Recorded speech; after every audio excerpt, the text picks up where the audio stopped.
Welcome to round 2 of the Cup Series of the 2025 NASCAR season. It has been all pressure, all action. We can't wait to get started. We're around about 30 minutes away from the green flag here at the closest finish of the top 3 in history.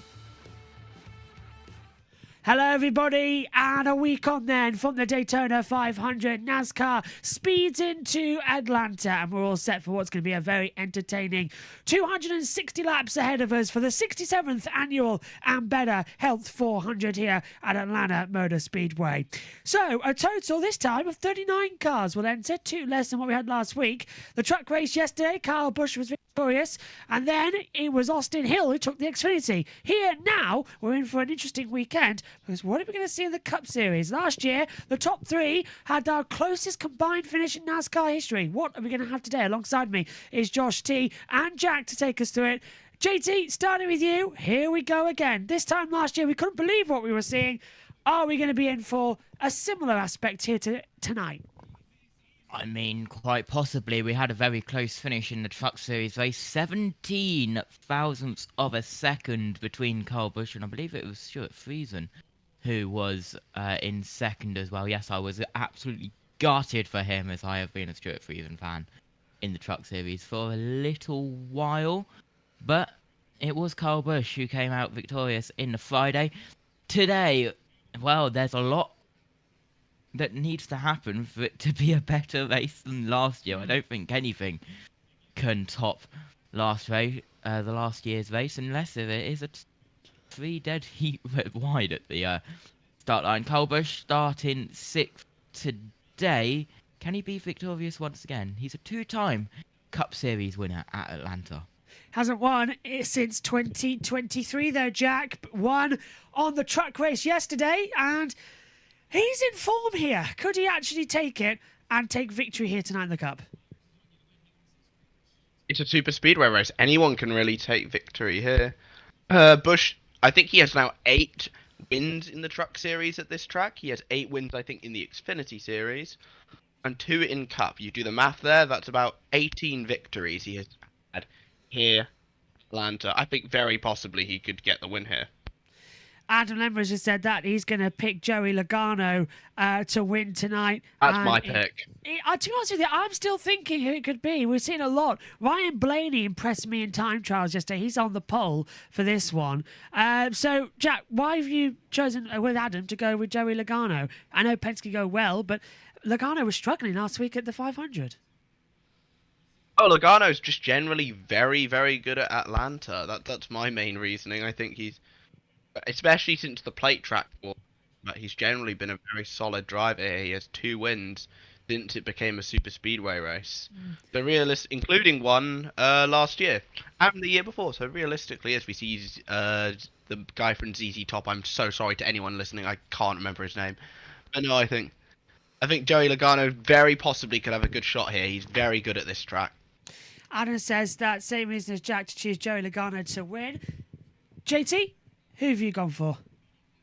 I mean, just keep an eye on anyone. It's literally scaled down Daytona, isn't it? Yeah, that's what Matthew Owens described it as yesterday, and we saw Jesse Love was still competitive. So what about William Byron as an option? Could he come through the field and do well? Hasn't had the best of luck. Trying to see where he actually starts in that 24 car. We've got Gilland up there in the 34. Byron starts 16th on the grid. One thing we wanted to touch upon before we get ready for pre-race ceremonies and hand over to Fox Sports is the racing back to the yellow, not racing back to the checkered flag. That seems to be in contention at the moment. And JT, want to bring it up with you. You've found this as well, Jack too. It's a strange situation we've been having at the moment, isn't it? Where we started off with the Truck Series race and the Arca Menards at Daytona, even Xfinity, where a crash happened and the caution came out on the last lap of the race, and it ended like that. Cup Series, crash on the backstretch, racing back to the flag, yellow came out after the fact. That happened again in last night's Xfinity race, and it's created all sorts of drama. So, what do you reckon, JT? What is the correct procedure? Because the drivers have been split about this. Yeah, I talked about this last night after the Xfinity race. If you enjoyed my mini rant, not as big as some other rants on this channel by a certain Megan Birch, I can assure you that, but it's literally, we've got multiple things happening, which means that yes, the Daytona 500 last week shouldn't have been cautioned, and it wasn't cautioned. That was the right decision. But with all of the support series races, with all these different things, we've had a couple of times where we've had a caution on the backstretch, well, something to cause a caution on the backstretch on the final lap, and they throw the caution right as the first place driver crosses the line. That's what happened in yesterday's Xfinity race. Yeah. And that is why the second and third place got pushed back as well, because they switched at the line, but the caution was already out because the first place driver had already crossed the line. We were talking yesterday about how it could be looking at window nets coming down, To give it an looking option, at all different things, looking at severity of the crash, what counts as a severe crash to cause a caution. But I was thinking about it as we had a tweet from Bob Pockrass, which was in the NASCAR chat by Al, thank you, who Bob Pockrass said, Elton Sawyer tells the drivers during their pre-race meeting that instead of having them race to the finish, NASCAR should have thrown the caution on the final lap of the Xfinity race with the amount of debris on the track. Now, it depends, to me, it depends where the debris is on track. If the debris is somewhere that they're going to go again, like let's say if the debris is turn 3 and 4 from the lap before, then yes, that should be a caution. But if it's debris behind them on the backstretch that they're not going to go through at high speed again, why should debris be a caution if they're not going through it again? And if they're so worried about it and they're so scared about what debris could do on the track, just throw the red flag and tell every spotter to stop the cars on turn 2 After the before they flag. get to that place. Yeah. It's a bit daft, isn't it, Jack, as well? And I love your take on this. You went on the Xfinity podcast yesterday. What's your take on it? Race to the flag or bring out the yellow? I think I probably had a very nuanced take. Apologies if I'm lagging a little bit. My internet kind of sucks up here. But me, I think that really, it should really, and everyone's going to hate me for saying this, it's a case-by-case thing. Depends on the wreck, where it is, what kind of wreck it is. It genuinely just does depend on that. Last night, personally, I would have preferred a caution. I think a caution would have been the better call. Because there you've got cars like, sorry to trash on this team, but you've got the backmarkers like JBMotorsports who are still going through at full speed. Realistically, those guys are going to hit those cars. Yeah. Possibly. I wouldn't want that. I tend to err more on the side of safety. You see the Daytona 500 wreck, there's a difference there. Yeah. Because I think that all was in a close proximity. Everyone was kind of in a close proximity of each other.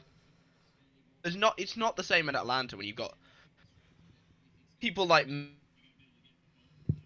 Mason Maggio, Mason Massey got wrecked, I forgot. Mason Maggio got wrecked too, I forgot about that. You've got people like Joey Gase who are just like in the slower machinery coming up on that wreck at full speed without the caution. Realistically, I think it is genuinely a case-by-case thing, and realistically, the fans are just not going to be happy either way. Yeah, can I add to that? You can. Real quick. Alright. Yeah, go on then. I agree to an extent, but it depends how quickly it is for the caution to be put out and how far back those cars are, because if they're not going to be able to slow down enough, there's no point in time. Yes, no, I agree with that. Yeah. That's something I do agree with. So if they're all in a pack, then they won't be able to slow down in time. But if, let's say, there's a pack at the back stretch and a pack at the front stretch, then if there's a wreck in the front pack on the back stretch, they should definitely throw the caution if there's a big pack coming through. It's it's sort of I think I enjoy catch-22. Yeah. seeing. Yeah. I enjoy seeing them racing back to the flag. I like this. I genuinely think that is what we should try and do every single situation that we can. But I also have to err on the side of safety in that we don't want anyone getting hurt, obviously. Like, at the end of the day, I love motorsport, but we don't want people getting hurt. It's a dangerous sport, and anything we can do to make it safer, I'm all on board with. So realistically, it's just such a tricky, slippery slope. I will need to get my alliteration in there. But it's such a slippery slope for NASCAR to go down. I love that. It's such a slippery slope, and realistically, people aren't going to be happy either way. So I do feel to an extent for NASCAR here, because realistically, they're going to be annoyed either way, the fans. And that's what I mentioned yesterday. Yeah. After the Xfinity race, is how long are we gonna go doing this stuff with sometimes throwing the caution, sometimes not throwing the caution? How long is it until someone is seriously injured and they don't throw the caution and they let it race to the flag?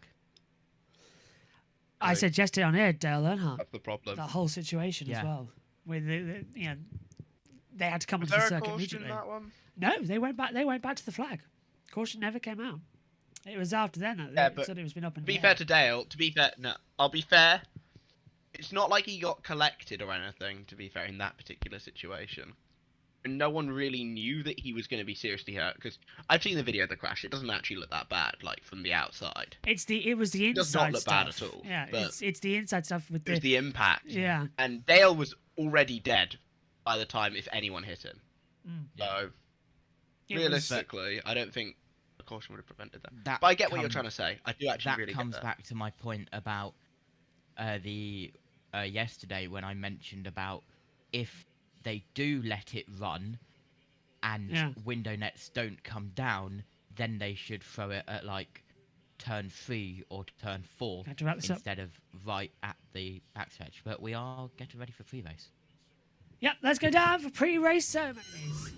At this time, we ask that you please rise as you are able. Remove your hats, and veterans render a hand salute as the Georgia Department of Public Safety Honor Guard presents our nation's colors. Here to offer today's invocation, please welcome from Pinecrest Baptist Church in McDonough, Georgia, Pastor John Anderson. Let's pray. Our Heavenly Father, we are thankful today for our great country. We're thankful for this great event that brings us here together. Lord, how we pray today that you would protect all of the drivers, all the crews. And Father, we pray that today would be just a great day to enjoy your blessings in our lives. Father, we thank you for our Savior, the Lord Jesus Christ, who lived a perfect life, died on the cross for our sins, was buried, and rose again and is victorious as our Savior. We ask that you would give us a great day together today. We ask this in Jesus' strong and matchless name. Amen.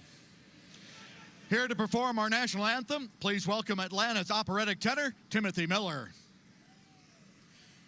Oh, say, can you see by the dawn's early light what so proudly we held at the twilight's last gleaming, whose broad stripes and bright stars through the perilous fight o'er the ramparts we watched were so gallantly streaming, and the rocket's red glare, the bombs bursting in air, gave proof through the night that our flag was still there.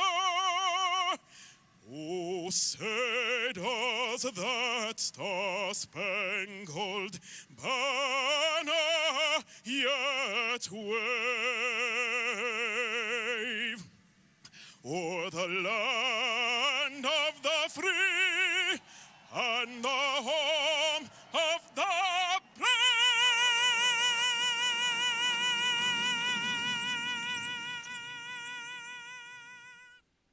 That went Oh on my for a long God. time. That was amazing. Oh my God, NASCAR actually found someone who does a good national anthem. That is a very rarity these days, isn't it, to have a good national anthem? I'm just cleaning up the commentary box so I can actually Anyway, have my notes on. Do continue. F-35A Lightning just absolutely buzzed the circuit. What a plane. Anyway, JB, Yes. I think, and well, me and Al were talking about it in comms chat literally a moment ago.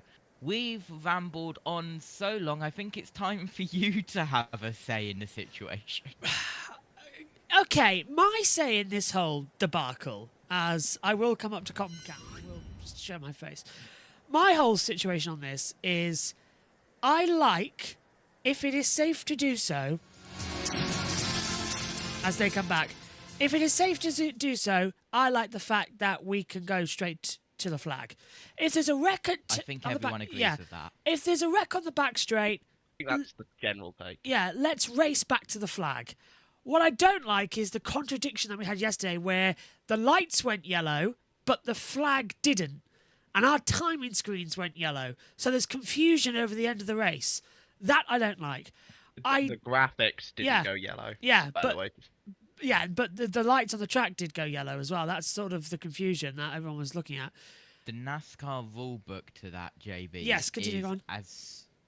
As soon as the first driver crosses the finish line, The yellow comes the out. caution gets thrown. And that's what you were looking at yesterday because you were just as perplexed as I was as to what officially was going on the board. So there's still, I think, mixers around there as to what we could actually see going forward with it all. And I like that we raced back to the flag. If, however, it is a multi-car wreck and we very clearly need to get medical attention out there, then you yellow it immediately and stop the field. That's my take on it. Or if it's on like the front stretch, Then you can stop there's it. going to yeah. be people going through that Then after you- the checkered yeah. flag, and they won't have time to slow down. Yeah, then you stop it. There needs to be Daytona some 500 last year comes to mind. Yes, exactly. You need to have a bit of common sense, and I think that's what they're not having at the moment up there in the booth. They're not having the common sense. Let me get a satellite of the Daytona front stretch, and I'll do some drawing on it. Hold on. JT's cooking Yeah. as we get And ready. by the Paint way, is going guys, brilliantly right here. Yeah. peak British television is coming back. Why? Hole in the Wall is returning. And immediately everybody fell What? in love with Let's go! that. Who doesn't like Hole in the Wall? I love. don't know. Yeah, I love Hole in the Wall. Also, JT's last race with that headset.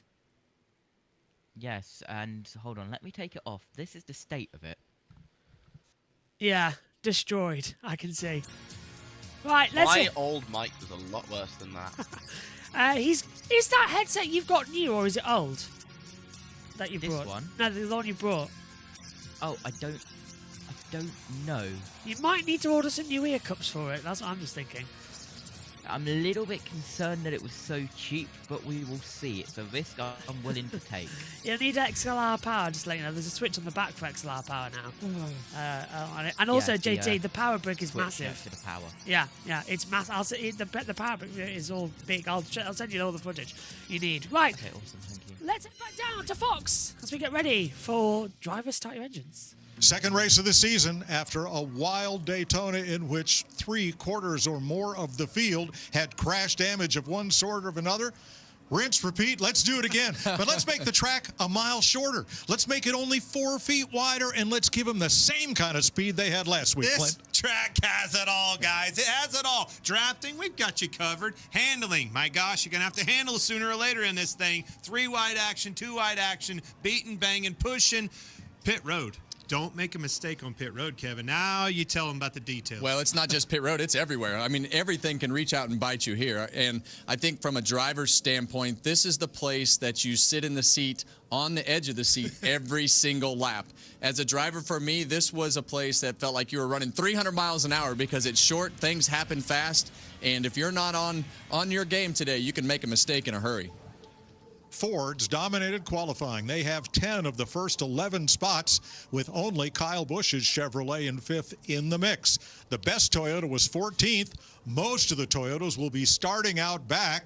How or if they get to the front? Well, first of all, you have to be careful. We saw it last year in this race. An early caution, a big wreck with 16-car pileup. That will put it right in your lap if you're a Denny Hamlin or a Christopher Bell, one of these Gibbs cars. There, Ty Gibbs right there. Eric Jones, you see there. Flip side of that, blue ovals, boy, it was a good day to be in a blue oval. More importantly, the Penske bunch. Yeah, and I think that speed could be tough to overcome, Clint. The Fords were still trying to figure out their car last year as they were trying to get the new body figured out. Today, they don't have that problem. They know the exact balance of their car, and they got a lot of speed to go with it. Well, the Fords had the speed, but do they have the downforce to handle on this track? Todd Gilliland told me, yes, his car has more downforce than the one in which he led the most laps in this race last year. Let's go trackside. And now, race fans, here to say the most famous words in motorsports, please welcome the founder and frontman of the legendary ZZ Top, Billy F. Gibbons. Oh, yeah, we are all here to have a good time, and as the saying goes, how do we do it? Have mercy, drivers, start your engines.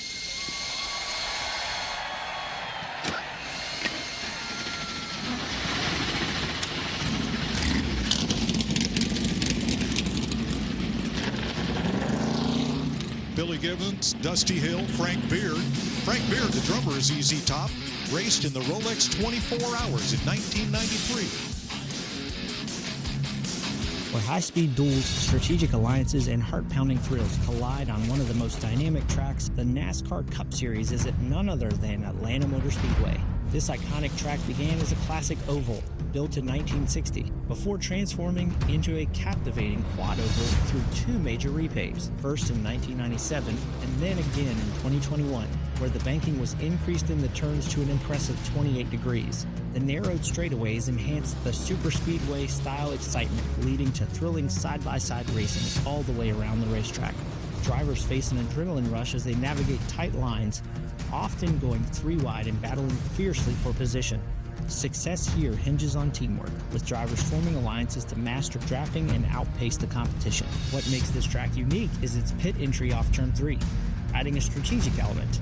The challenging surface can surprise even experienced drivers. Each race presents new challenges, ensuring fans enjoy a thrilling spectacle every time the engines roar.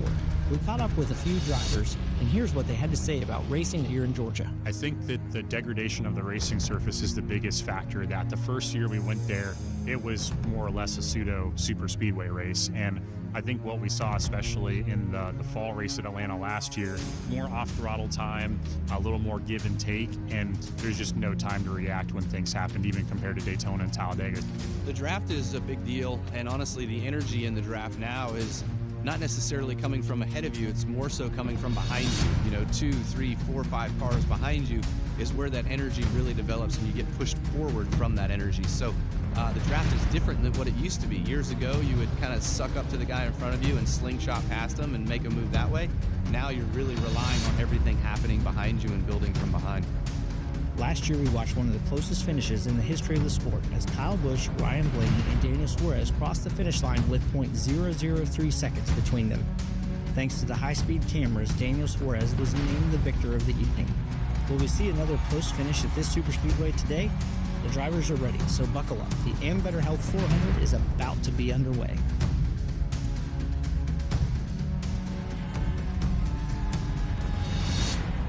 Here we go then. It's time for the drivers to head out the track, and we will get going for the 67th running of the Ambetter Health 400 here at Atlanta Motor Speedway. It is awesome. It is fast. It is superb. Are we going to be in for a great race? Time will tell and reveal all as we start to head out onto the track and get ready for the green flag to fall in around about 5 minutes' time. Let's send it back up then to Mike Joy at Fox as they'll take us through the starting procedures. Welcome back to Atlanta. The field rolls off behind the safety car. How about we get a word with our pole sitter? All right, let's do it. Hey, Polecat, Ryan Blaney, it's Boy and the Boys up at Fox Booth. You got us? Yes, sir. I got you. Man, you are the man of the hour, leading the Penske Brigade at the front of the pack, second and a third last year. What's it going to take to find you in victory lane?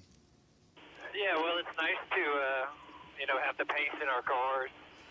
All the Fords, it showed really good pace, especially our cars. And, we got the first part of it done. Just a matter of how do we stay up here and how do we, try not to lose track position and utilize that number one pit stall. So I appreciate the fast cars by everybody. Body Armor Zero Sugar Ford Mustang's really good. And hopefully it drives good. I'll let you know here in about 10 laps, but should be a good day. All right, man. Can't wait to watch. Good luck out there. All right, thank you all. Enjoy. All right, let's have a look at the starting grid for today's race, presented by Toyota.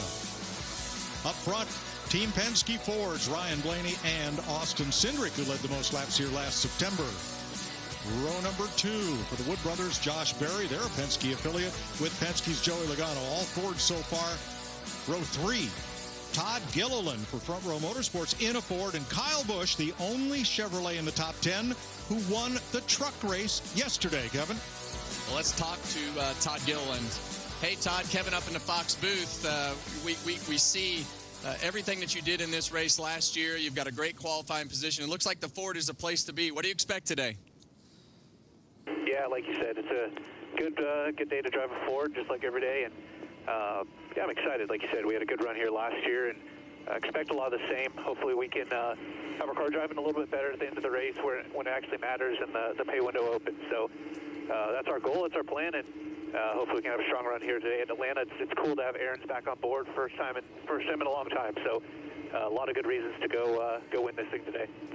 Well, we would refer to that as the dream machine back in my day. So Yes, good sir. luck today. Hopefully you can park that thing in victory lane.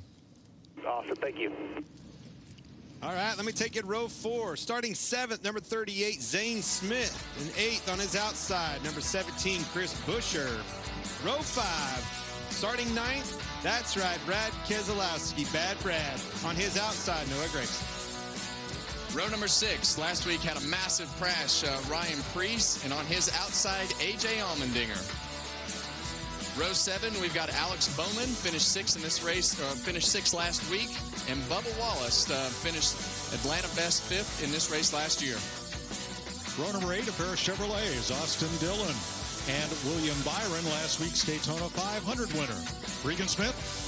Well, Mike, it's been a busy week for William Byron, of course, after winning the Daytona 500. Tons of media to do, from Florida to North Carolina, New York, back to North Carolina, finally to Atlanta. Equally as busy, though, was the 24 race team themselves, of course, losing a day of preparation because of all the celebrations. Crew Chief Rudy Fugo told me a little while ago, the plan for today, exactly the same as it was 1 week ago, to execute on all aspects of the race. They think they can get William his 3rd Atlanta victory. Mike? Let me take you to row number 9. Involved in an accident in all 6 races in Atlanta. He's tired of hearing the noise, ladies and gentlemen. It's the number 5, Kyle Larson. On his outside, runner-up in the 500 last week, Tyler Reddick. Yeah, in row 10, we've got the July 2022 winner with Chase Elliott, and welcome North Carolina's Ty Dillon. All right, the remaining 19 cars will come up on your scoring pylon, and we'll draw your While we attention. have that coming on as well, with the rest of the grid on your screen now, let's hear from JT, who's got some interesting information to tell us. JT, what have you got for us? Situation. We can hear you. Hello. Hello. Coming up to the checkered flag. Let's say checkered flag is on the start marshal here. Yeah. And if the cars come here and they wreck, like, let's say, here in the restart zone, if they all go down into pit road and on the grass, it depends whether, if it looks like, or if there's a chance that they could come back onto the circuit because of how the tri-oval works, yeah, then I think that should be a caution. But if it's like here, closer to the finish line, it's a no. It depends, because it depends whether if these cars will reach round here and bounce back up to the circuit. If it's down here and they wreck here and they bounce off this wall, it should instantly be a caution if they're heading towards the wall, because look how easy it is to come straight back onto the circuit over here. Cars coming down pit road now here in Atlanta. Let's cross over and hear what the tyre strategy is going to be. You've got the extension on the right rear rocker skirt behind the exhaust pipe. Keeps air from going underneath the car. The fin down the back window on the right side, just like the left side, and they've extended the heights of the right side roof rail. This keeps the car on the ground should air go across the car when it spins to the right side. Also, if the right roof flap deploys, you're going to see that red triangle right there. That keeps air stacked up just as well. Now, we know Ryan Preece got upside down last week at Daytona. Guys, that was very unique. It's something NASCAR will dig deep into prior to our Talladega race in April. That's going to be exciting news. In other terms of exciting news, I believe, if we have access to it in a second, JT has our weather graphic. JT, what have you got for us? Hold on, let me... Where's the thing? There it is. It's now time for your JB Motorsports weather update with JT. Clear skies, everyone. 11.7 degrees Celsius, 53 degrees Fahrenheit. Radar is clear. We're good to go. Okay, we are good to go then, and all set here. JT will pop back in a second, and we will line up, ready to go. No, I got you this time. We moved back to the other side. Okay, Jack, what do you reckon is going to happen here? Will we get to the first stage of 60 laps caution-free, or are we going to have a bit of problematic here? One caution, and then we go caution-free for the rest of it quite early on. Interesting, interesting. Now, the green flag pit road speed, 90 mile an hour. Wind speed, 4.5 miles per hour. So the start of pit road, that's at 90 miles an hour. The actual pit road here is only set to 45 mile an hour. So you can take turn of 3 and 4 on the inside low line at 90. Remember that later on. Pit problems here on exit and entry. Cars last year diving everywhere, including the 34 last year of Michael McDowell, touching the Daytona 500 champion as well. And even in the playoffs last year, there was problems of going way, way, way back. Everyone got a bit bumping and balling a couple of years ago as well in the playoff campaign. So, Jack, coming to you on this one. Are you sticking with Joey Logano for your pick a winner? Yes, I am. I think Joey's very good here. And, yeah. And plus, he's also in my fantasy, so I kind of have to stick with him. JT, what about you? Who's your pick? Keep an eye on Penske. Keep an eye on Blaney, Hendricks as well. Byron. Just keep an eye on everyone. It's Atlanta. Everything can happen. Look at that. I absolutely love to see that the NASCAR Weather Center actually at the circuit is exactly the same as the information I've got. I love to see. I've texted Kyle Busch as pick a winner to Joe Sammiego. We're ready to go then. Pace car will come off. 260 laps here at Atlanta Motor Speedway for 400 miles of racing action. How long will we stay green for? Ryan Blaney on pole, Austin Cindric alongside, then it's Josh Berry, Joey Logano, Todd Gilliland, Kyle Busch, Zane Smith, Chris Buescher, Brad Keselowski, Noah Gragson, Ryan Preece, AJ Allmendinger, then Alex Bowman, Bubba Wallace, Austin Dillon, William Byron, Kyle Larson coming in.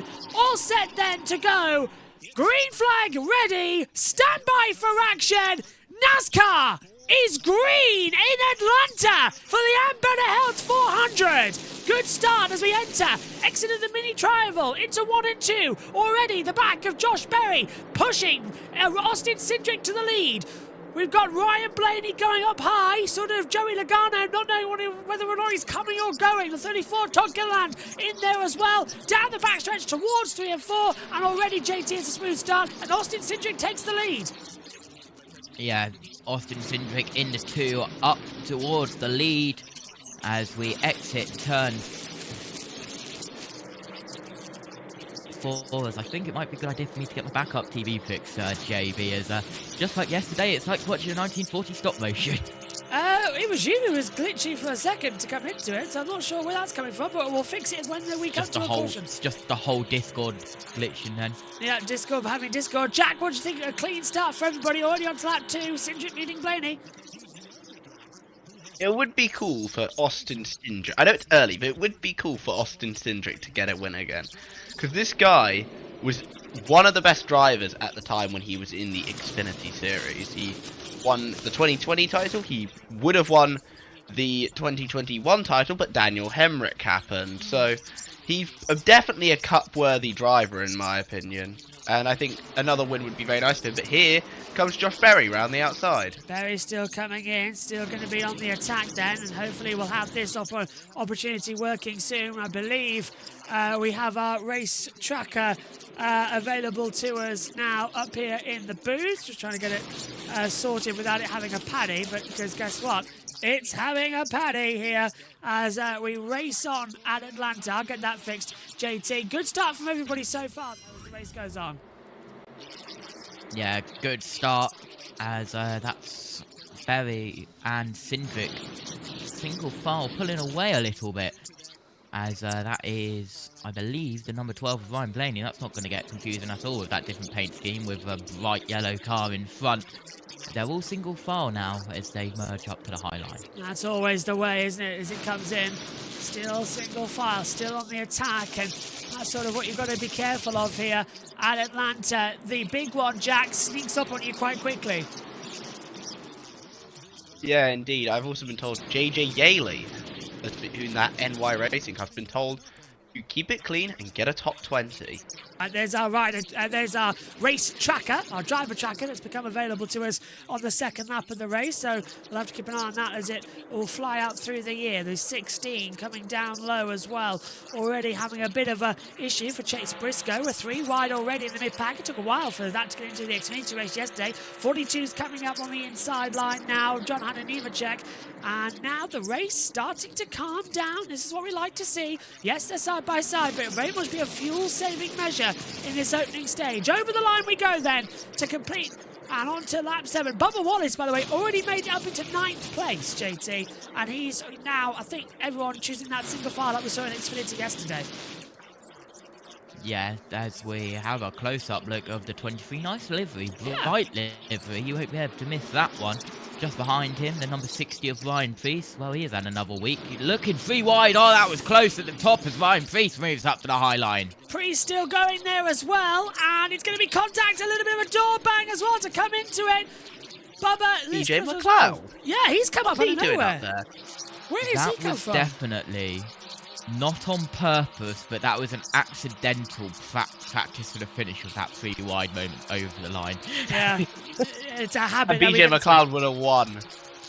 Look at SVG though, coming up. He's 31st at the moment on the board, so he has dropped back. BJ McLeod running in 28th place as Ryan Preece looking left and right. Kyle Larson running now in 12th with Byron 13th, Hocevar in 14th place. And Larson just holding it together now, looking quite good in the 5. And the 45 car of Tyler Reddick, a few places up now in 10th position. Guess what, everybody? Fox's pictures are back because we were following one car and we've picked up the wrong one with the next camera, making everybody feel very dizzy again. Nice. JB, good to know that, because I've just opened the Premier Sports app on my laptop, OBS Studio doesn't black it out, so if I need to do emergency TV picks, I can. Oh, fantastic. Possibly that might It'll be be fun next week, JB, because I'll have NASCAR spotters audio, and I can just turn the fader up on that if needed. Yes, and that is going to be good, because I've been trying to have that for ages, and it's difficult because it comes through the same feed. Yeah. It helps that I've got the same mix as you next week onwards, because I can take the pressure off of your stuff with the NASCAR officials and stuff like that. Yes, especially it's going to be nice and hopefully a little bit easier. And also that means when JT has to take over some of the broadcasts, it's going to be the same quality as me with the audio from the track. So, well, hey, yeah. JT, it's all good. Basically, viewers, I have gotten the same bus mixer and the same headphones as JB, not the headphones he's wearing, the backup headphones. I'm holding them up now to the camera, these ones. Those ones. Yeah. We're not even going to bother putting wide further back, guys. That is getting wide at the back as Fox go to their first break of the day. Whoa, hello! That, I think, was Jersey Yellow looking very sideways coming out of 4. He's kept it together. Now Josh Berry on the back of Cindric as we race into 3 and 4. He's got Ryan Blaney just behind him. Joey Logano staying in 4th position. Well, I'm enjoying this. And do you want to know something better? Go on. The timing towers are in sync with the TV pictures, which means I was right, JT. It's the same gap as it would be normally. We're not having any issues. I think they've changed it from yesterday. What are you having? You're unsure, aren't you? I've got a 28-second delay between officials radio and TV picks. But our timing towers are in sync for the first time. So I don't know. What are the lap times they're doing? Lap time 30.637. They've just crossed the line to start lap 14. So yeah, we are a lap behind. Now they've started lap 14. No, look at the time screen. 14. Timing tower on the TV picture say 14.26. 14.26 here. Oh, 2.60, sorry. Yeah. They're in sync. Weird. Yeah. What channel is it on? It's on Premier Sports, streaming only in the UK. Fox Sports over there in America. Believe me, we're angry as well that it's not on normal telly. We spent £120 to get Premier Sports this year in order to do, so we didn't have to run up and down the stairs. They put race 2 of the year online only. But hopefully, it's going to be okay. Because luckily, they have the next, good 5 races on Premier Sports. Yeah, that's going to be nice. Anyway, I've perfectly synced my TV picks on my laptop with yours. So fantastic. We're saved from what is now not even 144p quality. Do you want to take this while I go and fix it for you? Go on. Yeah, I don't know about Jack, but yeah. On board with Joey Logano, 45 to go in stage 1. 16 of 260 as we go down the backstretch. As we are on board with the number 8 of Carl Busch, winner of the Truck Series race yesterday in the Xfinity and Truck Series double header.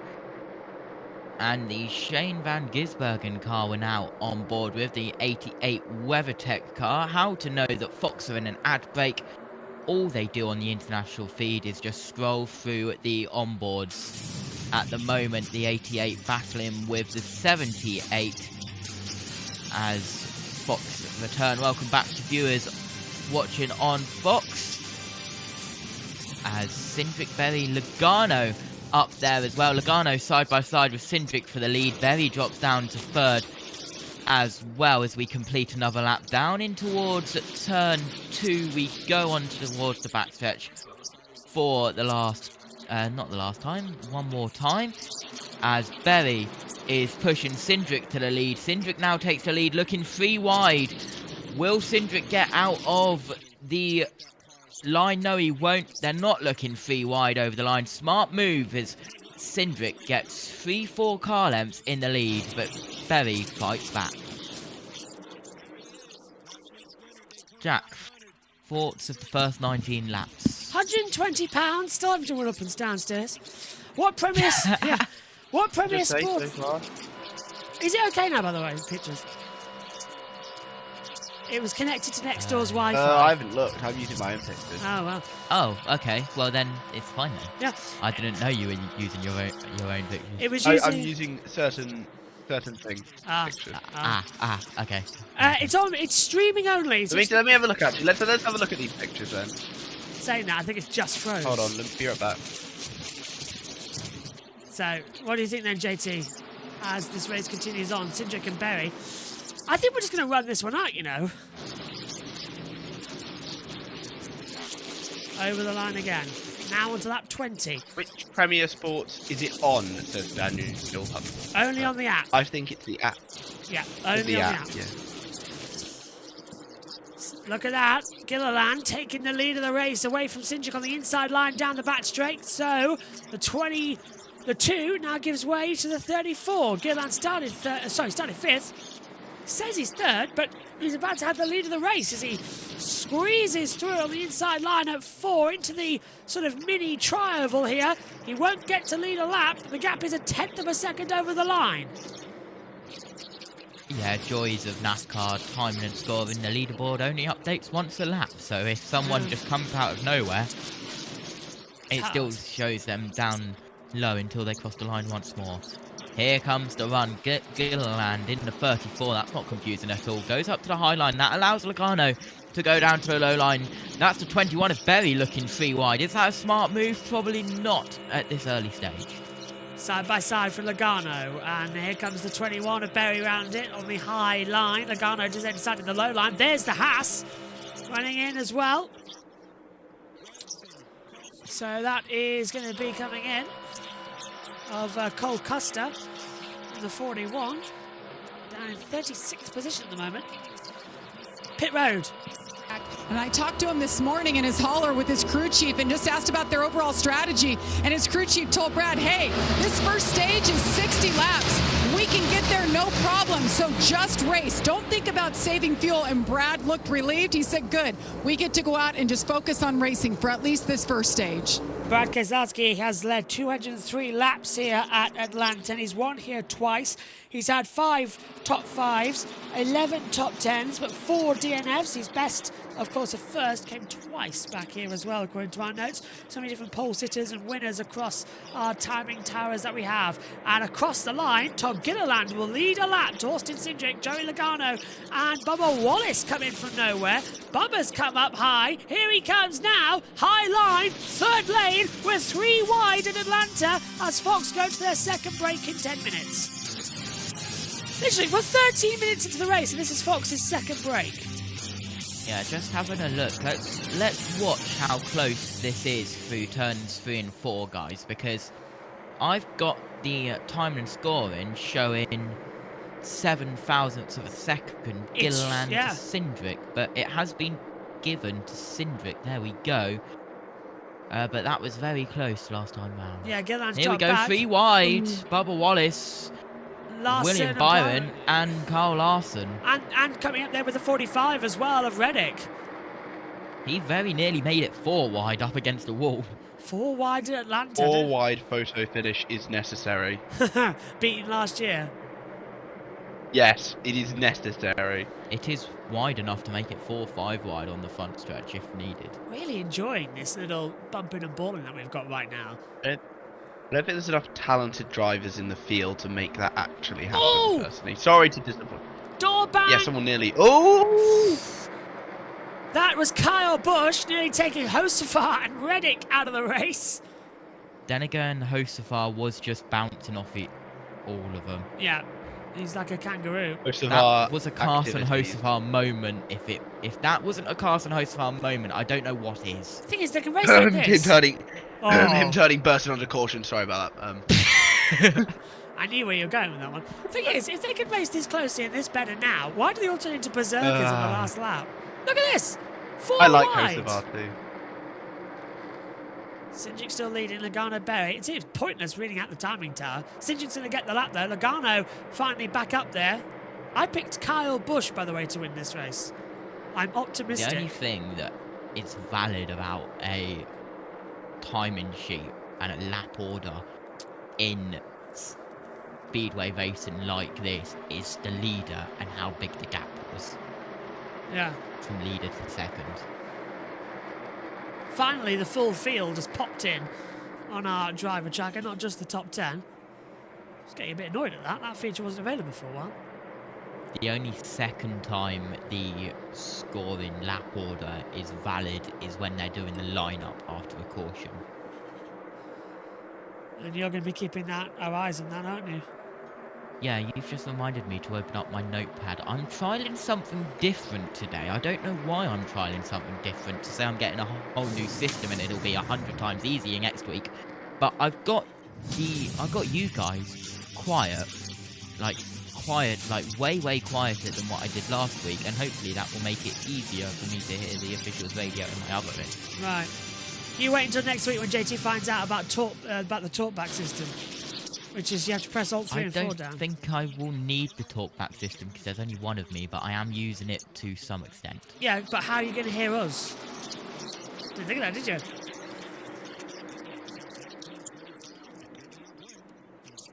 Hocevar is complaining that his car is tight. I'm guessing? Yeah, but you have to have a different one. The USB. I've never actually found out how to use the USB output on this thing. Never actually figured it out. Ooh. Larson's trying to create a third lane, I think.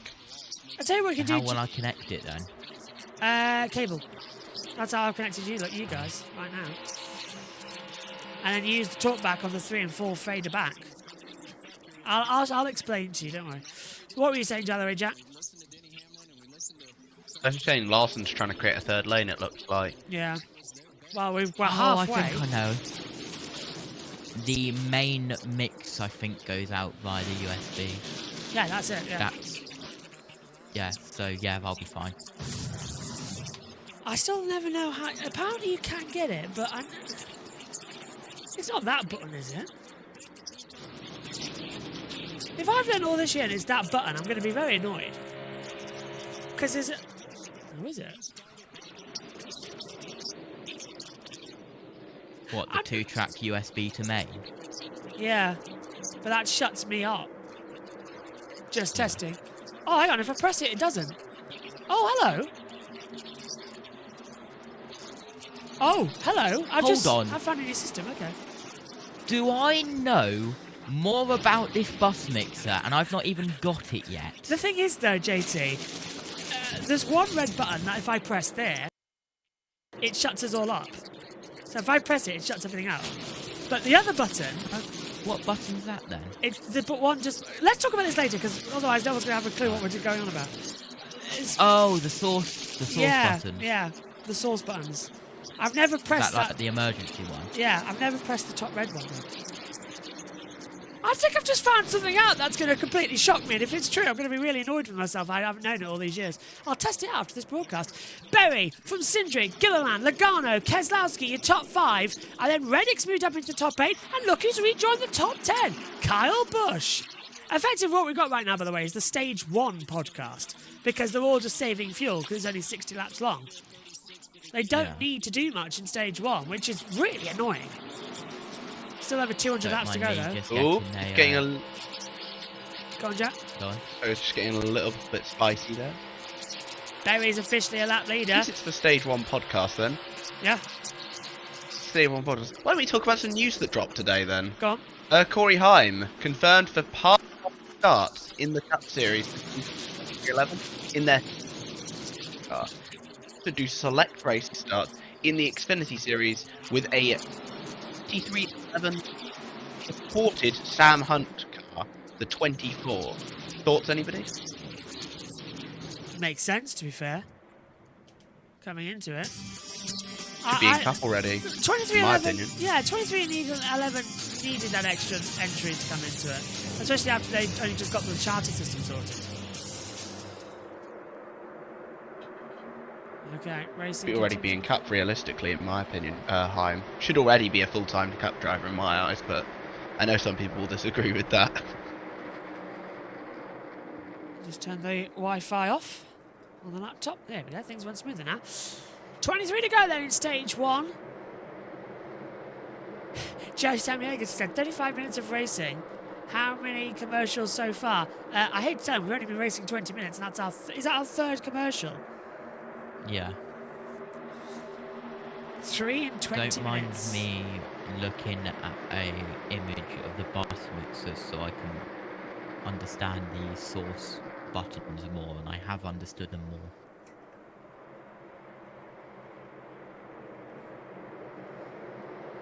Just texting. Okay, yeah. awesome. Go on. Yeah. Do you know? I think I know what that is now, and that's exciting me a little bit. Yeah. Because we might be able to do something fun for Formula 1 now this season. Noted. Yeah. Don't press the top button or I won't be able to hear anything at all from you guys. No. You know, while we've got, Brad Keselowski on board and Fox on break, right, you know where the headset volume button is? Yeah, the phone's controlling. Yeah, that one below, never press that button. You go completely off air. Oh, that one. Yeah. But you see the one on the sources? That's the same one, 2TR/USB. Yeah. That puts it to the headphones only, and that's the speakers from the computer, I think. Which means I've had that since 2019 and never knew that button existed. when you said the top red button, I thought you were talking about the one in sources. I am. Source, the little 3 box. Do I have to send you a photo of the one I'm on about? No. Because you said at the first place, the top red button is the one that cuts you off, but it's the bottom one, right? The bottom red button cuts me off, yes. The one below the headphones. But where the main mix, Alt-3R, there's also now one for 2-track USB, and that would be the speakers of the computer, which means I could have been listening to the computer through the pulse mixer for years without a problem. Yeah. I am slightly miffed about that, because that would... Right, yes. Go on. Tech question. Yes? If you have it on mute, like the channel on mute, yeah, and it's going to the Alt-3-4... Yes, that's the talkback. You can hear it. Yeah. If you move the channel fader, does it increase the volume still? Yes. Awesome. So basically, my plan is, when I've got the NASCAR officials talking in my ear and I need to listen to it, I turn you guys up and I just turn it up on the fader, so it'll be easier. Same thing, yeah. For instance, I've got them. We are nerding, by the way. Can you tell? JT, it sounds like this. Alex might need that later. Yeah, that's that. I put the talkback available to the very talking at home. So that's what we hear. We hear the Fox. I'm hearing the Fox commentary in my ear throughout the broadcast. Do you hear that the whole time? I hear that the whole time. Yeah. That's how I know there's a pit report. I think I'm definitely gonna try it. What I might do is I might have it on quietly. Yeah, it's not too bad. Just so I can hear it, but because when you do it, you need to know for pit reports, but when I do it, I don't really need to know for pit reports. Just when I'm talking and I hear a pit report, I'll actually shut up for once. It's really bizarre because you sort of forget it's there. It sort of becomes white noise. That's why I struggle to sleep, because you start remembering things throughout the day as your brain sort of processes what you hear coming into it. Carson Hocevar is on the move. He's up to P5 at the moment. Byron dropping back, and now Gilliland taking up. Berry still leads this race. Josh Berry leading more laps here, finally. Just trying to see if he's ever led here before on our timing sheets up here. No laps led, so he's leading the first few here already, which is fantastic news coming into this one.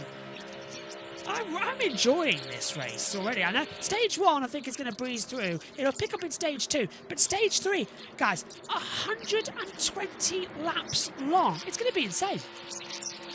Or is it going to be... It's very long, isn't it? Yeah. We're going to have the stage 3 podcast. Yeah, we go to... sorry, is it 100 laps? Because it's... Stage 2 goes from 60 to 160, and stage 3 is 100. I think stage 2 and 3 are the same at 100 laps apiece. Stage 1 is only 600. Yeah. Just taking 600 laps? 600? I was going to say, goodness me. 600. Joey Logano drops back. Jesus. Yeah, I've got one podcast, biggest podcast ever. I need to take a look at what we've had here. 6 lead changes so far, by the way, in this opening stage. So that's why we're not seeing too much. Stage 1 very much is a 60-lap sprint race. Then we go from lap 60 to 160, and then 160 to 260. So it's 60, 100, 100 on the board, which is surprising because I would have gone 60, 60. I just realised 120. Yeah, go on. That when I get this new sound mixer, I can press a button and I can completely turn you off, JB. Yes, you can. Oh my god, that is the best thing about. I've just turned you off now as well by pressing that button.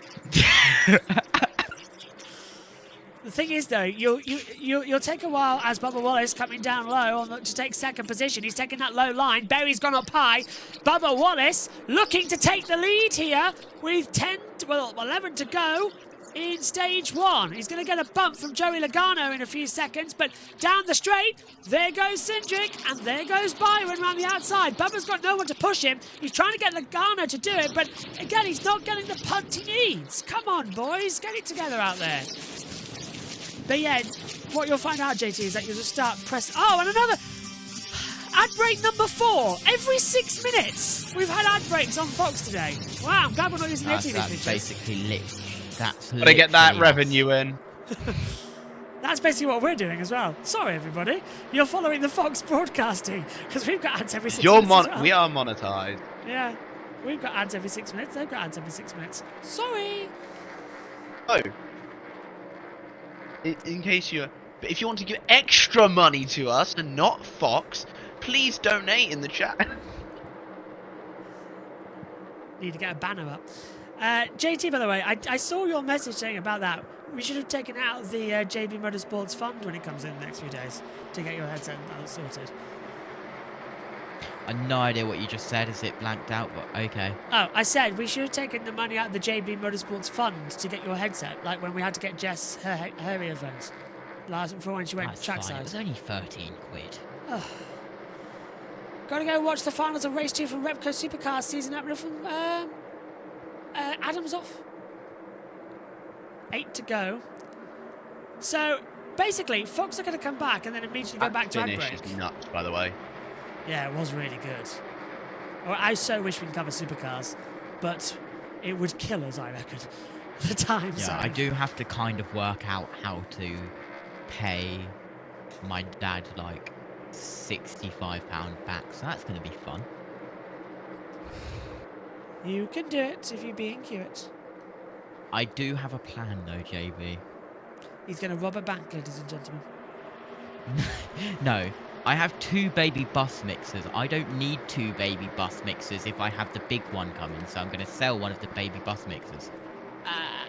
I would keep one of them, because when you're trackside, you never know if you need one. Yeah, I've got 2, keeping 1, selling 1. Yeah. Easy. I don't know which one to say get rid of. And then I've got the M-Track audio as well. So we're fine. Oh, sorry. Yes, you've got. Yeah, sorry, you've got 3, haven't you? Sorry. Yeah. Never mind. I'm with you now. To be honest with you, I've got the 302 USB. I've got another 302 USB, and I've got the M audio track. I actually don't know where my little baby bus mixers are. They've gone missing over the winter. Don't know, they've gone missing over the winter. I will find them then. They'll turn up somewhere. 5 to go, and Fox are not back yet. Are we going to have the first missed stage from Fox here? No, they will come back soon. They're back now. Come back on 1 to go. Berry wins stage 1 and bye-bye. They're back now. I think they've gone side by side, but it is ads every 6 minutes. That was a 3-minute ad, by the way. We're half an hour in. And you know what they're going to do? What? What they're going to do is they're going to switch it for the final lap of the stage. They go straight to another ad break. That is what they do. Tight, chill in. Yesterday, right about through here, if you could get to the wall and then turn back down, I know you're tight. It would build a little bit of speed. We were really free. It may not work for you now, but something to think about later. That's Bowman. Berry and Sindrick coming in. So that was Bowman we were just hearing from as well, saying that he needs to hurry up and get out of there. Really enjoying that we've got a driver tracker this year on NASCAR. It's fantastic stuff to keep an eye on. Because now we know that Michael McDowell has dropped behind the field, and then so has Cody Ware, BJ McLeod, and JJ Yellow. They've dropped off the back of the field as well. 51 leading their own little sprint. Everybody else right up there in this pack with 3 to go in this stage. Also, delighted to say, by the way, you might notice it back in Daytona, but it's carried on for Atlanta. Rejoining the commentary box, actually at the circuit, for the first time in about, 7-8 years now. Larry McReynolds is with the Fox team in the comms box permanently this year. Big up there. I'm hearing him more often. So it's a 4-man booth up there. Brilliant. We'll hear from Larry. Who's the other one up there? Mike Joy, Clint Boyer, Kevin Harvick, and Larry McReynolds up there on the Fox team. Nice, I like him. He's been there for years. My word, he's been there for ages. Same, and here we go. 1 to go on the line. So this is lap 60 of 260. And we'll get in for the end of stage number 1. It's been quiet. Not one coming up. And I think that's it. Berry's kept it in nicely. JT's come out the last corner. A little bit of a jump there as Wallace tries to go down. Byron's going to try and make a run for it up to the line, but Josh Berry takes the checkered and wins stage 1 of the Ambetter Health 400. Yellowed out. Berry is winner. Non-controversial yellow. Yeah. Well, that's Josh Berry's first ever stage win, ladies and gentlemen. Well done to Josh Berry. What do we make of stage 1 then, chaps? Stage 1 podcast. Yeah, pretty much. Jack, Got another stage 1 podcast question after Jack's thoughts. Solid so far. It was decently exciting, to be honest. I am with Adam that we must cover the Bathurst 1000 one day. Come again. So, Andy, here we Not go. for me. Farewell. What have you made of it then, Two JT? problems. What? About the Bathurst race. One, sleep schedule's going to be absolutely destroyed, and I'm not trying not to do it. Do you want to know my sleep schedule for this weekend? Destroyed. Yeah, no, you're different though. Jack, and dear viewers, He's going to moan my now. sleep schedule as follows. Friday night to Saturday morning, none. Saturday, 7 AM to 3 PM. Saturday night to Sunday morning, none. Sunday, 12 PM to 6 PM. And then, hopefully, after this NASCAR race, I will sleep from then until 7:30 AM. I am tired. Can you tell? Yes. Anyway, JB, I've got another nerd question for you. Go on, do tell. So, the thing that I sent you, which I thought I should run, was headset channel 1, handheld mic channel 2, boom arm channel 3, line-in / NASCAR officials I'm not going to be able to do that. channel 4. Yeah, that's what I'm getting onto. Patience. 7/8 TV world feed, like you with the commentary. So what if I do headset 1, Yeah. handheld / boom arm 2, trackside audio 3, Yeah. NASCAR officials 4. Still Would won't that work. work? Still won't work. Because How? it's Tell me, please. Tell me. Right, to explain everybody back at home while we're under the yellow for the between stages. We are just nerding here. Yeah. The XLR inputs and the 6.5mm jack inputs, they're mono only. Because these headsets, the XLR, they're mono. And the bus mixer transforms it into stereo. So that's why we can go to left channel. Where would the as well. trackside audio go? Trackside audio, because it's what it is it's a 3.5mm jack stereo cable that gets put into the mono, and what it does is it just has the mono audio, so it deletes the stereo, and the commentary is on the stereo, whereas the track noise is on the mono, so it removes it. So that goes in number 4. That's where mine is on number 4. 5 and 6 is the aux cable. That's what you lot are on back home. And 7 and 8 is the trackside TV audio. So if I put NASCAR officials in 5 and 6, would that work? Yeah. Okay. So, However, headset channel 1, yeah. handheld channel 2. Yeah, but JT, Yeah. if you have this connected to your PC, I think you could have your PC speakers running through, and then you won't need audio from them because you could control that from your computer. So I think 5 and 6 could just be a separate cable for when you have to do us in the commentary box, something like that. I don't think you'll need it. I'm going to play around that because I'm interested now. Sorry, we're nerding out back at home. When I do it with my baby bus mixer, when I want to play something from my audio, it creates a horrible echo for you. Yeah. Doesn't it? I don't think that that's happened with the 1204. Yeah, I don't think that's going to happen with this one. Okay. But what I will probably do is still have NASCAR figures in 5 and 6 because it's nice for me to have like a whole separate channel for it. Yeah, it's easier as well to play it out. That's how you play it out for us as well. So, handset, handheld, boom arm, yes, trackside, NASCAR officials, world feed would work. We're going to go down. Yes, that would work. Let's go down. Someone's gone to the garage.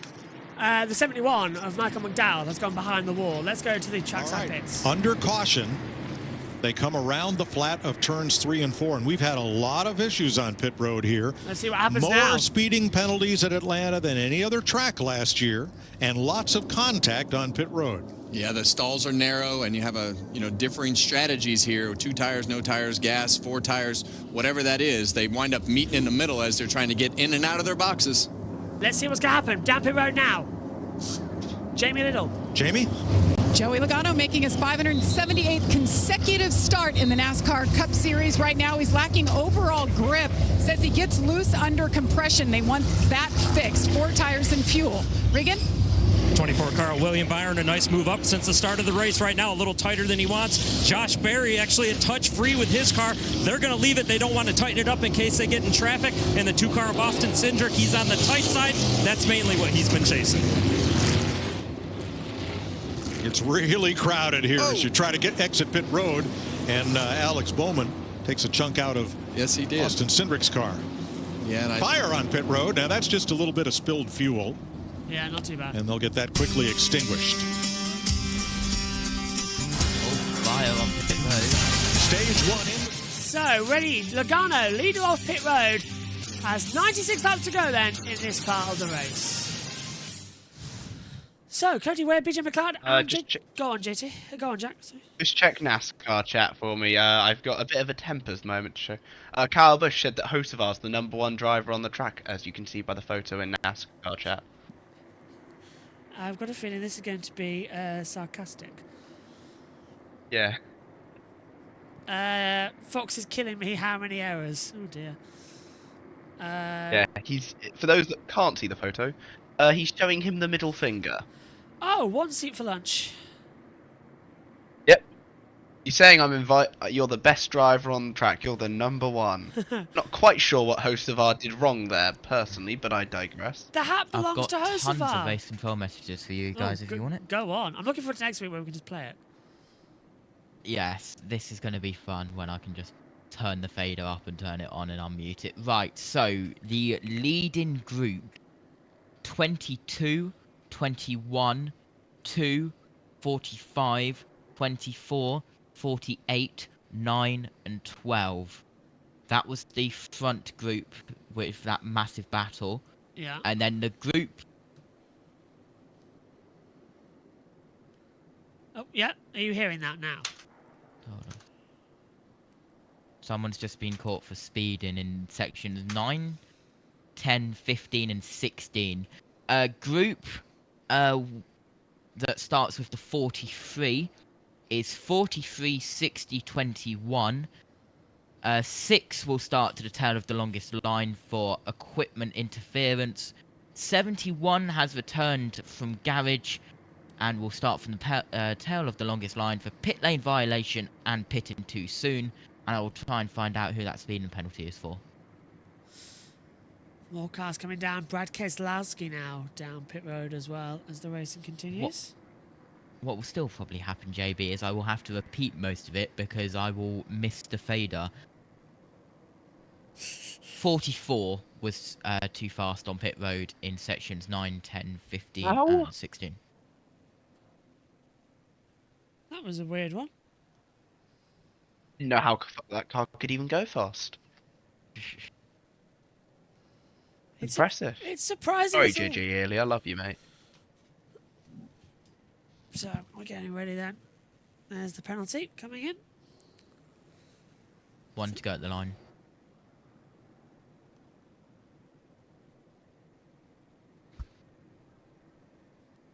Oh.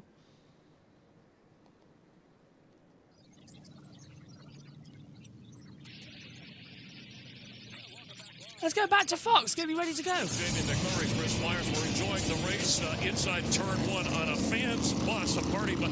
Whose bus is this? Jeff.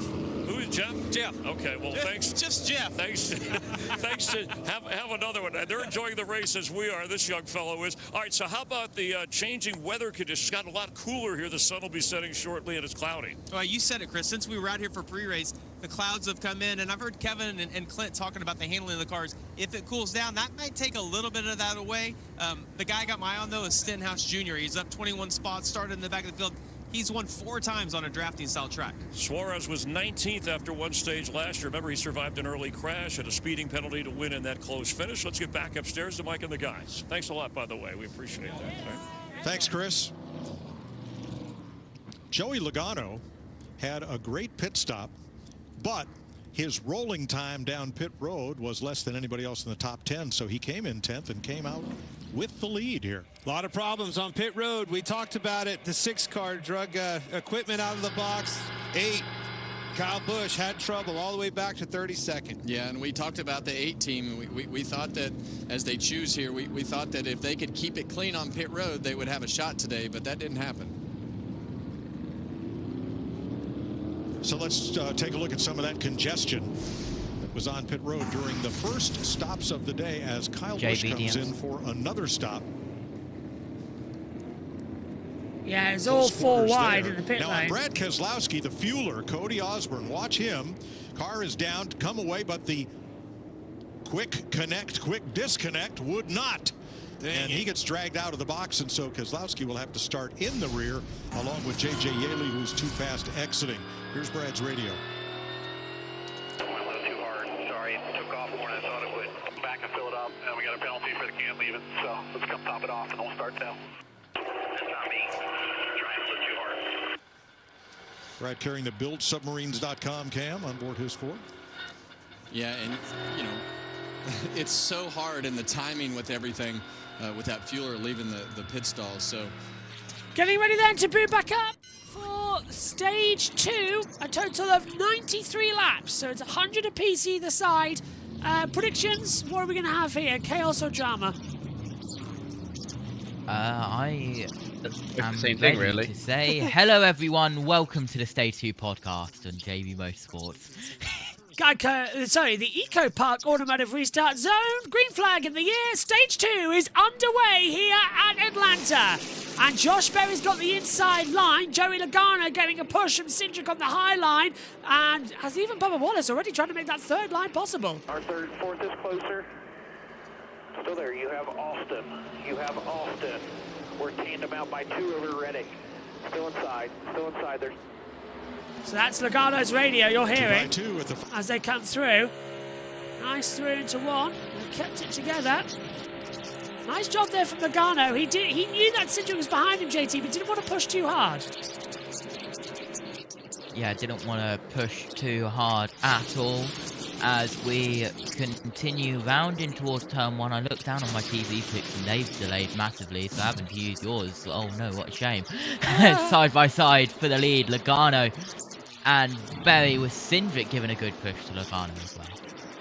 So we get 60, 100, 100 for the stages out here tonight. Just writing that down on my comp notes as well for Josh Berry had the opening.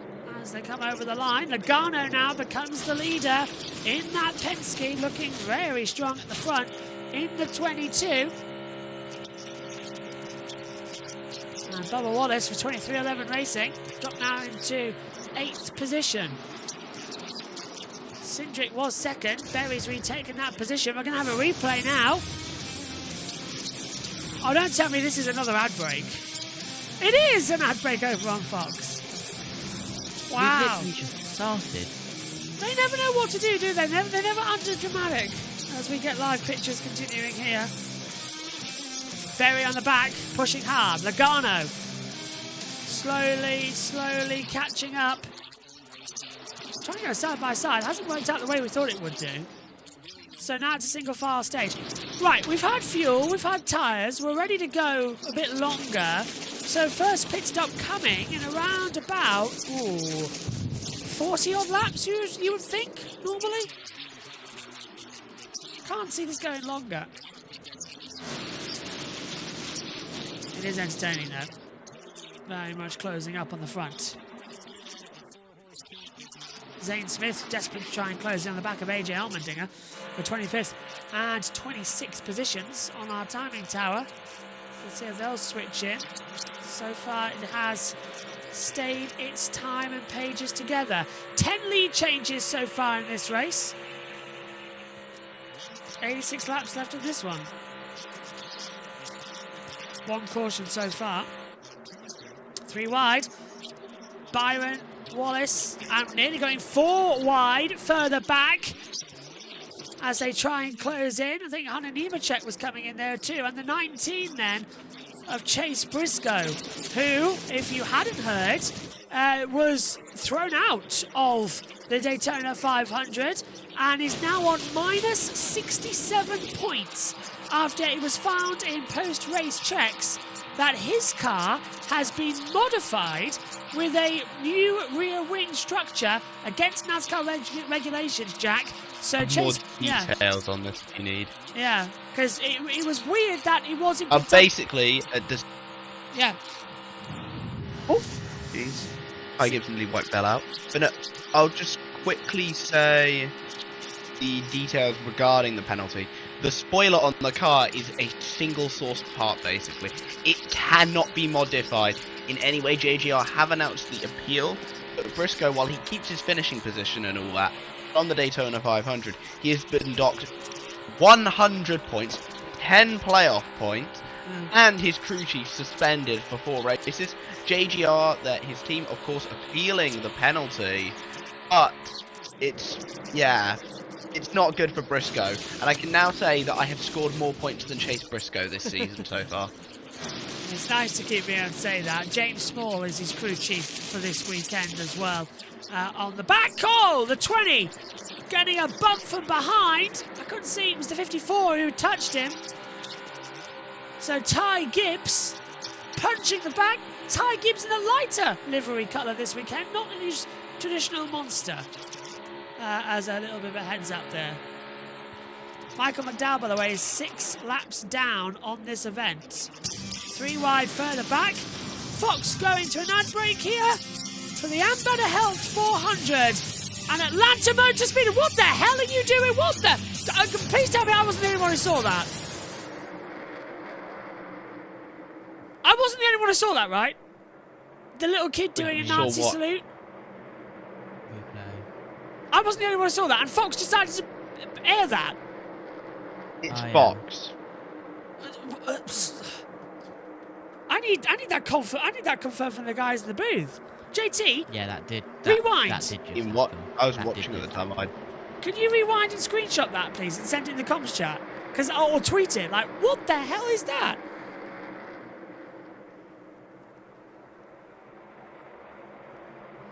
I think they did. You see, I was checking my phone. Put it in the comms chat, JT.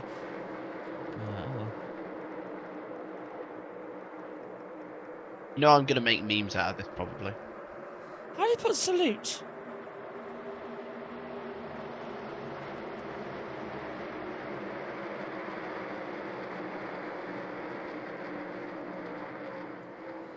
What the hell is going on at Fox for that to happen? Someone just put in the chat. I'm watching. Kid been called to the NASCAR hauler. I'm so glad I'm not the only one who saw that. Turn 4. That's great. Oh the my 10. goodness. Ty Dillon. Ty Dillon on my driver tracker has stopped at turn 4. You're right, JT. Fields coming through. Caution's out. Caution out. Now, is this the 10? Stop to the track. They're in turn 4 now. Can't see anyone on our tracker at the moment. No reason as to why. There's the yellow. It is the 10. Ty Dillon. There he is. He's hit the wall. No.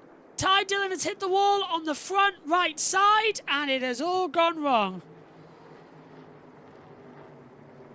Apparently, he was saluting the driver that was going by. So I think people need to relearn what a salute is, you know. I mean, they've clearly been watching too much. Oh, wait, I can't get political on here.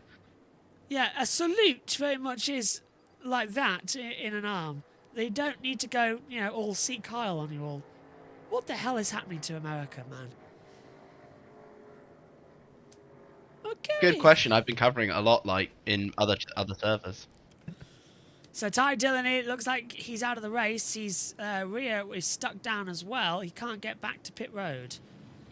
So our first proper caution of the night. Megan can hear me. Megan can hear me as well. So I don't know how she can, but Megan said, the 10 and 2. Yeah, thank you, Megan. 10 and 2, and she said that's how you do it. 10 and I'm putting 2. this in commentator. Oh, I just need to put this in commentators chat quickly that someone sent in my someone sent it in a server I'm in. How is Megan when hearing? it comes to doing little kids every 10 seconds instead of having good broadcasting. That's weird, JT. Look at that. He came down sideways off the banking at the top hill of turn 3 and 4. That looks like more of a puncture to me. Did he drift into the wall? We need the onboard camera to see that. Anyway, Yellow's out as they try and get Ty Gibbs sorted. He's leaving a number 11s is down there with thick black lines. Let's head over to the booze. Now here's why he's trying so hard to get going. If he can drive it back to pit road, they can make repairs there. Look it up. They got to push me. But if... Okay, just stop moving and they'll give you a push, they said. All right, they'll push him as a courtesy to see if he can get going. But if they have to hook that car up to the wrecker, it has to... that was an actual demand from the officials. They literally said down the radio, tell him to stop moving. 10, stop moving. Like, it was a proper telling. Why USB-C for 5 and 6, JT, I must ask? Phone. Oh, phone. Oh, then yes, yeah. They'll work perfect. In fact, could you send me that one for the USB-C? I quite like that. Yeah. Thank you. Then yes, that will work perfectly. They are a little bit expensive, so if you have any cables that are a little bit cheaper that you found. I do. I've got some out of £3. Where's that? Where have you put that kid? Oh, I haven't. I think Jack's got it. Been listening to officials. Jack, have you got it? Sorry. Did you put it in the chat? The kid. Like. What, the kid thing? No, I haven't. I can do that though if you want. Please, I'd like to send it to the guys on USON who are asking what the hell's happening. Did they not see it? Matthew did. Joe didn't. And they also put a salute emoji above it. I think we need to relearn how to salute, you know. He gone of the day. Apparently he was wearing a Kyle Busch. Oh, there we go. We've got it. Yeah. There you go. Kyle Busch. Oh, my phone shut down. Giving you his heart, guys. He's giving you his heart. That kid needs to stop reading Elon. Pit road open, quickie yellow. I've never been scared in my... Throwing in too many jokes. I need to stop. JB, do you want to line up before they wreck it go down on. pit road? 22, 21, 34, 48, 2, 45, 77, 24, 23, 5, 11, 12. The 10 is back in the pit lane.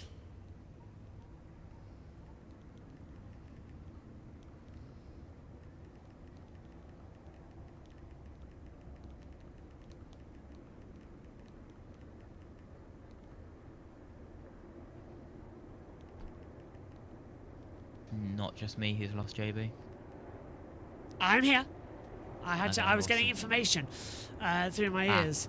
Apparently Fox have already issued an apology for showing that. I thought you froze. No, I'm here. I'm here. Cars coming down pit road though. Everybody to get new fuels and tyres precisely when we need to. 76 laps to go. Let's head back to Fox.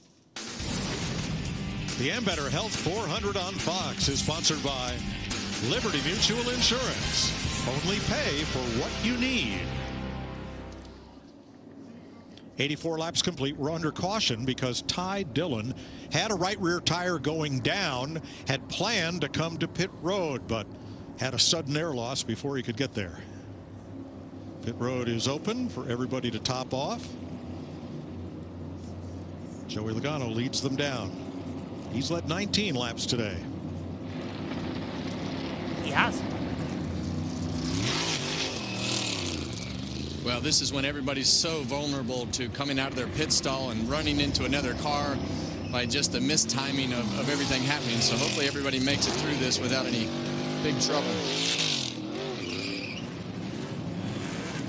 Pretty clean up at the top end of pit road. And no apparent contact. A little bit of jostling, and it looks just like 75, 85 on any Monday morning at 8 o'clock here in Atlanta. Oh, look, another outbreak. There it is, right there. You see it down. Ty Dillon brings out the caution for 85 laps complete.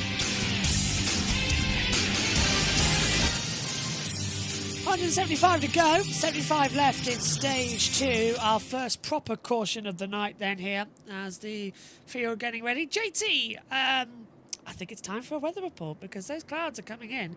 And have you got any information about what's happening out there? I can if you want. Always. Always. Hold on.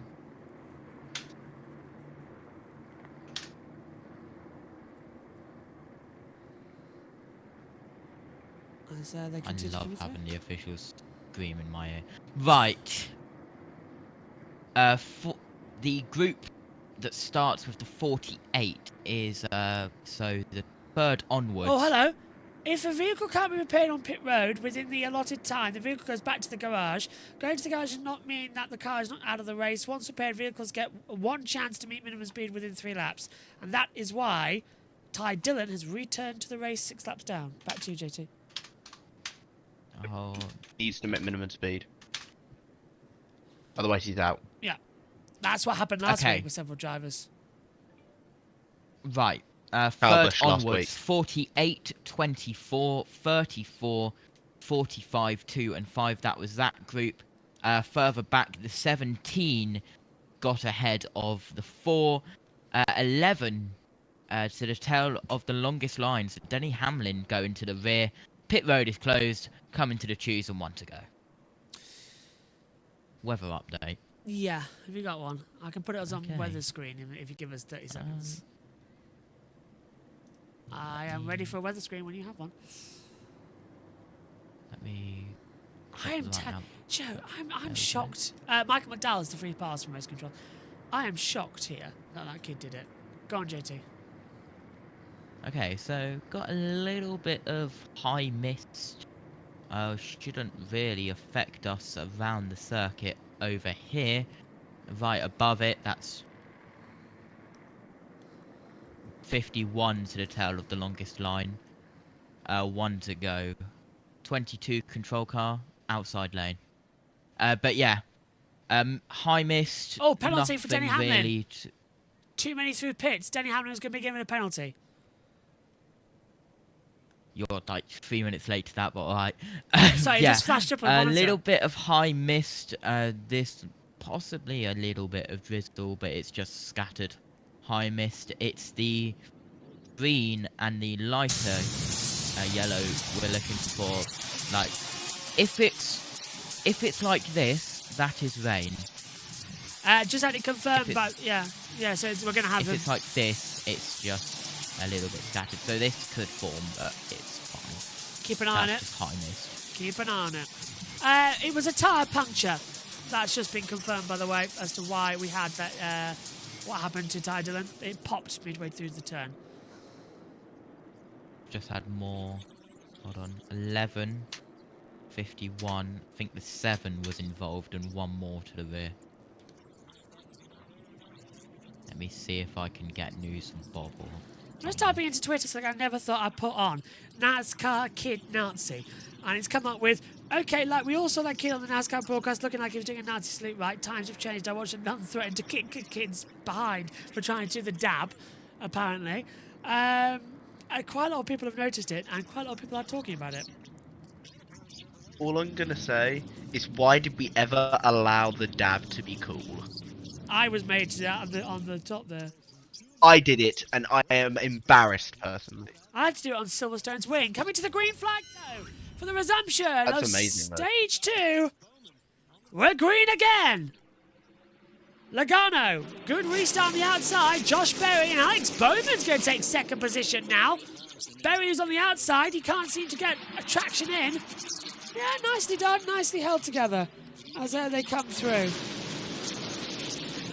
What do we think then, guys? Was that a good restart, a sensible restart, or do we need to have it differently?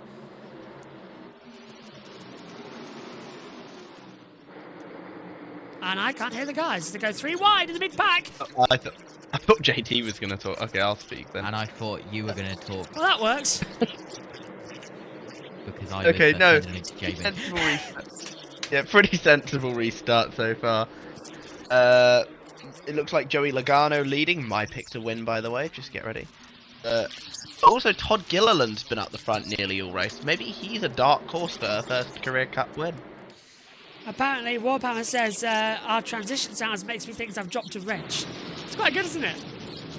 The little whoosh as it comes through. 3 wide still, end of the opening. That's 31 now. Well, of stage number 2. 91 in total, 170 to go.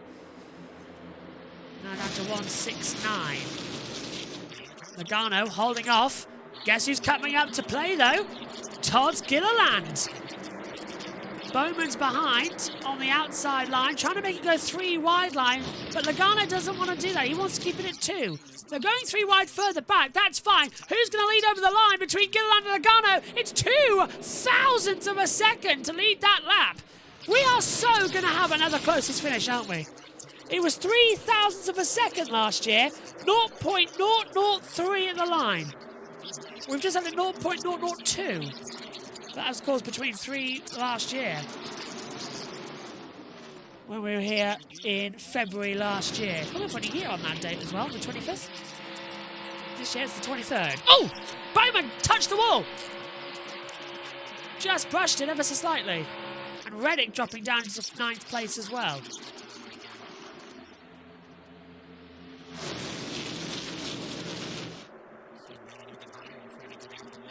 So through they go, Logano still having it.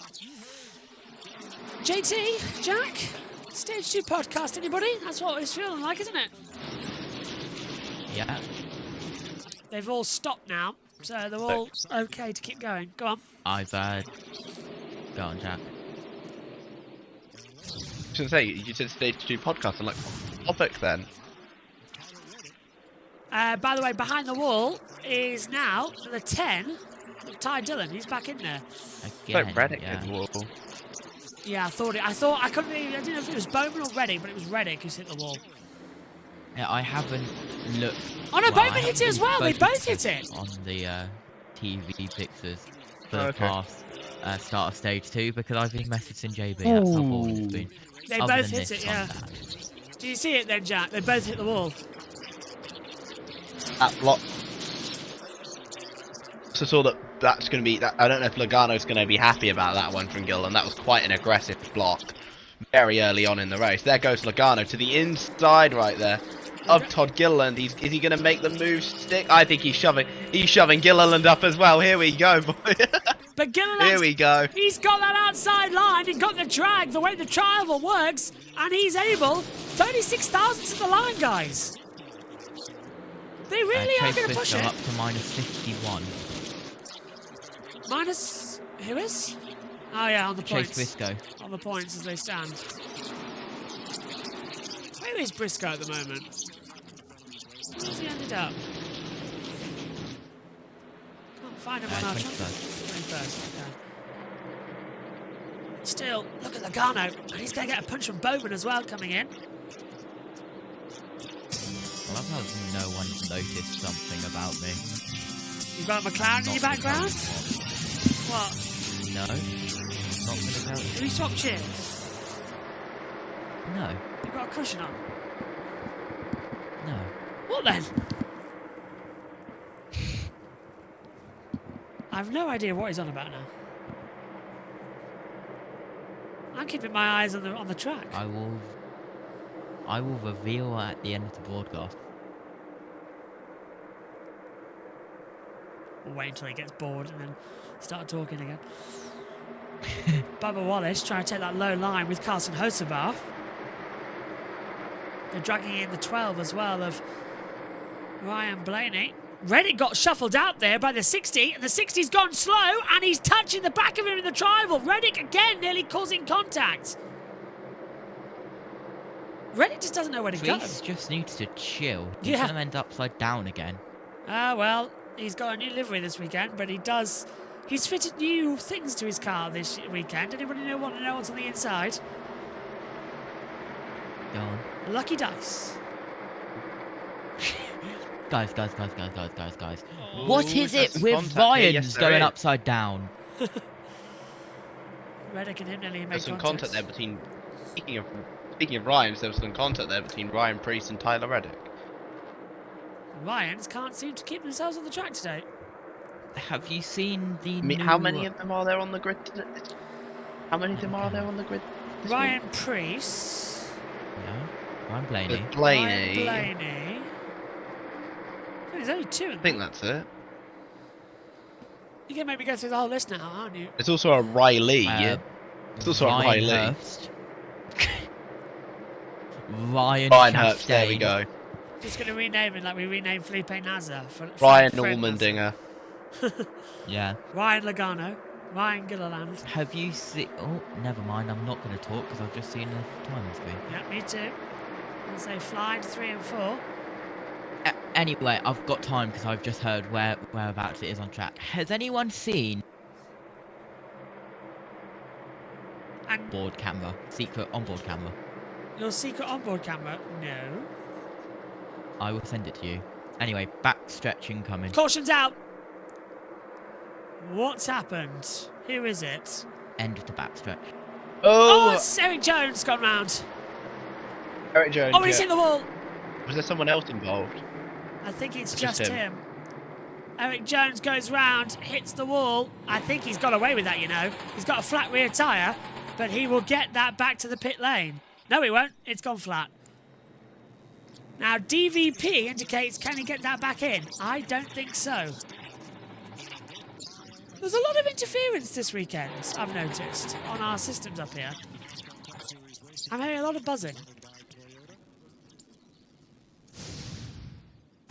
So, let's take another look at it, Jack. Riley Hurt. Hold on. Oh, he got tagged. It looks like some contact with, I think that's Busher. Yeah, he got tagged by Busher, and then he just goes around. He's going to whack the wall, though. There's the tyres popping. He should be fine to continue. If he can't get going, it will get towed to the garage, though. What can we talk about? I'm just going to go on. Can I go on a little mini rant quickly? Yeah, of course.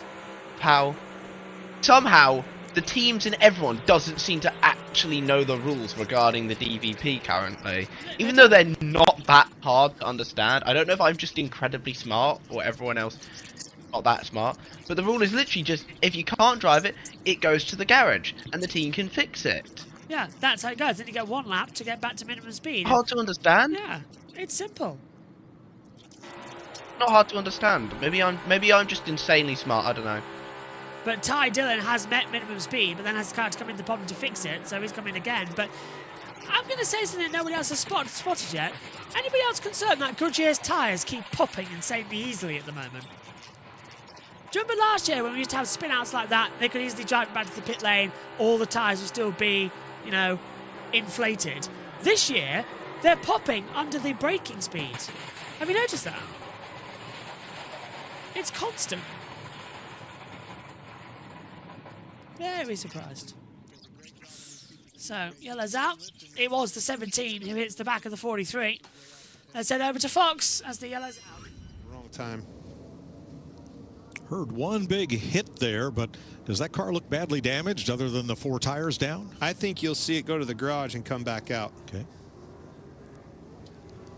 Yeah, agree with that. So Eric Jones brings out the 3rd caution of the day here in Atlanta with 157 laps to go.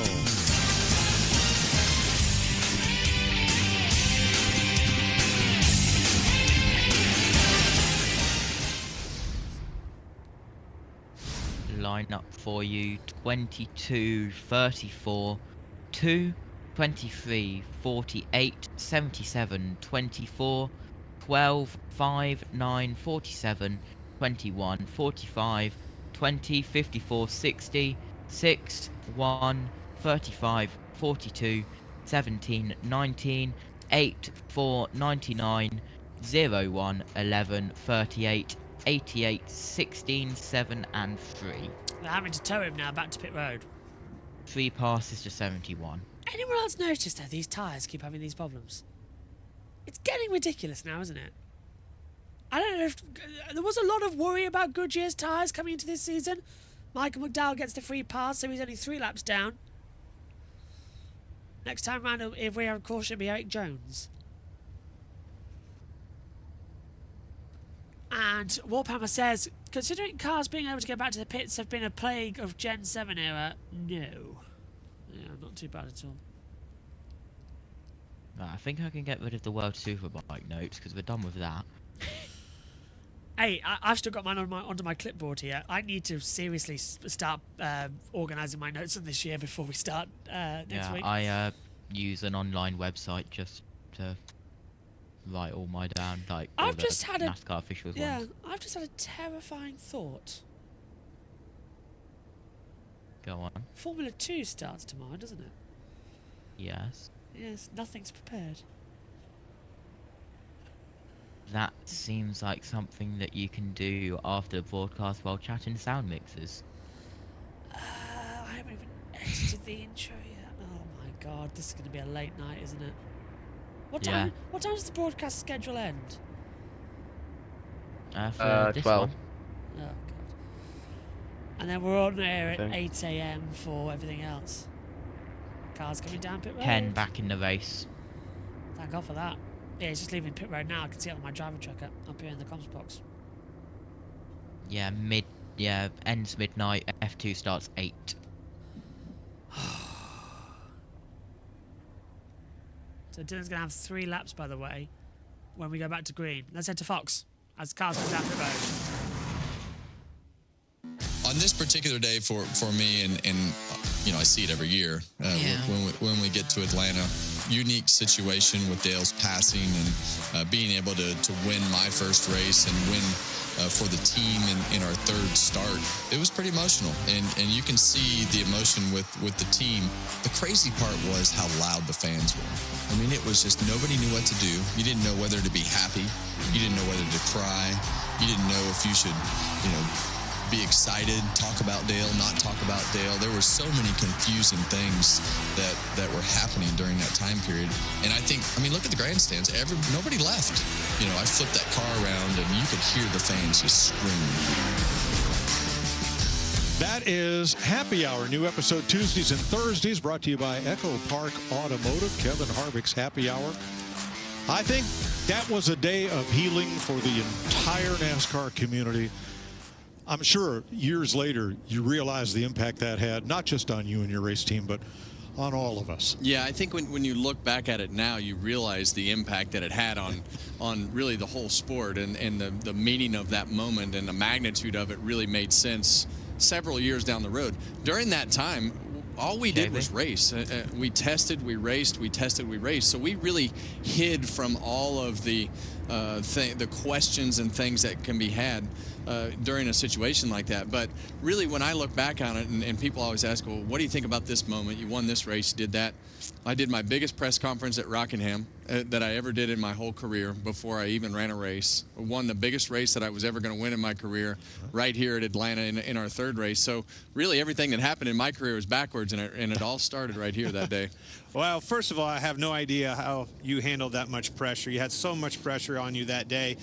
But people, you said it, people don't realize that you tested that car a lot. You had a lot of experience, a lot of time, even with that group, away from so-called Sunday's racetrack, but you were at the track a lot with that group and that car in particular. Yeah, I actually did all the testing for Dale Sr. at that time away from Daytona and Indianapolis. We did all the development testing with Chevrolet at Kentucky. We did all the open tests, and I did all that with Kevin Hamlin and Dale's team during that time period. So I knew the team pretty well.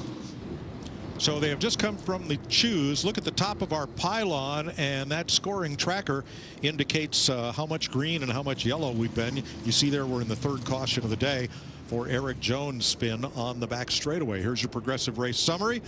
Joey Logano is our leader, one of 6 today. 16 lead changes, 36 cars have been on the lead lap. Every lap has been led by a Ford but one. One Chevrolet has led this race. BJ McLeod. stayed out on a caution after everybody else came to Let's pit road go. and made his pit stop a lap later. You say that, but there's not gonna be 3 long. there and there's 3 there. They just keep getting closer and closer to the front. And Here we go, back to the green flag then with 50. 44 to the rear, JB. Okay. 2 fast section 6, 22 control car outside lane, 71 3 pass single file. Time. Here we go again. Green flag's out. Gilliland and Logano on the front row. We're racing again in Atlanta. Down towards turn number 1. Now, is Boma going to have a look through on the inside line? He's at least trying to have a look. Radio's open. From Logano. great teammates locked up on that outside again. Big pushes coming. They've switched it off, and Fox Bowman takes over second position. Logano gets shuffled back into third, and the 48 pushing the 34 now of Gilliland as we approach turn 3 on the inside line. That's a much better run now. And coming up now, Bubba Wallace on the outside, and I'll work out, is that across the line? Actually, Logano's been given that lap. Logano got given the lap across the line. He's going to the low line, and he's got ahead of Gilliland nicely into the position. So, okay, yeah, Logano will take that lap. Where are they now? The back of the stretch. And now he's getting pushed by Cindric. He's in second position. It gets confusing to try and work out who's where, when, and how. Gilliland, Bowman, Logano, but now it's Logano, Cindric coming in there as well with Gilliland on the back, and Will Byron's in there too. Well, this is getting a crazy, entertaining little race, isn't it? To a side-by-side picture. Briefly. And Gilliland to the inside line, JT gets ahead, but Logano's going to fight him back. Down we go in towards turn 3. Cindric looks down to the inside, stays behind at the moment as there's no one to help push him through behind. Jack's most good thing right now is that with half to go of this stage, they're just going to now save. They don't need to save fuel. They can just go straight to the end of this stage and then pit. Yeah, no. We might actually get some proper racing going on here, I think, to be honest. It's going to be pretty exciting, to be honest. This is what I like when the cars are actually at like near full speed. Yeah. When the cars are actually racing each other. That's what I like to see. Actually is worth it, as I think Fox going to another ad break, by the way. What a surprise! Just posted in commentator chat now. Little look into what I note down during a caution. Presumably, yes. It's a lot. I look forward when we'll hear that next week. I've just seen it. Yeah, that's a lot. Gilliland goes behind, gets ahead of Cindric. Trying to find in. Logano's on his own out there. He can't sustain that. As we talked about yesterday in Xfinity, JT, the fuel map. He can't sustain being out front for that long period of time. Jamie Little. Logano talking about handling at this track. Been listening to Jamie? his audio as he's led 42 laps now. Out front, just a little free, but his ride quality is good and the speed is good. And they are also good to go on fuel rating. Well, Jamie, as Mike was just talking about the Fords and if they would have enough downforce today, I asked Brian Wilson that question earlier this morning, crew chief for the number 2 of Austin Cindric. Brian told me that they were surprised about the speed that they had in qualifying because they actually came here with a setup that they felt like would race better if for some reason they got in the pack. Last time we were here in the fall, they got in the pack and they couldn't get through the pack, so they were shocked with that, and it's looking really good right now. Go on, JT. It's always me, it's never you, JB, or it's never you, Jack. It's always me when I'm talking, it's always when they have to throw down to the pits.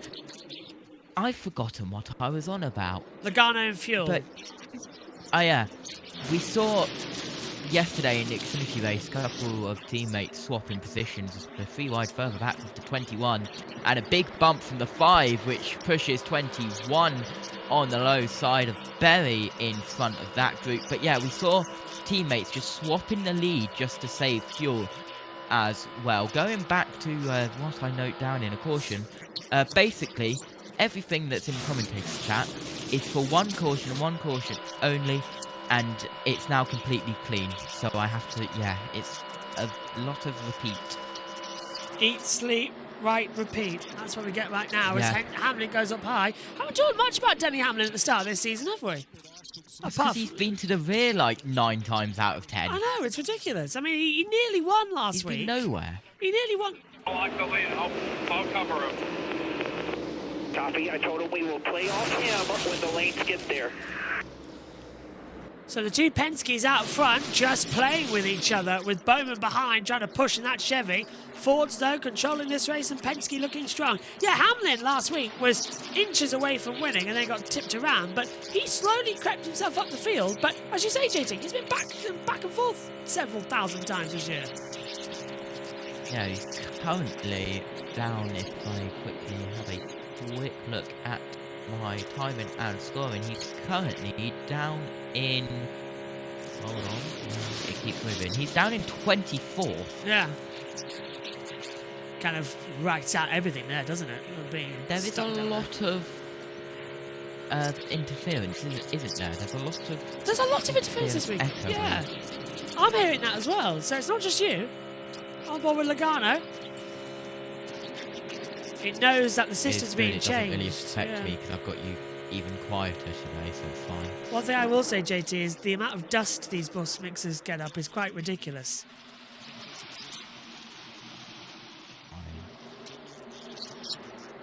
It's quite bad, actually. I need to actually unplug it and clean it before the test. The annoying thing is that you can't really use water because it's electric. Yeah, I have to use Q-tips. Literally, I get a Q-tip and dust it. Oh, look, an ad break with 40 to go. Oh, no, yeah, 40 to go. Who knew that was coming? So the Ambetter helps 400. Hello, Omi. Omi's watching. Hi, Omi. Hello, Omi. So, Logano leading, Cindric, Bowman, Gilliland, Berry, top 5. Shall we go back to stage 1 podcast?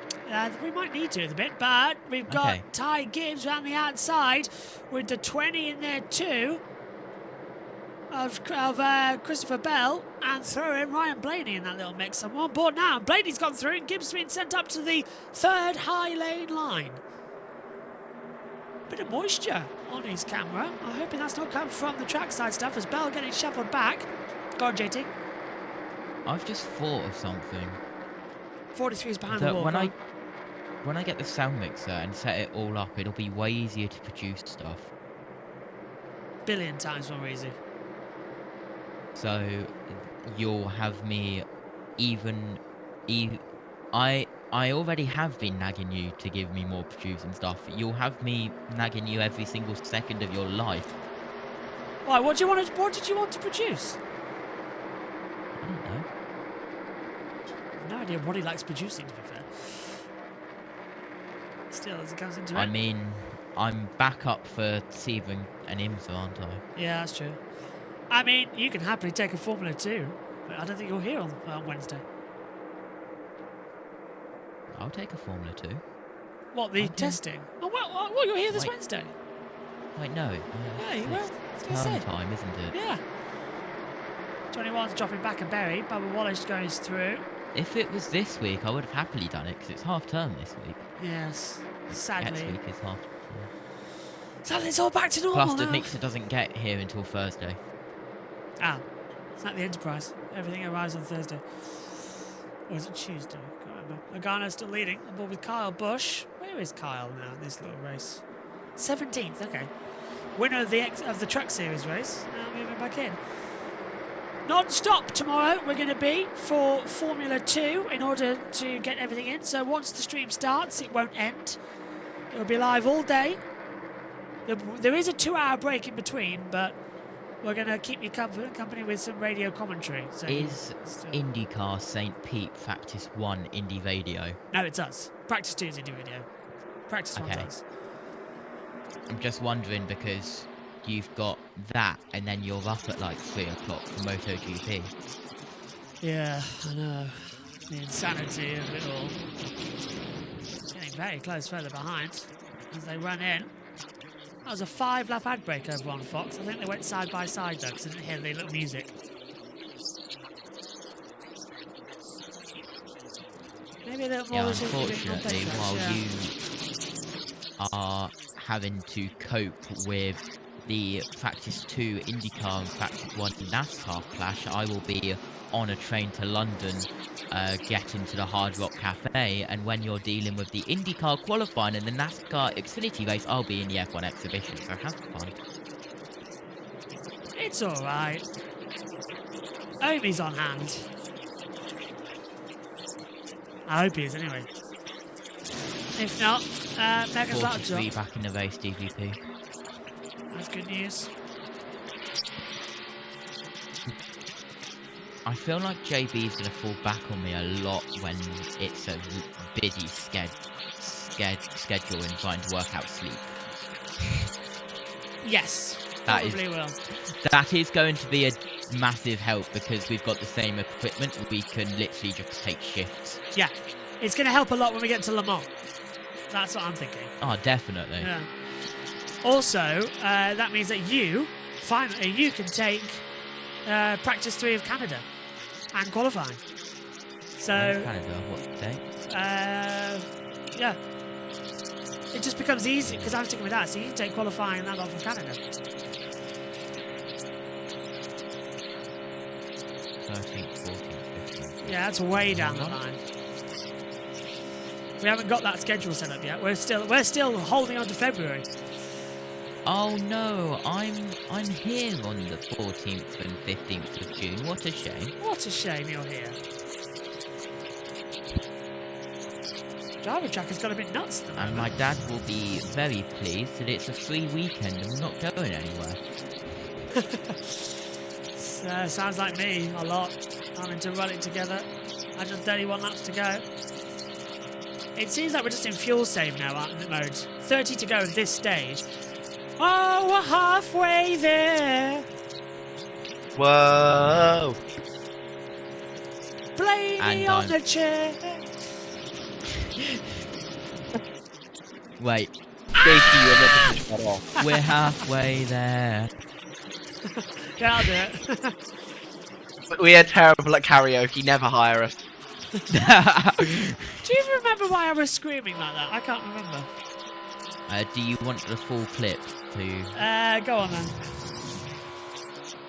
Which is why everybody goes, ah! With the TV picture quality. Yeah. Oh, that was it. Probably a NASCAR thing last year. IMSA. Oh, was it IMSA this year? Or last year? Rolex. Oh, I remember doing that. Whoa. Keselowski nearly got wiped out there over the line by Ryan Blaney in what could have been a huge accident. Blaney came up and Keselowski just didn't know that he was on the inside. How to tell it's IMSA because you can hear Jackson at the end. Ah, I see. That's going to come in handy as well, by the way. As well. You're not here Friday, are you, for Qatar? No, not the three-way clash because it's schooling. I have no idea what we're going to do with that three-way clash, by the way. I'm quite scared about that. Who starts a season on a Friday? Which idiot decided... Keep an eye on the 34, just come over. Okay, go on. If That's Gilliland. Still green. Gilliland dropping down the order. Yeah, he's dropped back. Look, you can see on the diamond tower. Todd Gilliland in trouble. Slow. I've stayed green. Caution's out. And that would have been perfect timing for me to throw the fader up on the officials' feed. Yeah. So it is Todd Gilliland, exit of 4 on the tri-oval into 1, has blown a rear tyre. Yeah. He's blown a rear tyre. That might be a caution. There might be debris on the track. Where have you been? For caution, debris on the backstretch. Yeah. It is a caution. Where have you been? My stream must be behind. Jeez. Ah. We said it was there it is. That's the reason. Burning rubber on the front stretch. Caution's out, ladies and gentlemen. Number 4. Ladies and gentlemen, this is caution number 4. 3 passes to 71 again. He's gotten 3 laps back. And Ty Dillon's gone 24 laps down.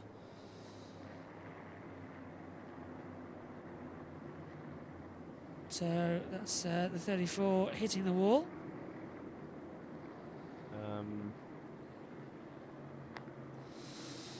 Well, it's getting nuts out there, isn't it, ladies and gentlemen? Tyres changed and away goes Gilliland. So he could drive it back. We've got Circuit the Americas next week, haven't we? Oh, it's not even. Hold on. We do indeed have COTA next road week. course time. Shorter road course than last year, so hopefully it's going to be more entertaining. Maybe a slightly longer race. There is 2 practice sessions of qualifying, and the race will bring you all here on JB Motorsports. Certainly the race live. We'll see what we have to do with qualifying and the race. Sorry, qualifying and practice across it, because we've also got a lot of others on next week. Basically, I think JT said we are non-stop from last Monday. Sorry, when was it, JT? Wednesday till now. Hold on. He's going through. Line up. Yeah, the lineup.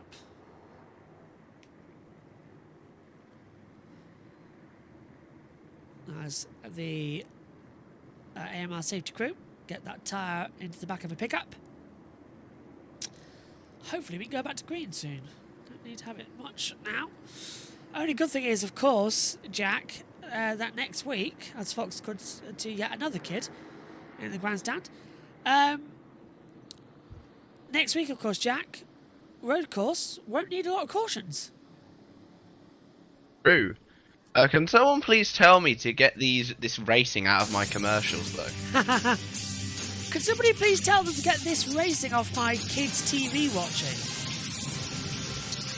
The amount of time Fox have zoomed in on kids this weekend is quite alarming. Here's the reason for the yellow. Again, Josh. So here's the reason. Here's the reason for the yellow. The tyre was already punctured, guys. Didn't even hit the wall. It just went. Yeah. I said, JT. We are non-stop. There's something every day. From when to when? Look, I've got the commentator series chart open. Let me just go and grab it up. So Gilliland's gonna lap down. He'll get the free pass next time by. Oh look, more kids watching. What is going? It's Fox just literally paid now to show kids on TV. Okay. I had to stop myself saying something that I had to stop myself. It's alarming me how many times they're showing kids on telly. Yeah, you got the gist of what I was about to say quite well there, I think. We are non-stop from the 18th of February. Yeah. To the 2nd of March. Our next non-broadcast day is the 3rd of March. It would have been from the 12th till the 2nd, but there was no broadcast on the 17th. There was no broadcast on the 17th? Yes, so that's why it's 18th to 2nd instead of 12th to 2nd. Oh, okay. Still a long time. Pit road. Where these guys that stayed out, they're going after those stage points, maybe a stage win. Their stop will be slower at the end of stage 2, doing 4 tires and fuel. This is where it really gets jumbled up. Chase Elliott is the first to pit from 9th position. We'll recap when we come back. We're under the 4th caution of the day for Todd Gilliland's tire debris. I thought NBC was nothing but commercials. Fox, so far, in the space of an hour and 34 minutes, have taken, are you ready for it, 12 commercials. They never said this in their TV guide that they gave us, that they were going to take this many commercials. It was officially debris on backstretch, is the reason. Yeah.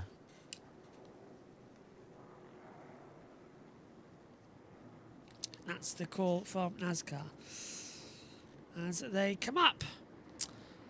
So, yellows are out, and we are past half distance with 123 laps left to run of the Ambetter Health 400. 4 cautions so far, and 3 of them have come in stage 2. Stage 1 caution ended it. New tyres coming in for the 43 of Eric Jones. 48 stopped back, so JJ Yellow, Todd Gilliland's back into the pit lane, so is JJ Yellow now. Okay. I just realised. What? I wrote down the whole lineup, never said it before pit road opened, so it's just invalid. Well, that goes well, doesn't it?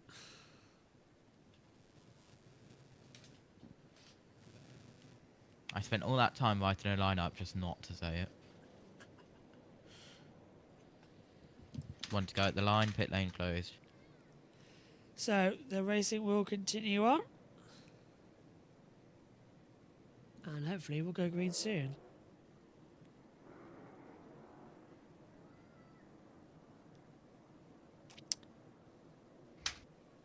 Hold on.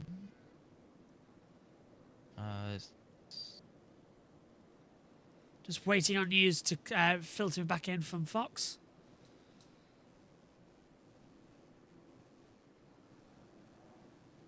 Okay, penalty vehicles. 34 doesn't get much better for him. Reason of the caution was the 34, and when he came down, he was speeding in sections 3 and 4. Oh! So he is to the tail of the longest line, and there is no free pass. The free pass was the 71.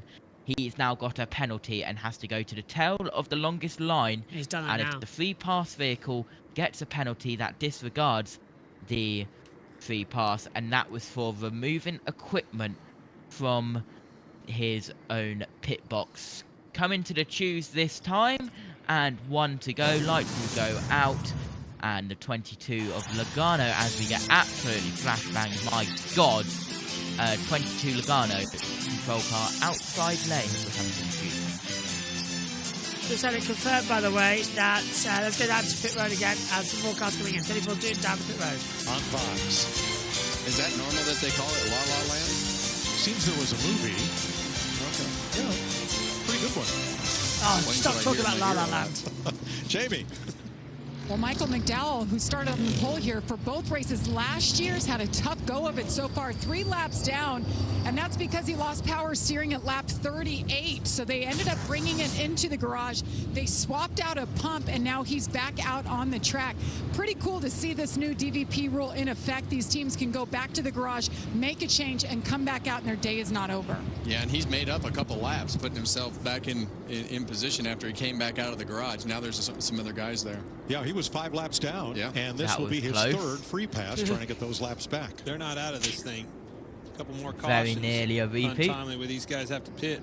Now, Todd Gilliland is on the lead lap after... Yes, he is. Yeah. So Gilliland's back on. Outside line. Vehicles 34.71 coming to the green.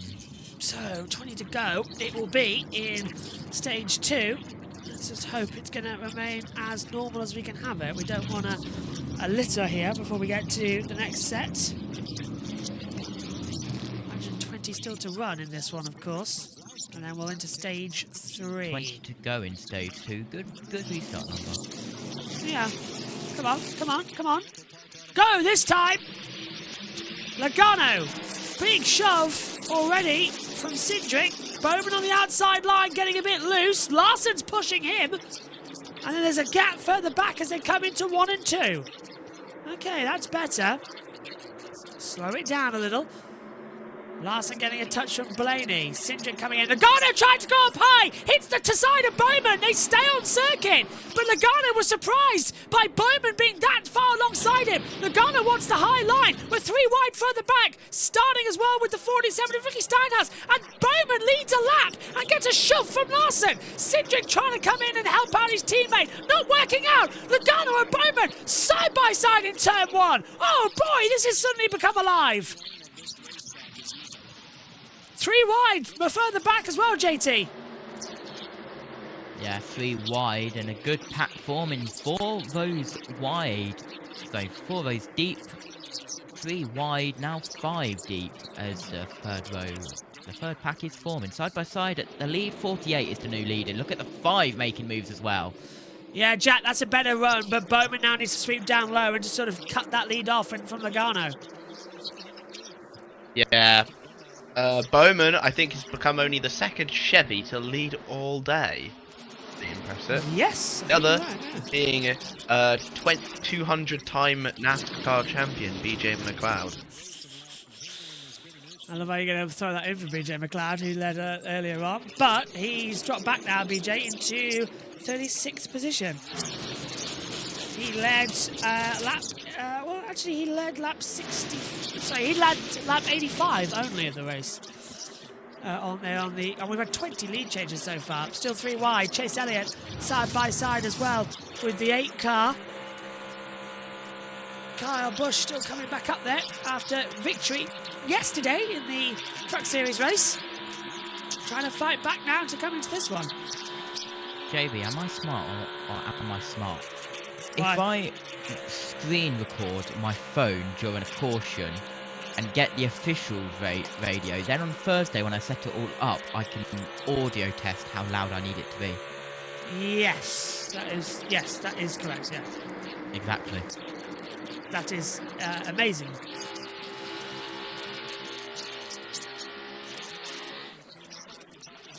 Kuala Lumpur. Wide. Go on. Once again. Yeah. Sorry, I've got Corey LaJoy. I've got to reply to Jake Sanson. Over to you.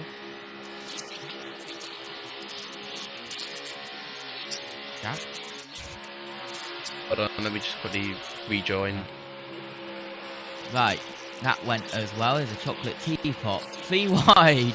Tyler Reddick on the high line, the number 19 making moves once again on the low side as 45 gets that lap in that pack. Looking at the front, Logano still leads out front as Bowman is battling up there as well on the outside line.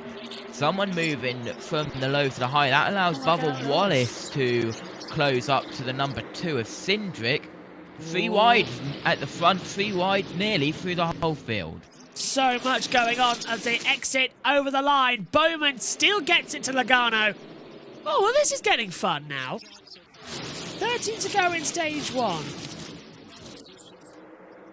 I think we're going to be with... Sanson said, by the way, he's got nothing on Saturday and Sunday next week, so I think we're going to be in a quite interesting position with him next week in the booth. Wasn't Sanson meant to be here today? He's still in Kuala Lumpur. After covering the Asia Series for karting.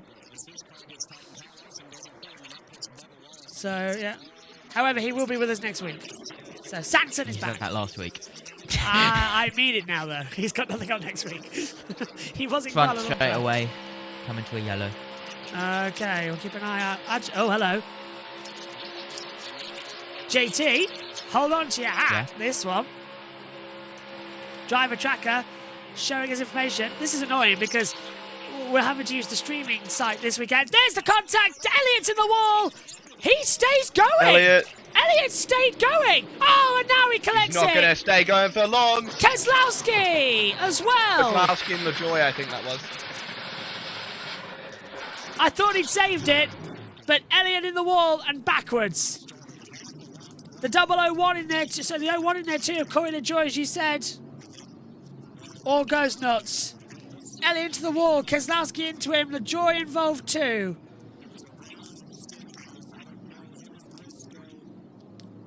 Oh, this is going to be fun. Oh, Sanson started making databases for the championships we cover in a Google Sheet. Oh, nice. So there's the Chase Elliott fans in the Napa garage, angry in the stands. Oh my God, they're not showing children. Well, and 50% of the audience is tuned off.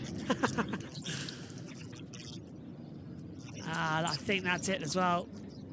For Brad. The 9, the 6 and the 01 involved. Right, who did he hit? Is it Steinhaus again? Has Ricky Steinhaus Jr. done it again? Stenhouse put him in the wall. Is he done? Yeah, he's done. There we go. Up, up, up. Yeah, he's done it again. He's done it again. What is wrong with Ricky? He's done it again. Sorry, I have to put that meme. He did it at Daytona. We all said it, and he's done it here in Atlanta. Ricky Stenhouse Jr. Just the mind boggles. He got a tap from someone though. Was it Berry? Oh, and well, the one just had an accident on his own. No, he did get clipped. Definitely got clipped. Well, there goes the rest of the day. Yeah, there is his clip.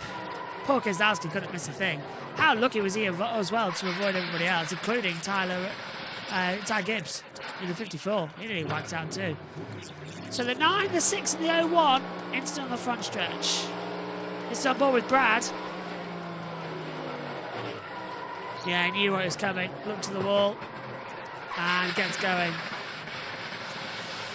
Caution's out. Let's head over to Fox as we wait to see what's going to happen next. Here's another angle. From Tyler Reddick.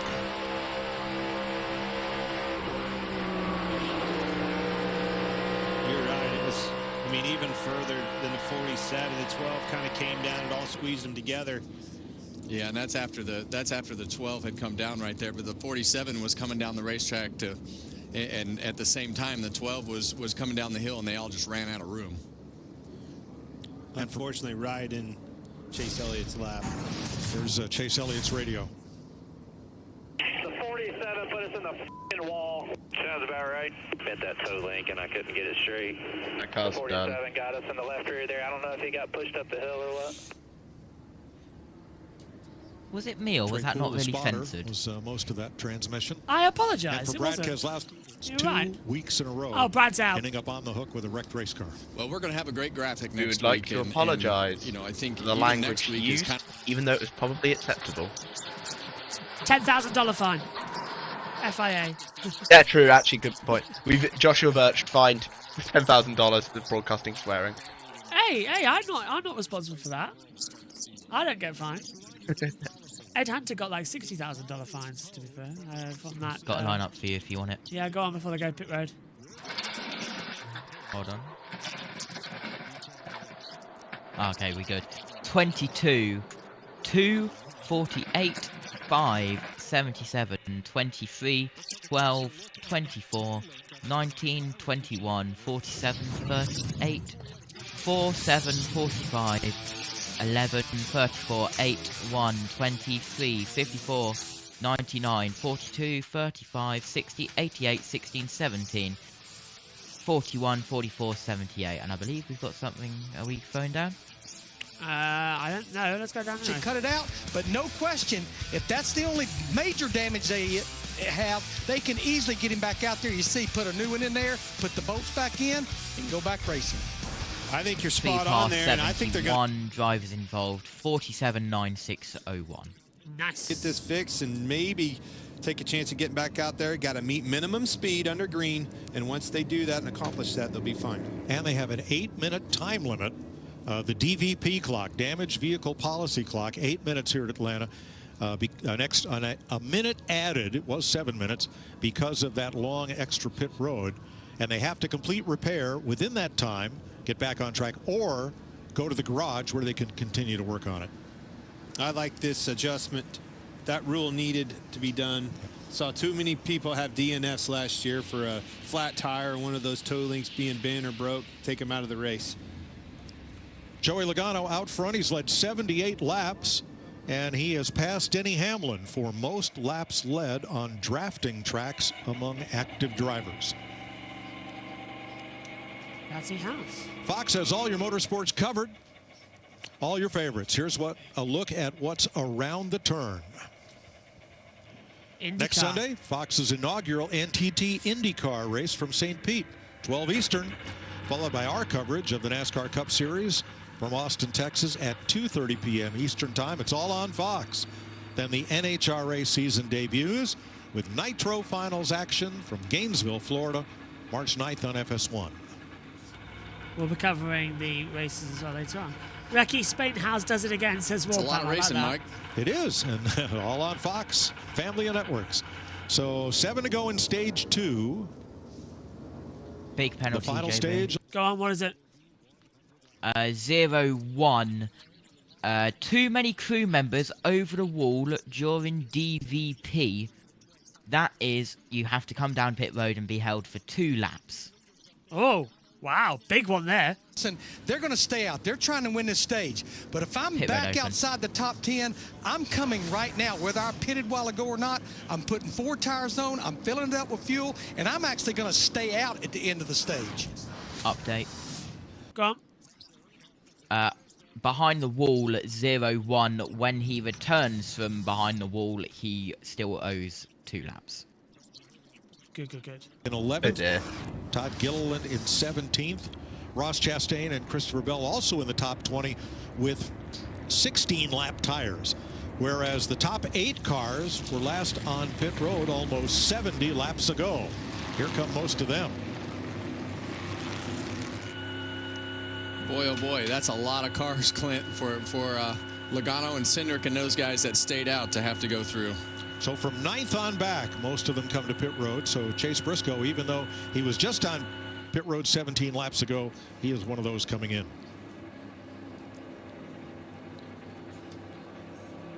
So ready to go soon for the restart. Cars down pit road. 7 laps to go in stage 2. There will be a green flag shootout to the green and white checkered flag. We're under caution, the 5th of the day for Chase Elliott.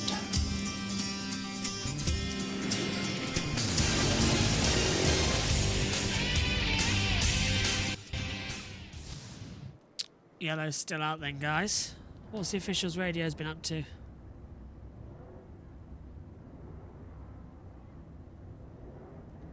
That's what JT's listening to, by the way, right now.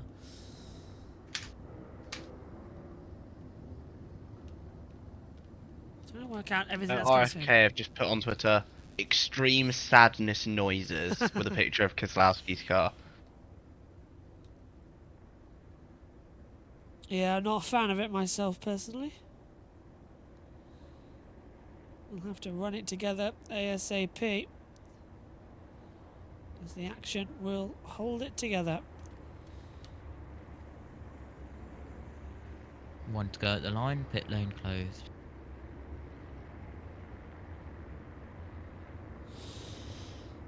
So, it will be literally 5 to go or so when we go, 4 even, to the end of this one. Bit daft, but yeah, we'll go racing. The caution's going to come out next either way. Still 100 laps to go, of course.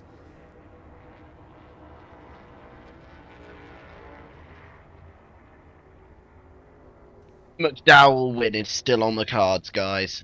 If McDowell wins... He's only 2 laps down now.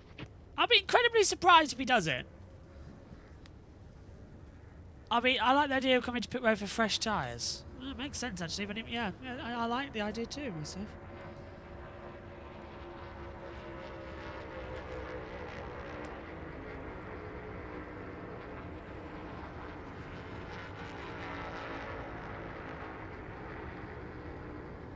Ready for the restart then? Elliott's still in the race, by the way, 2 laps down. Good to see. Ready for the restart then? Anything to add, JT, from radio? Yeah, just trying to work everything out. Hold on, what is this just happening on Twitter? Dawsonville Pool Room on Twitter has said, "Come and wait by our door after this race at Stenhouse Jr. We dare you, angry face." They're probably going for it, aren't they? Anyway, yeah, notes. Where are the notes? Let me open up my notepad. 9, 51, 10, and 1 or 2 others. I didn't catch the numbers as JB was rambling. I had Fox music in my ears, which did not help. Penalty vehicles 10 to the rear, not on lead lap, but he's got a penalty as well. 71 free pass. Race off pit road 19, 7, 42, 38. Coming to the green. Ready and steady. Restart is go. Oh, big bunch from Cindric, who literally pushes Logano in the restart zone there.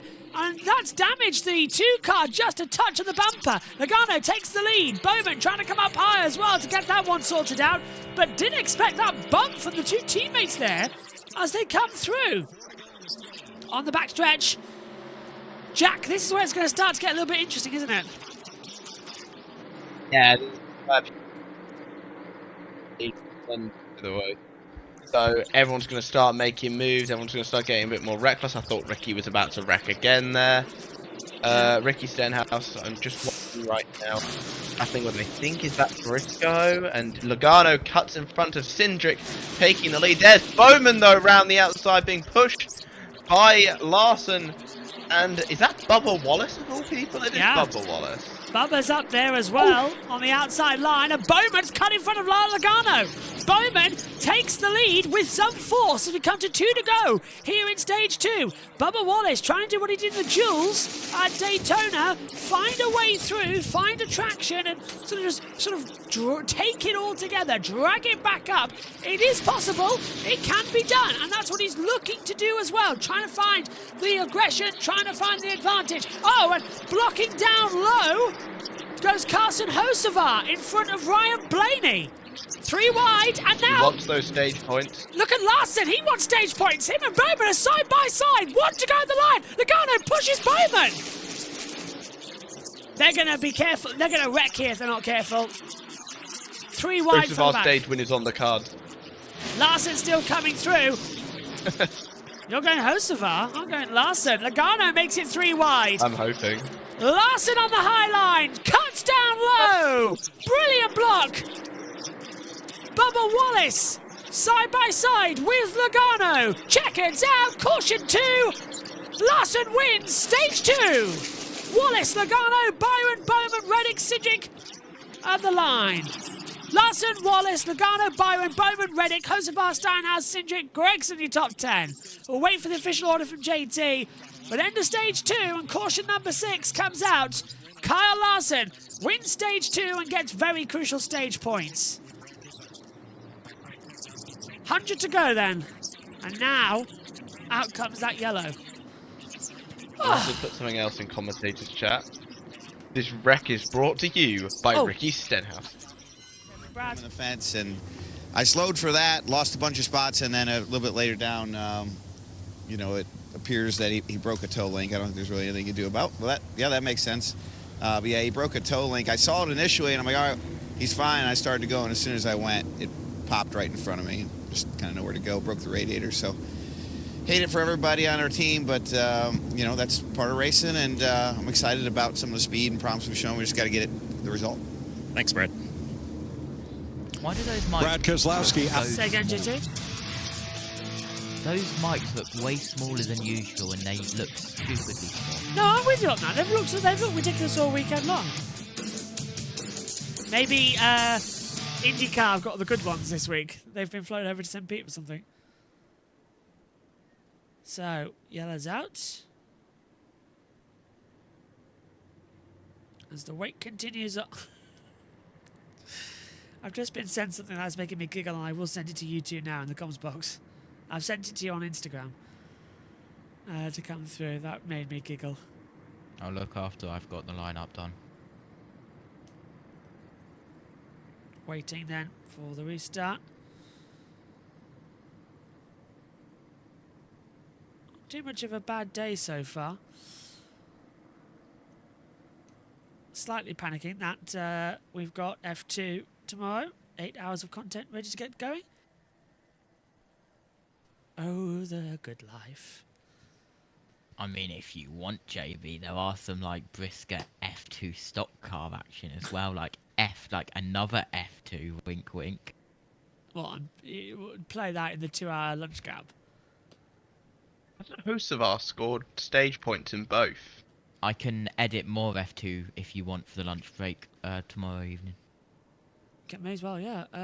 Although we are trying to get through the whole season in commentary, so we'll try to work out 8, 16, 24 hours.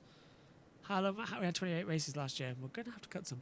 I think you're right. Hocevar was inside the top 10 earlier on in the weekend as well. Who's after the 17 on your lineup? Austin Dillon in the 3. Alright. We'll see if that actually maintains where it needs to be. As we'll come back through. It's getting very misty out there, guys. Xfinity, fastest lap, by the way, currently would go to the road course dinger himself. AJ Allmendinger, currently the fastest lap, with a 29.541.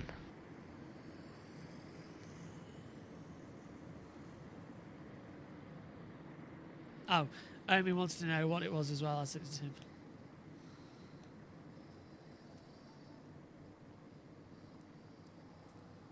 So we're getting ready to head back over to Fox. JT, I'm worried about the weather. Are we getting any rain nearby? Weather update followed by lineup. Sounds good to me.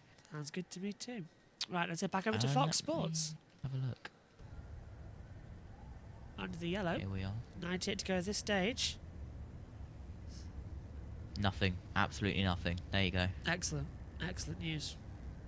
Pit road is open, and since pit road is open, it's 7 laps to go. Before it gets messed up. Go on. 5, 23, 22, 24. He's frozen. He's club there. 48, 45, 77, 47, 2, 4, 19, 12, 42, 1, 88, 35, 34, nice. 54, 8, 38, 17, 3, 7, 11, 21, 20, nice. 99, 16, 60, 41. That is the end of the lineup that I got. Can you tell I like it when numbers line up? Yes, I like that too. Over to Fox. Well, then it looked like it got loose on him. It's a good stage in. That was fun, exciting. Now the roles are going to I don't even reverse. need to say who These the guys pass is. I think you know already. We're going to have to pit, and the tires are going to be in the front. Val's only one lap one down. driver that had fresher tires managed to move up into the top 10 on the final lap of that stage. And that was Tyler Reddick. All right, pit road's open. Jamie?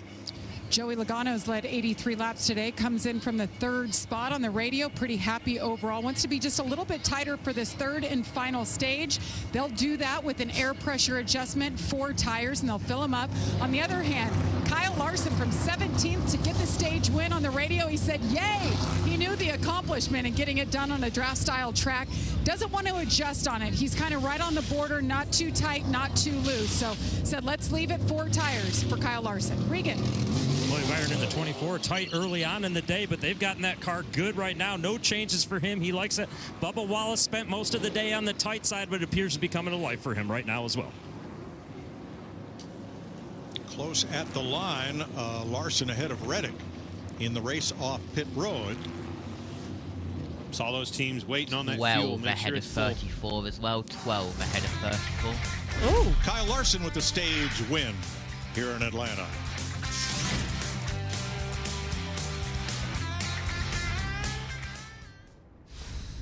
Holding on then with the racing action. Not going too bad, guys.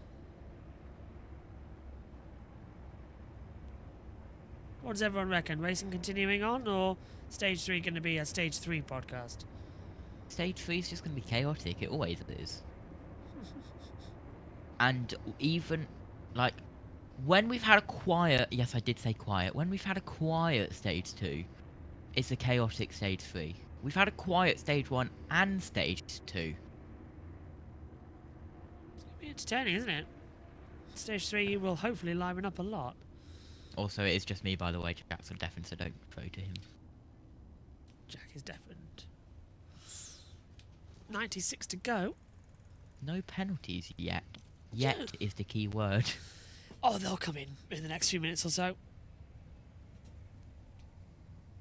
I am actually looking forward to... I know it sounds daft, but it will be 2 days off before we get going for Formula 1. How? Well, I'm not doing anything. It's 8 hours where I just have to read a timing screen every now and then and get some text from people in the paddock and listen to what Omi's has to say, and then we're good. Nice. I think we can all agree that we've all missed Formula 1 a lot more than any other series. Do you want me to ping commentators about F1 chart and March chart? Yeah, we'll do that tomorrow. Okay. Live production meeting, everybody. We've been doing that a lot lately. It's just easy to ask on the caution, isn't it? It's easy to ask under caution because it's very rare we actually have a free moment these days to actually talk. And plus, that it proves to everybody at home watching, these things are planned and they are done, and they do take a lot of time to consider. So we're always giving it our best. Yesterday, during the World Superbikes and NASCAR Xfinity, JB can back me up on this. Yes. While NASCAR Xfinity were under cautions. I was over on that setup Hang on, sorry, you're not on doing camera. the commentator chart. We can see it now. Because that's going to come back in. Yeah, what was that about? Is that computer on? I'm That back. computer Okay. is on and Jack. is a second setup that I can use. So let's say we've got a NASCAR and F1 clash. Yeah. One, let's say, depending on what one I'm producing, and let's be honest, I'll be producing NASCAR. Okay. Yeah. NASCAR will be on the big setup with the big bus mixer. F1 will be on the Little one, yeah. small one. Yeah. Stat for you all. Go on. Dowell, if he gets one more free pass, he will tie the record for most consecutive free passes in a single race. What, at 7? The record, I think, the record consecutively is 6, held by Jake Murray. Okay. Alright, let's head back to the garage. We know he's a champ. He's Pittsburgh never won't won. go at He's the only champ of the sport competing in this race. There are 6 of them who has not won an Atlanta race. Jamie, a quick recap. Josh Berry taking stage 1. Yeah, great to see Josh Berry put it together in stage 1. Right here you see contract from Chris Buescher, spins Eric Jones out. He's 26 laps down. His day's basically done right now. Yeah, Ford's had the 10 of the first 11 starting spots. Todd Gilliland here with a blown tire on lap 134. What a run Gilliland had going. Unfortunately, blew that tire. He's not out of this, though. And right here is the big wreck of the day. You see Chase Elliott had some contact from Stenhouse, who actually had contact from Briscoe, ends up taking Brad Keselowski out. Said his radiator was tore up. But this is a story. And when we talked about Kyle Larson in our pre-race show, like, what's he need to do? He showed us right here, Chris. He's just got to put it together for the rest of the race. Yeah, after Jeff Gordon on the radio last week talking about his frustration. Also a developing story. He's been in the top 10 all day, has Larson, but Carson Hocevar has a chance of Rookie of the Year last year for his first Cup win. Oh, it's been impressive. Now, if you can listen to the radio, he's made a few people mad today, but he's doing what he needs to do, putting his car in the right position. He's been in the middle a lot today, kind of forcing the issue. If he can put the whole race together, this guy could be a factor when it's all said and done. Yeah, he got Kyle Busch, but we heard on the radio, Kyle, but I had enough of his, and then there were other words that it's getting loud. We won't repeat those, I can't say that. Let's go back to the guys in the booth. 93 laps to go as they form up double file after the choose. Getting ready then. What have we got for us, JT, before we go back to green?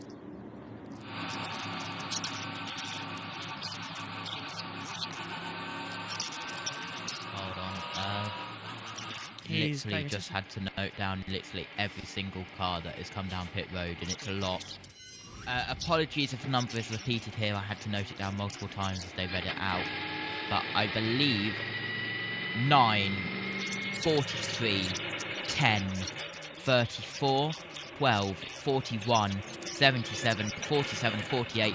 The 9 was too fast, sections 15 to 17. 70 was too fast, 3 to 5. As well, if there's a 49, that was called out as well. I don't know. It kind of got a little bit blurred. Stage 3 is green here in Atlanta. Briscoe and Chastain across that line. The 19 now in the lead and nearly gets taken out by Chastain, who's going to get pumped behind by Shane Van Gisbergen, as well as up to 4th place. The order rechanged by those who haven't yet pitted. And look at that. SVG, for once, getting into it, touching the back and pushing Chastain to the lead. Wow, Jack.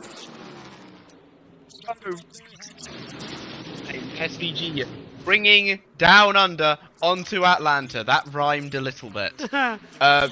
Pushing the Melon Man into the... Wait, is he going for the lead? No, I think he's just pushing Ross. The Melon Man into the lead of the race. Ross Chastain's last plate track win, just to remind you, was in 2022 at Talladega, when the entire field decided that they forgot how to drive. That was a weird weekend, JT, if they're coming to it. Talladega. Yeah, that was a weird weekend at Talladega. Then again, isn't every single weekend at Talladega weird? It's such a unique circuit. Garage has confirmed garage for the US viewers. 0-1 out accident and 6 out accident. They are official retirements. So they're out of it, unfortunately, of the race so far. Over the line. So out goes the 1 and the 6. That's according to Joey Brad Keselowski. They're still, though, Ty Dillon and Eric Jones need 24 and 26 laps respectively to catch them back up to the field and get their points in the day.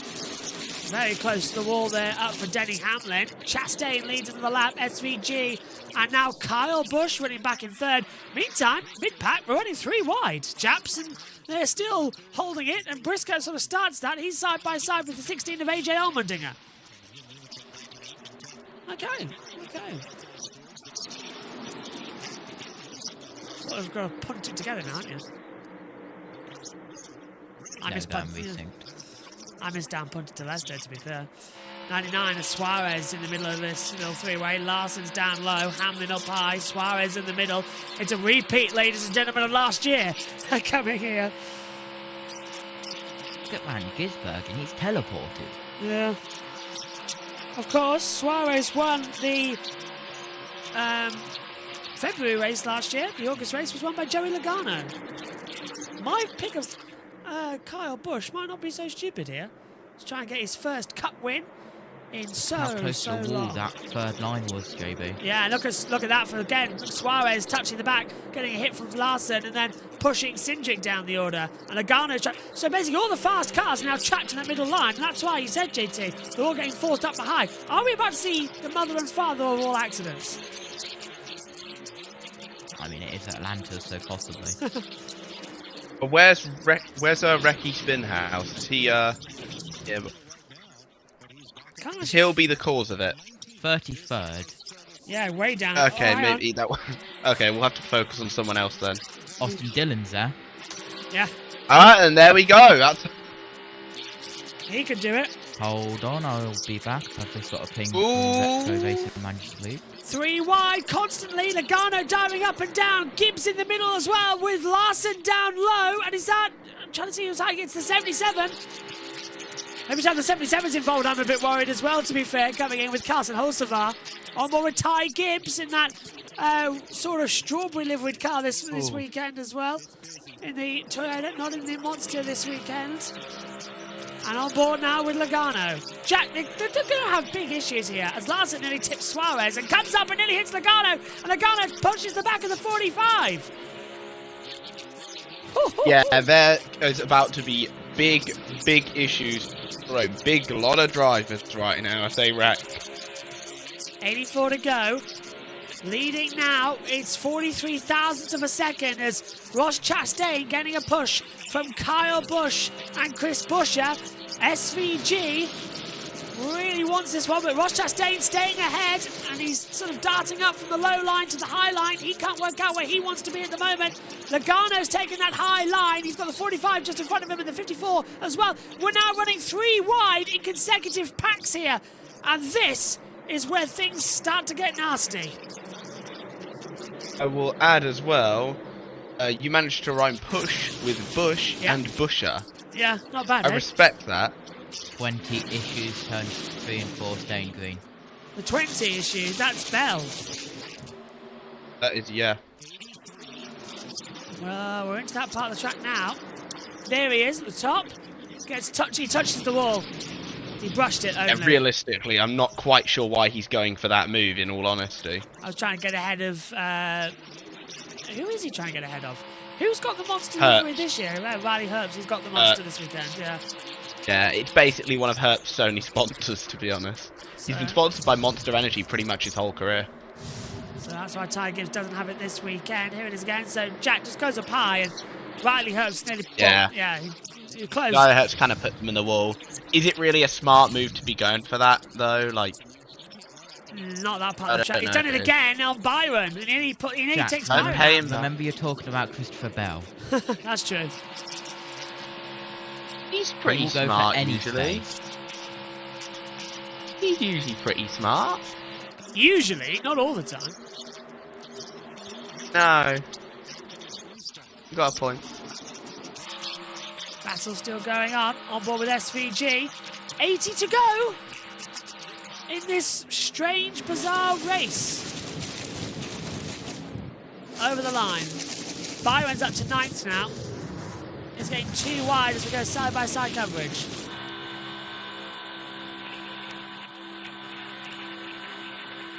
It's a worry, actually, to figure out what's going to happen next.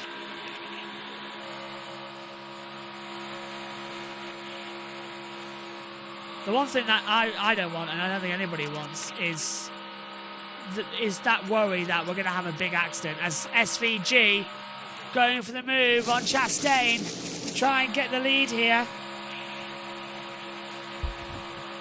Just take it easy, boys. There's a long way to go in this race. 28 lead changes, though, JT. 28. Yeah, 28 lead changes across 11 leaders. Those 11 leaders have been the 22, 21, 2, 1, 34, 48, 19, 5, 51, 78, and 88.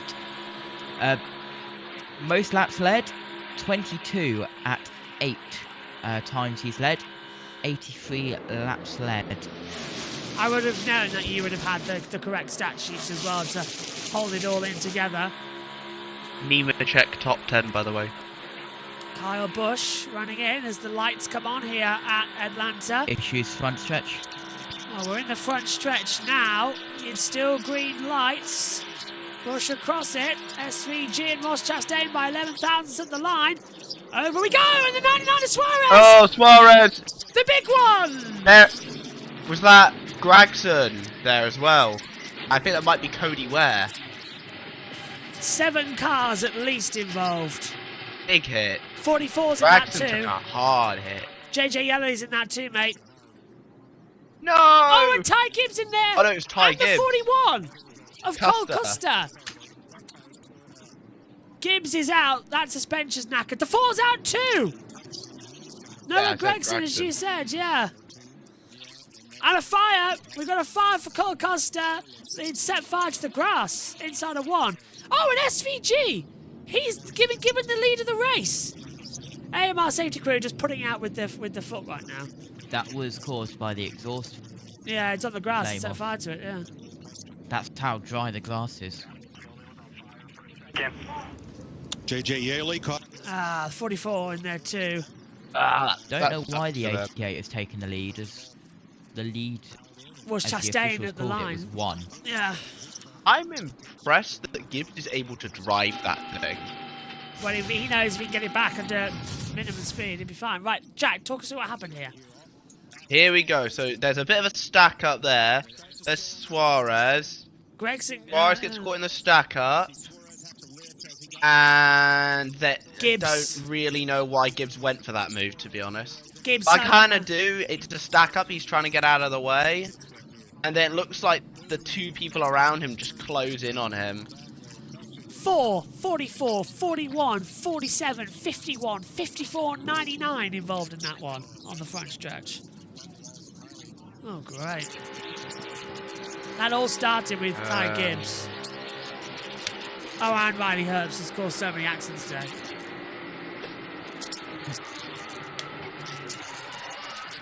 Caution number 7. And I wonder if I'll have to stop the race to clean this up. Yeah, apparently Gibbs showing off the drifting capabilities of the car. Oof, not a good block from Bubba. Yeah, Bubba sort of chained up high, and that puts Suarez in there. He got up by Herbst there. Yeah, Gibbs just gets himself stuck in between a rock and a hard place there, a place he probably shouldn't be. 4th. And then it just kills the field. How on earth did Justin Haley avoid that, by the way? They've got more guys. It's the 4, the 38, the 44, the 41, the 47, the 51, the 54, and the 99. And BJ McLeod got through that as well. But there he is. Good avoidance from him. So, caution number 7, getting way, way, way too high. So that's 1, 2, 3, 4, 5, 6, 7, 8. 8 cars involved. And McDowell gets another free pass to get the most in NASCAR history. In a single race and in succession. There you go, Jackie got it. There you go, we got a NASCAR record set. Live on air as well. Yep.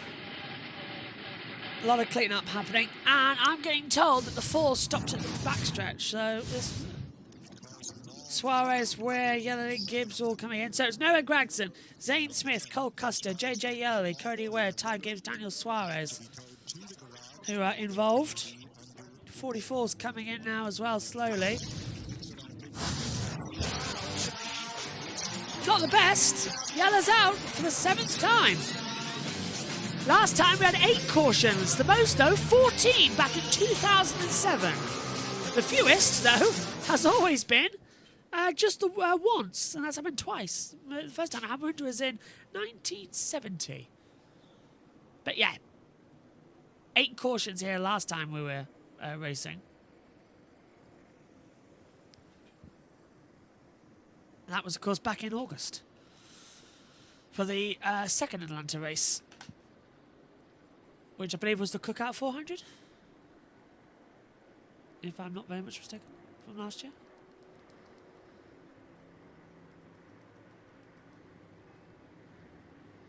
Still round 2 of the year, not too bad.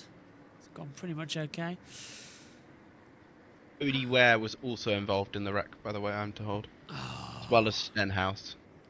But they have minimal damage. So, JB, do we have a 15? No. Alright. What, in the race? There we go. No, we don't have a 15. They're using the 01 to the part-time car. Yeah. We have an 01, a 1, a 2, a 3, a 4, a 5, a 6, a 7, a 8, a 9, a 10, 11, a 12, a 16, a 17, a 19, a 20, a 21, a 22, a 23, 24, a 34, 35, 36, sorry, a 38, a 41, a 42, being able to turn off JB. 43, 44, 45, 47, 48, 51, 54, 60, 71, 77, 78, 88, 99. Alright, line up for even more numbers. Your bonus number is? 1, 88, 19, 3, 8, 24, 17, 2, 21, 45, 42, 12, 77, 11, 20, 22, 35, 5, 23, 47, 24, 48, 60, 38, 16, not the 15, 7, 78. That's the lineup. 3 pass once again, 71. Who ties, or is it a record breaker? It's a record breaker for Michael Mandel. Record breaker for most consecutive. Tied for most overall in a race. Drivers involved. 4, 38, 44, 41, 47, 51, 54, 99.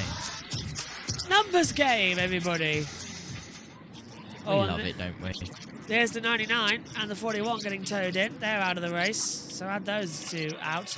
Behind the wall, 99, 51, 41, 44 officially. Oh, there's the, well, there's Gregson probably out of it. Big mess there. Right, let's head back over to Fox.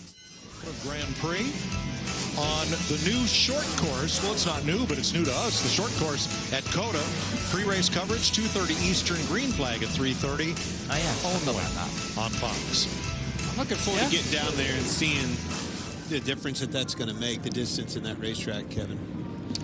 Well, it's definitely going to add a new twist. It's going to take a lot of the, the length of the lap out Pit road open quicker, Yellow. The racetrack, but it's anytime something changes like that, it's going to change the dynamic of how you race and what you do. So definitely excited. I'm more excited about the third race being a road course after we've had 2 super speedway races. I'm glad I'm not in the car because it adds elements to everything that we do that are just so unique compared to the past. It's such a nerve-wracking start to a season with 2 super speedways and then the road course, which, by the way, is new, a whole mile shorter. How about this guy, speaking of road courses? Doing a great job. 30th to 2nd, holding a pretty wheel out there, Cowboy. He'll be much more comfortable next week, and I'm sure that, Shane will be one of the guys that we talk about. Well, at the top of the day, if you'd said with 70 laps to go, the Chevys would be running 1. Not this version. We're using the short track. Played in their favor, right? The Logano's and everybody that had to pit there, they didn't get the track position they needed. These guys they're in the catbird seat. Well, they're going to need more fuel. and most everybody is headed for pit road. Jamie? Ross Chastain in the 1 has led 19 laps, listening to them on the radio. They last pitted on lap 137. That's longer ago than most around him, so they warned him we're going to have to wait longer on fuel than the others. So they're going to make a slight adjustment for tires for him. And right in front of him is Chase Briscoe will come into his pit box. He's pretty much been tight all day, but pretty happy with it as he slides to a stop in his box just on the line there for just fuel for the 19. Regan. Shane Van Gisbergen in the 88 had no ability to move around on the track earlier on in the race, but got out front and said, man, it's really nice out here, guys. And the 8-car Kyle Busch, big adjustments all day long. Had been loose most recently, no comments this time. Zane Smith had to put 2 wheels in the grass. They were so clustered coming out of and entering into the pit boxes up at the top end of pit road. And Kyle Busch picks up a ton of spots. You can see Ty Gibbs there on pit road. That car's, they fixed that toe link. The car's not near as damaged as I thought it was. Yeah, and sometimes when they have flat tires and they can just fix the toe link, it looks a lot worse when they're crab walking in. That's close. That's as close as last year's finish right there. Well, I was going to say, get ready, because you're going to have to call a finish about that close here. Well, what, it's good to 30 see. minutes? It's good to see how sharp those line edges are now, though. Now watch Chase Briscoe launch out of his pit here. Fueler disconnects, big slide. Another car waiting to come in. Out of the way, boys. I'm coming through. Yeah. Yeesh. And for those of you that watch, we talk about this all the time. These cars do not turn good when they're sitting still or going slow. They feel like you got to turn the wheel 3 times as much compared to when they're at speed. Well, plus, they don't want to turn right at all coming out of that box. Very fair point, Mike. Did you not see that both of those tires didn't have any lettering on them anymore? That car had been in the wall harder than I thought. Details, Clay. Speaking of tires, here's our aerial coverage from Goodyear, celebrating 100 years of a great American icon, the Goodyear blimp.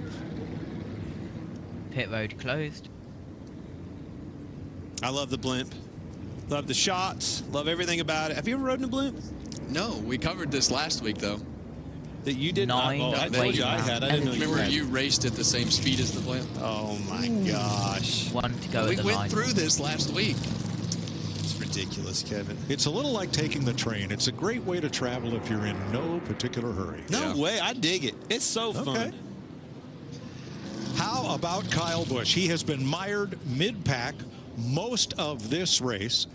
On the second caution, he took an extra stop to top off the tank. Had a hard time getting up toward the front, and yet here he is out front. Now, he didn't win a race last year, the first time in 2 decades that he had not won a race, but he only missed it by 7 1/1000ths of a second. Here's a look.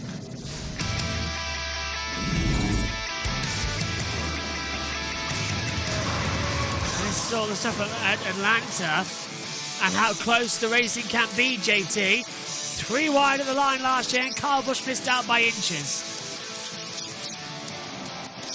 Yeah, absolutely. As we are getting ready for one to go. Amazing race that was. A race off pit road, guys. Front group 8, 19, 24, 12, 3, 2, 21. 17 just got out ahead of the 45 behind. Then a little bit further behind, I believe 13th down. 20, 11, 23, 48. Coming to the choose.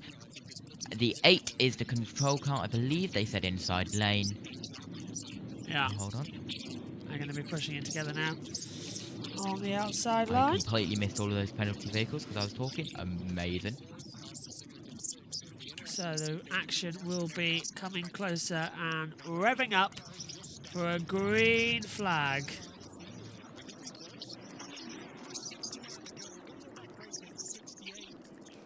We should be good to go, Mike, but I think that's just insurance, because never rule out overtime finish at a speedway. Oh, thank you very much, doom and gloom of Larry McReynolds there. Saying we're going to have it. Can't we just have the edited highlights? 69 to go then when we go green. It'll be 68.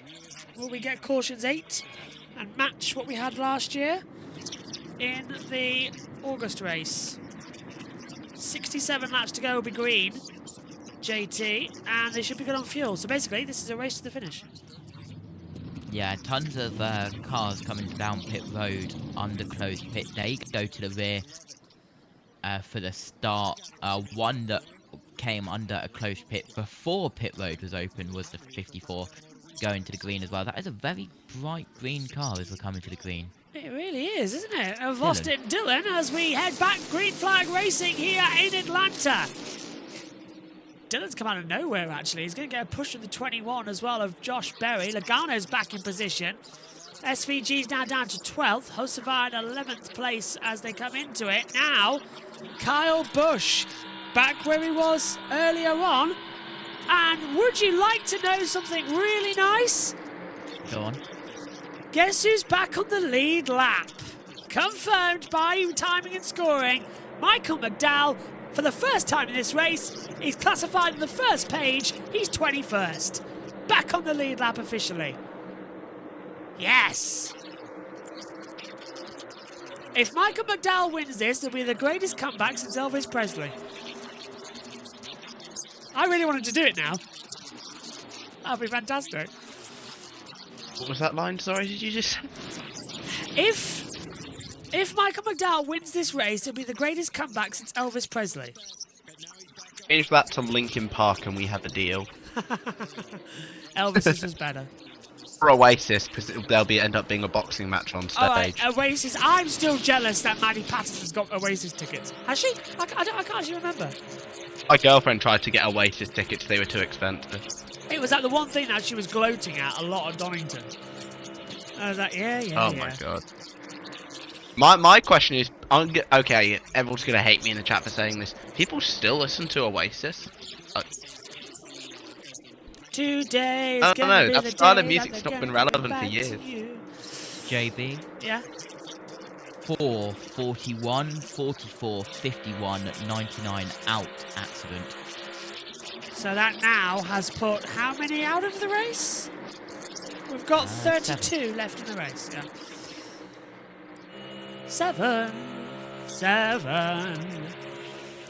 Over the line and far away. Joey Logano comes to play. He's pushing his way through the midfield as well. Meantime, Byron and Busch battling at the front into one, and Busch stays ahead.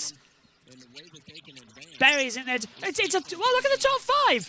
Byron, Busch, Blaney, Berry, Briscoe. BB. It's quite nice there for alliteration, isn't it? In fact, is that all? Oh, if Christopher Bell was up there, we'd be having a wonderful day. Because all the bees would be together. And Chris Buescher. And Chris Buescher, yeah, I was about to say. If them two were in there, we'd have all the bees at the front. And Alex Bowman. Oh, I forgot about Bowman. Come on, all the bees. Get to the front. It's the bee party. You need a hive. Logano on the inside. Gets ahead of Austin I was going to send something Dillon. to you, JB, but I don't want to get cancelled. What was it? DM it to me. You can't not send it now. Yesterday you had a better one. They've got to DM it to me. Look, we've already had kid Nazis on television today from Fox. I don't think anything we could do would be worse. Over the line. Byron officially the leader. And Kyle Busch now strays ahead. Busch got such a great launch. Coming out of turn 2, he's now the leader of the race. By a comfortable margin. Come on, Kyle Busch! You're my pick a winner. 105 days till Michigan. Philip is going to be there. Are you going again? Okay, Philip? no, you would get cancelled for that. I would get cancelled for that. I have sent it, JB.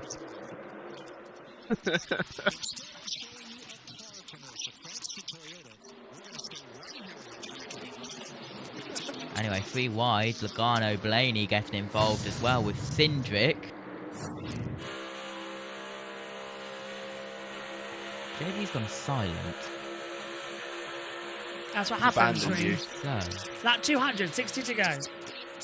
Trying to see what it was. Pit road, that's for right. Joe Gibbs Racing, having a pretty good day. They just made a slight air pressure adjustment for Chase. He was just a little bit tight. That's kind of been his struggle today. But just to update them, they're coming off Daytona. After the race, they had a monster penalty. The team is appealing it, and I talked to his crew chief, James Small. He said they don't know yet when they're going to hear the appeal. NASCAR may wait as long as after Circuit of the Americas. So as of now, everybody's intact. Crew chief is on the box.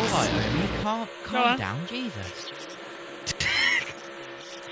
What I just got a very direct message from Omi. 2 words, send it. I'm agreeing with you. I agree. Oh! I've just had a text from Lizzie Whitmore who said that she should have stayed in the home and commentated. She's had an absolutely non-FIA word of a weekend. Poor Lizzie. Lizzie, if you're watching, big love, big love. They changed it. That's going to be the official word for firing now. I don't know if it wasn't like an official or someone that had got hand of a radio, but it was a message saying someone is a effing Welsh carrot. So someone's got hold of a radio. I wish we had that on the world feed. My God, that's unfair. Who's a Welsh parrot? Someone's got to Google that. Welsh parrot. Send it. Front stretch caution next time round. I'll send you the reason why I say Welsh parrot. No, it's now. It's the 17 of Busher. Bush is in trouble. So. Yeah, on the front. Hey, it's Joey Logano to the inside. There's somebody else down there too, but I can't tell. 4 wide. Just had Briscoe's in the wall. Briscoe's in the wall. 48 and 17. As Fox goes to a stupid side-by-side commercial, taking us out, we've got the full course yellow. 54 has stopped at on the backstretch. The 48 and the 17 in trouble as well. But this 54 has got more troubles. But I thought Ty Gibbs was already in trouble, but he's stopped on the second as well. Full course yellow. Clearly. Full course yellow. What are Fox doing? They're not showing the race. I don't believe it. What on earth are you doing? They're showing a truck race. Racing out of my commercial, please. How have we got a commercial on the international feed? What's going on? It's because it's come through Fox's direct. There we go. Caution's out. We don't know why, because Fox missed it due to commercial. Right, here we go. Larson on the back of Cindric and Logano. Byron's backed Briscoe up. gets in the wall. Briscoe's at the back. Briscoe just gets loose jack Take and a look touches at it. what he did. He touches the wall, and there's Busher. Briscoe, my guy. Oh, and he took out Bowman.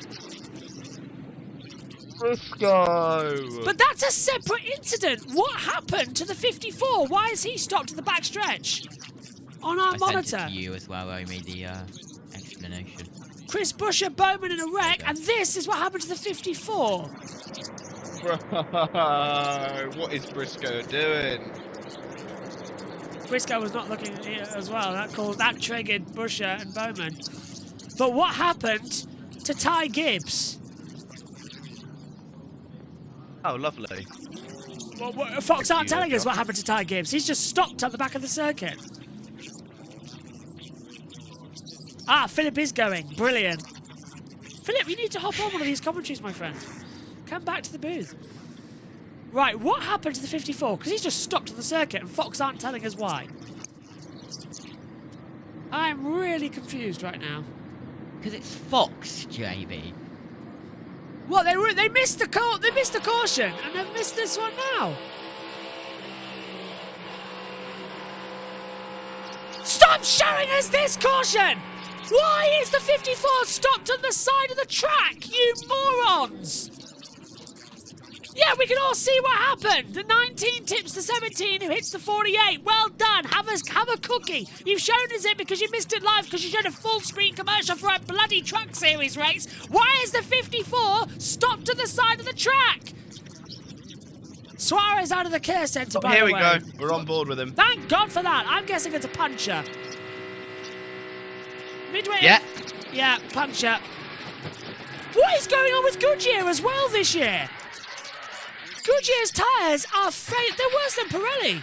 They are failing so easily this year. It happened at Daytona, it's happening in Atlanta. It even happened at Bowman Gray. That was ridiculous. All right, caution's out, back to Fox. Got Gisbergen alongside. Look at them eyeballs glancing over. He knew that was close right there. He could probably feel him in his quarter panel.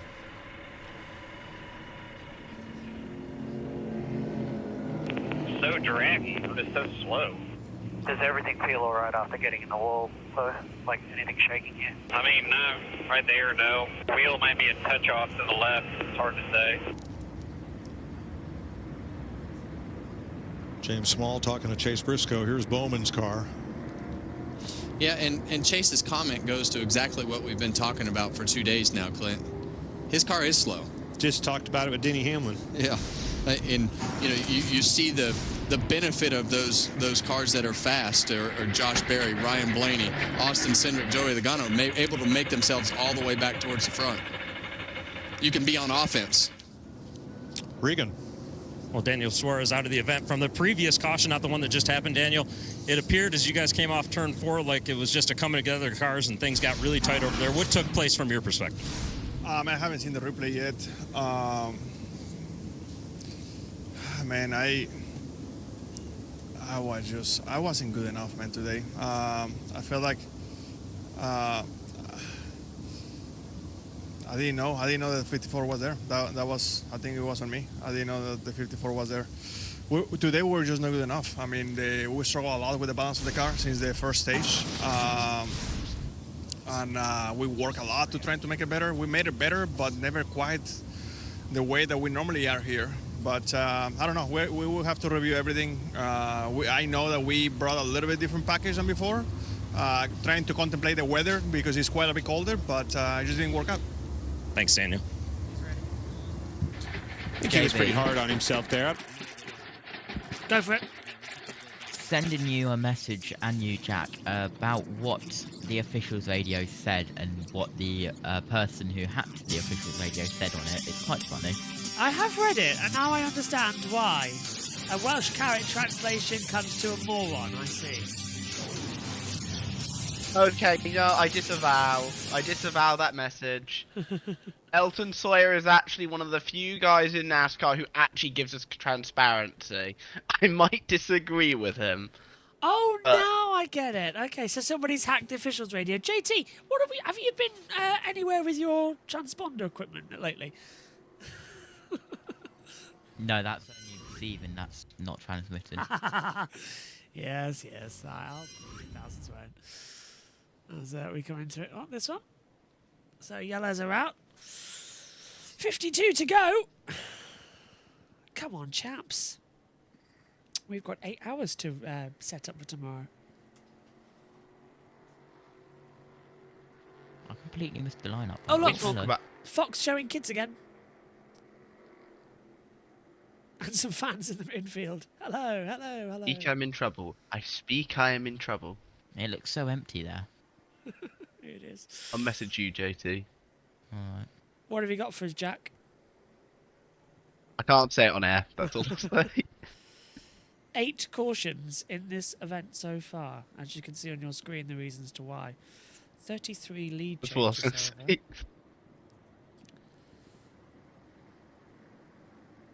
Not bad. Come on then. Warphammer says NASCAR last year. You've seen it. Have I got this message as well? Do I need to go looking for something? No, I'll DM it to you. Insta or Discord? Discord. Easier. I should keep it open.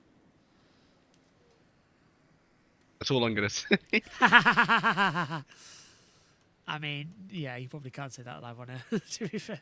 Yeah, I definitely can't say that live on air. Tom Brooks is making me jealous. He's made millionaire shortbreads. Oh, what a legend. I'm hoping there's cookies back home when I go inside in a few moments' time. Oh my god, free pass is different. It's Chase Elliott. The Fox pit reporter just been spotted in his buggy. What happened to highlights on JB2, says Omi. Omi, we have had such a busy few days, I have not had a chance to edit yet. They are coming, and I'm starting... Okay. Highlights for what? What, sorry?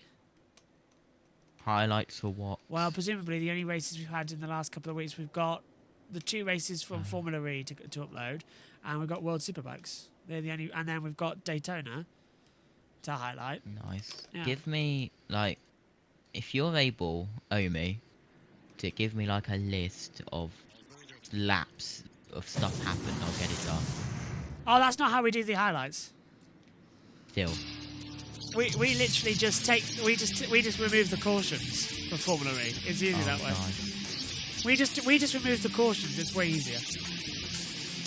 I can do that easily then. Yeah, I suppose you can. Yeah. All right, JT can produce stuff. He likes producing. Oh, thanks for that.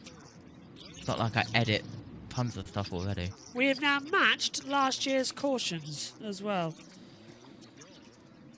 What, so like every single race we've done this year? Yeah, I've already done 2. What ones have you done?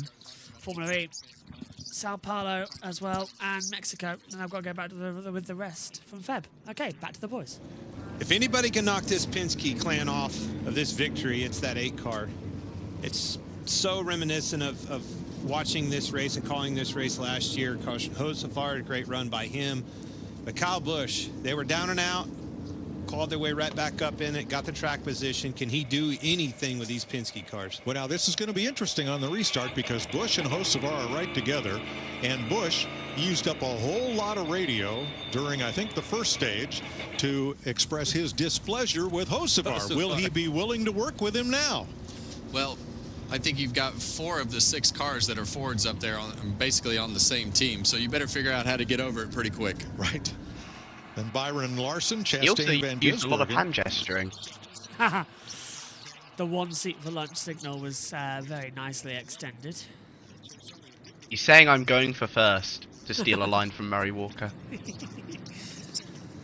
Oh, Murray. We miss you, Murray. Dancing Real is coming up on 4 years. On the 13th of March. How do I remember that? It was my brother's birthday, and I remember the moment I got that notification. Broke me. I remember it too. I can't remember what day it was. I just suddenly woke up and I saw, oh, Murray Walker's died. Wow. You would have seen it on the 14th then, but I remember we were having fish. 14th of March, but he died on the 13th. Okay. Yeah, I remember it well. We were having fish and chips the day from my brother David's birthday. Would have been his 30th birthday, and we finish. I pick my phone up on the side, and I see the notification from Sky Sports: Murray Walker dies, age 97. And I'm like, oh. And Good age. Yeah. Really good age. Immediately break down. Immediately. Not. It was not pretty in that house for a while. Completely shifted the mood, but thankfully David completely understood why I was absolutely heartbroken and very, very upset. The best sports commentator the world has ever seen, in my opinion. I agree with you. Absolutely agree with you. Can't wait. There is some great ones out there, but Murray Walker is the best. I can't. Do you know? I love NASCAR. I love MotoGP. I love everything we've been doing with Formula E. But oh boy, I can't wait for Formula 1 to get back. That's my security blanket. As soon as Formula 1 is back, Hold on. I'm gonna be good. The FIA are back though. Baby. Say again, JT. You want the World Superbikes as well? Yeah. Literally every single race from all series. I just want to say. I'll sort that. Don't worry. Do you know what do you know what F1 coming back means? What? We're going to green. Go on. More MBS. Of his BS, yeah.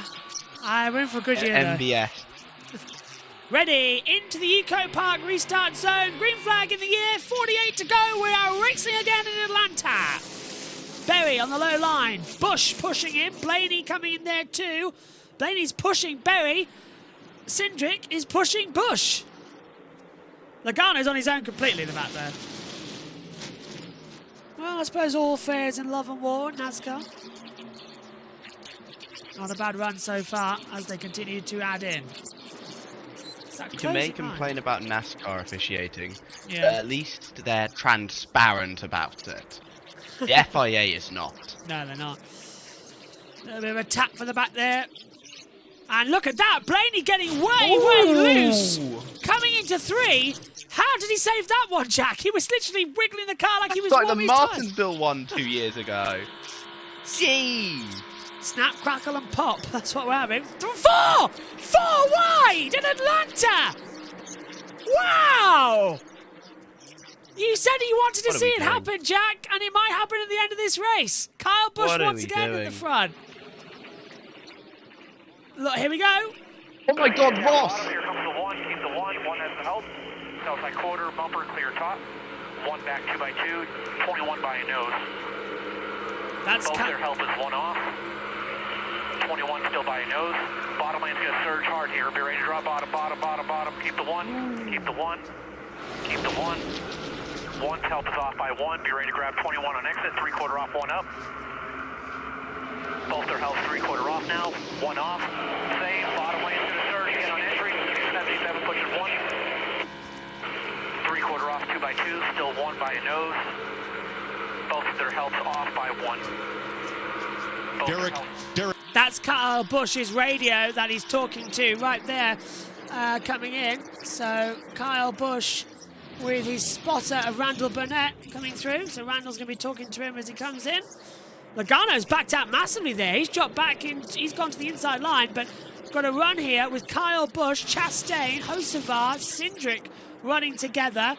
Then we've got Berry and Chastain at the top, because Chastain's diving up and down everywhere. He can't seem to decide which lane he wants to be in alongside Kyle Busch, but now they've broken away, coming into 3 and 4. They're back together again as the racing continues. 44 laps to go, coming with 43 to go now as the lights take over the natural here at Atlanta.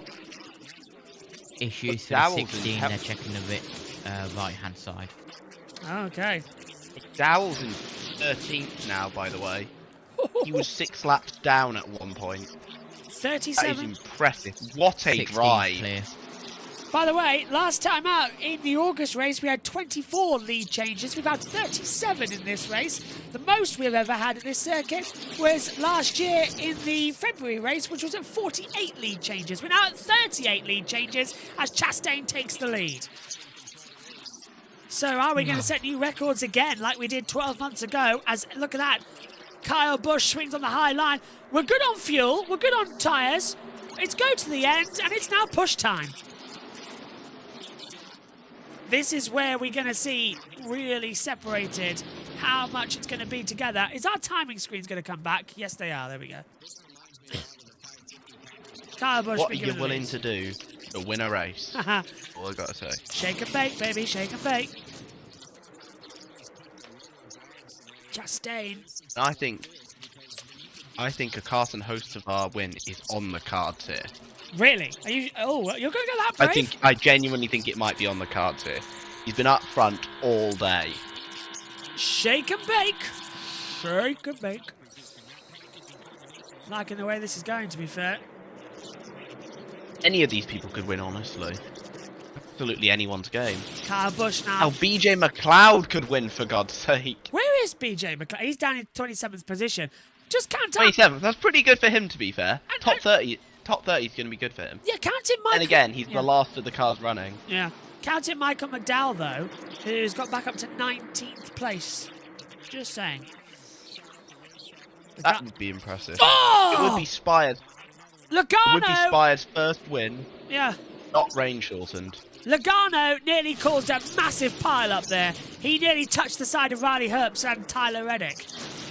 They were just literally 3 into 1, continuing into the triable section. How did they avoid that one? Look at Bell!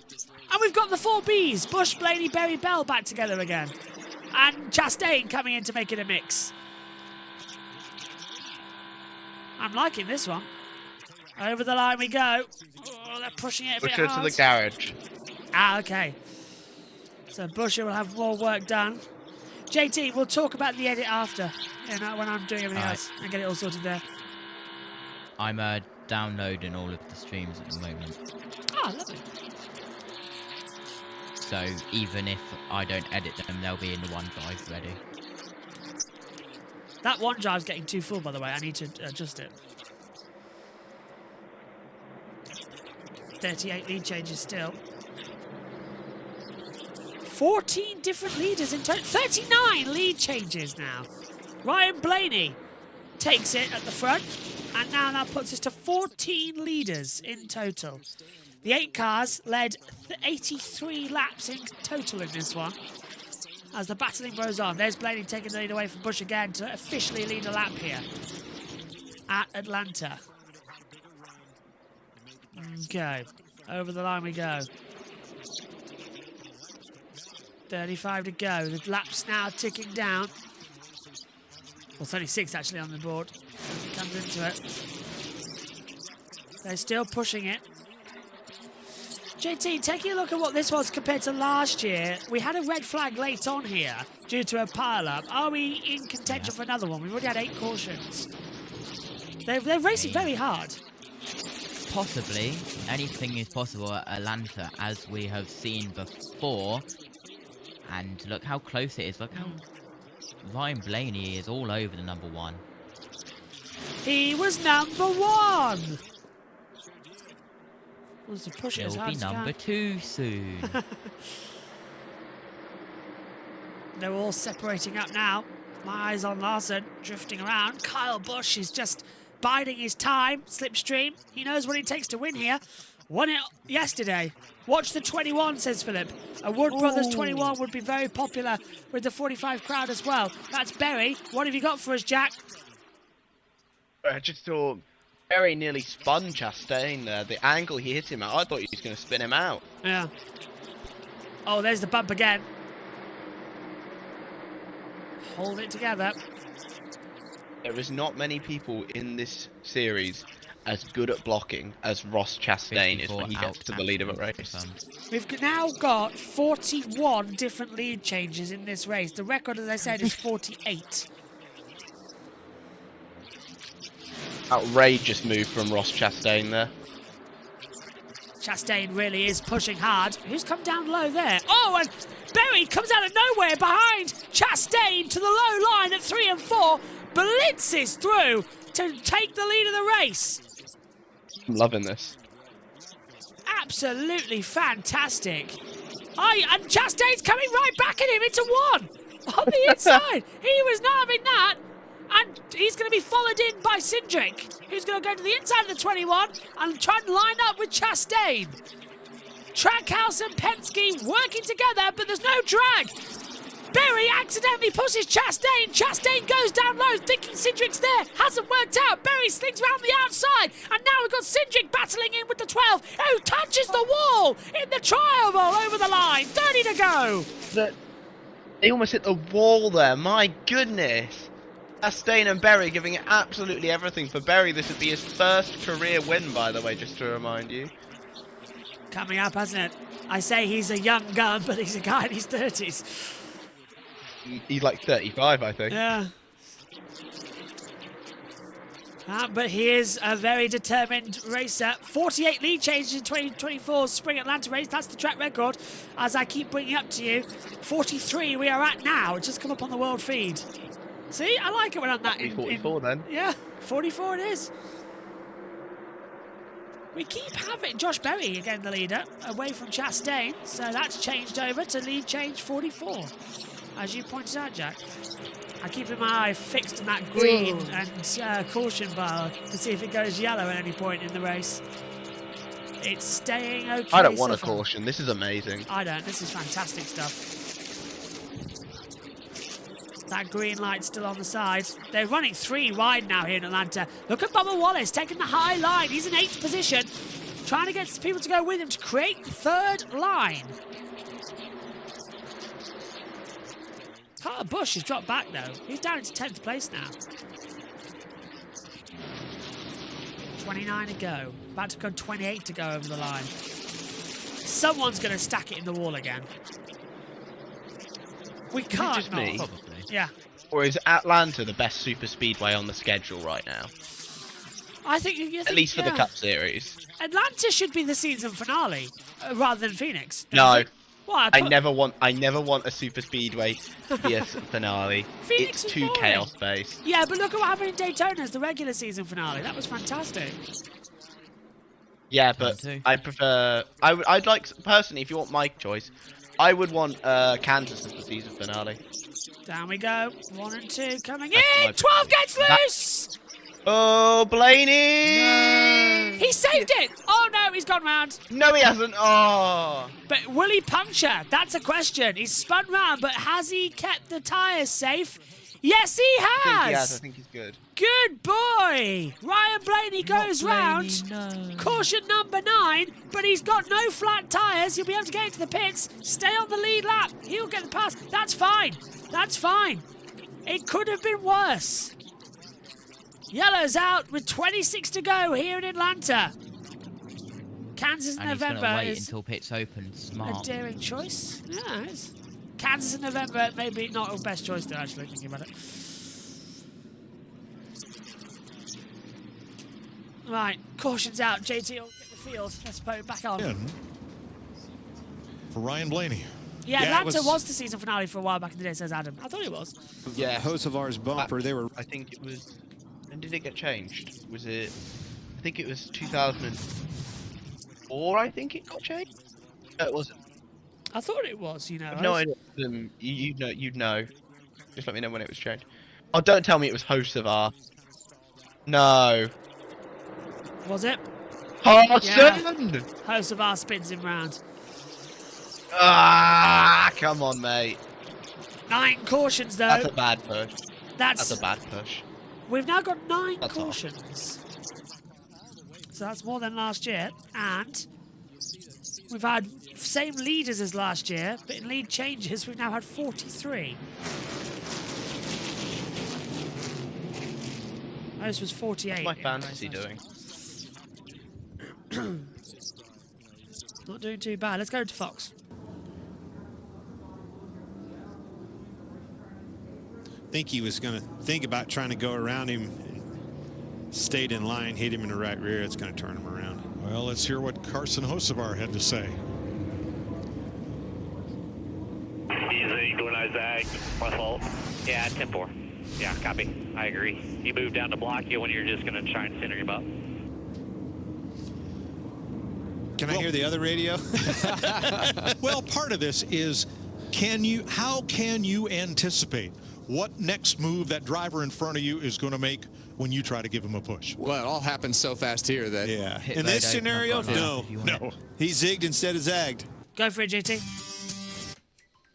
21, 1, 2, 5, 20, 77, 23, 8, 24, 47, 45, 11, 42, 22, 88, 34, 35, 60, 19, 71, 38, 7, 16, 9, 3, 78, 43, 3 passes to 48. Pit road open, and this will be 48's option to pit. No one coming down. No one is. Other than Blaney, no doubt. Blaney will definitely come down. Blaney has to. Run it in. Do we count that as a save by Blaney? I will count that as he didn't collect anybody, to be fair to him. He did really well not to collect anyone and not to damage his car. I got to respect that. Quicker yellow, pit road closed already. Okay, not too bad then. Thought they might have gone slow, fast, but no, they've gone quick. Do you want me to read out the 12 radio for you? Go for it. Let's go for the 12 radio. The 77 is an absolute weapon. He's just a moron. Has no idea this whole race where to hit my bumper. Oh dear. Do you know what I don't like? It's going to sound really pathetic, me here.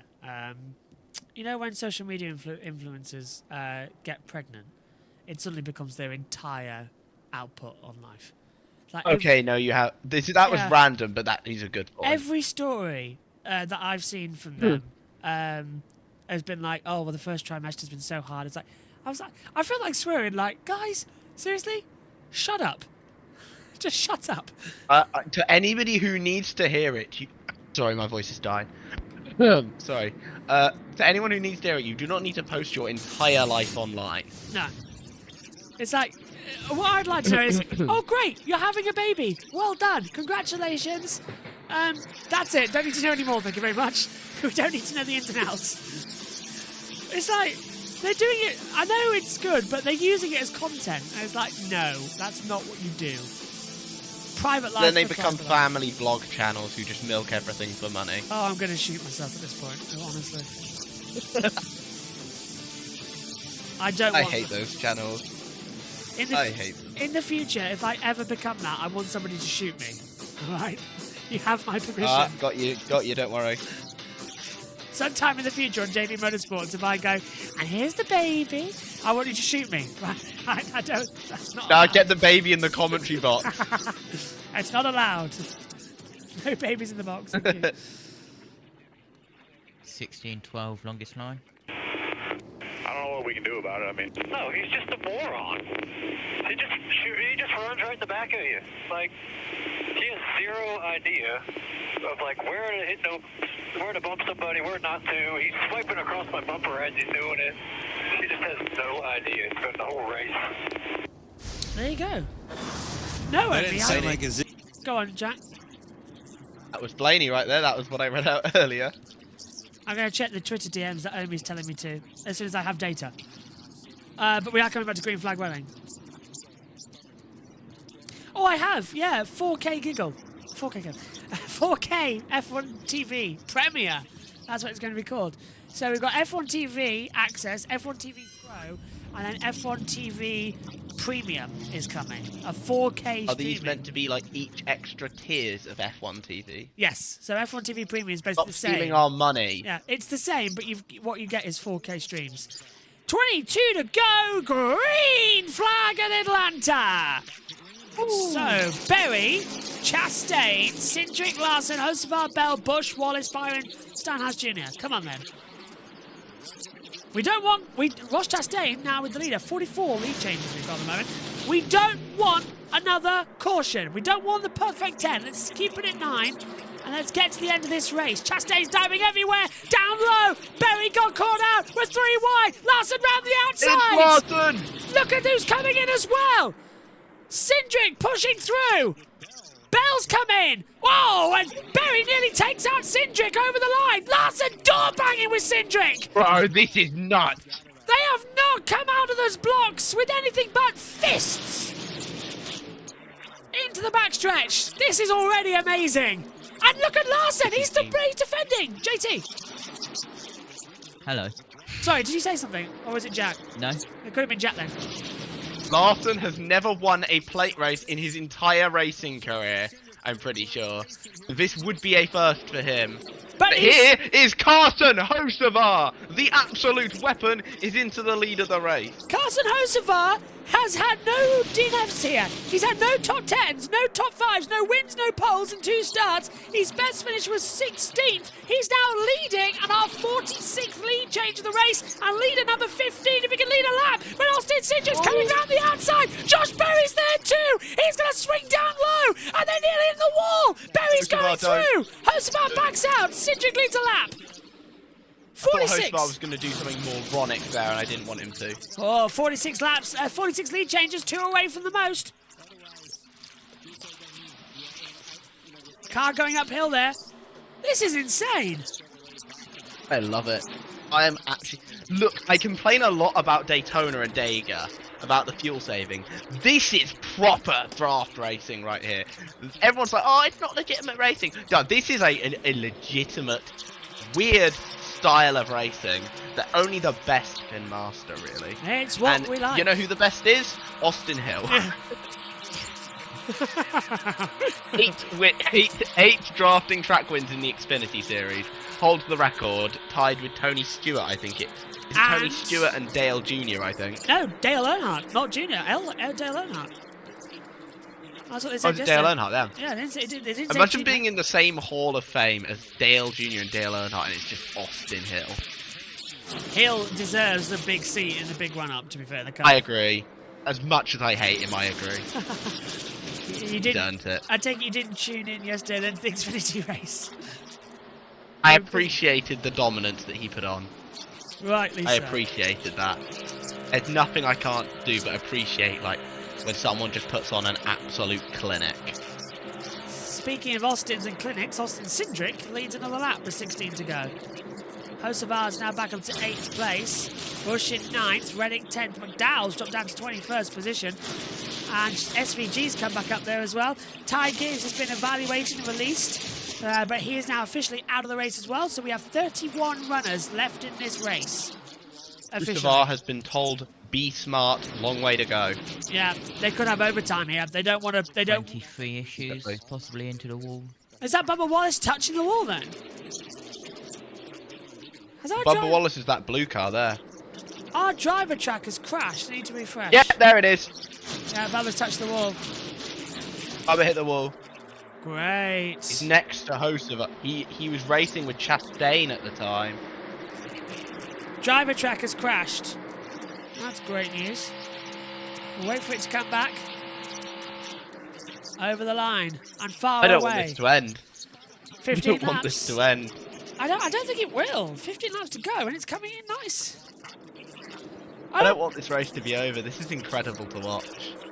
I can't believe that timing and scoring, the driver track has failed on us. It's completely broken on us. That's great. There's the spotters. Bit blind, aren't they now? As well, switch back to how we Yeah, used well, to they're do doing a good job. No one's crashing into each other. At the moment! I called. Okay, never mind. I jinxed it. Who ran the wall there? Icky, you got an answer for us? Curse. Who did run the wall? Austin Dillon has dropped down. Okay, no one important then. Oh, sorry, Dylan. I'm trying to see who did go down the order quite dramatically. I think is that Bush that dropping one down? car out of a tow. Bush dropped down 2 places, yeah.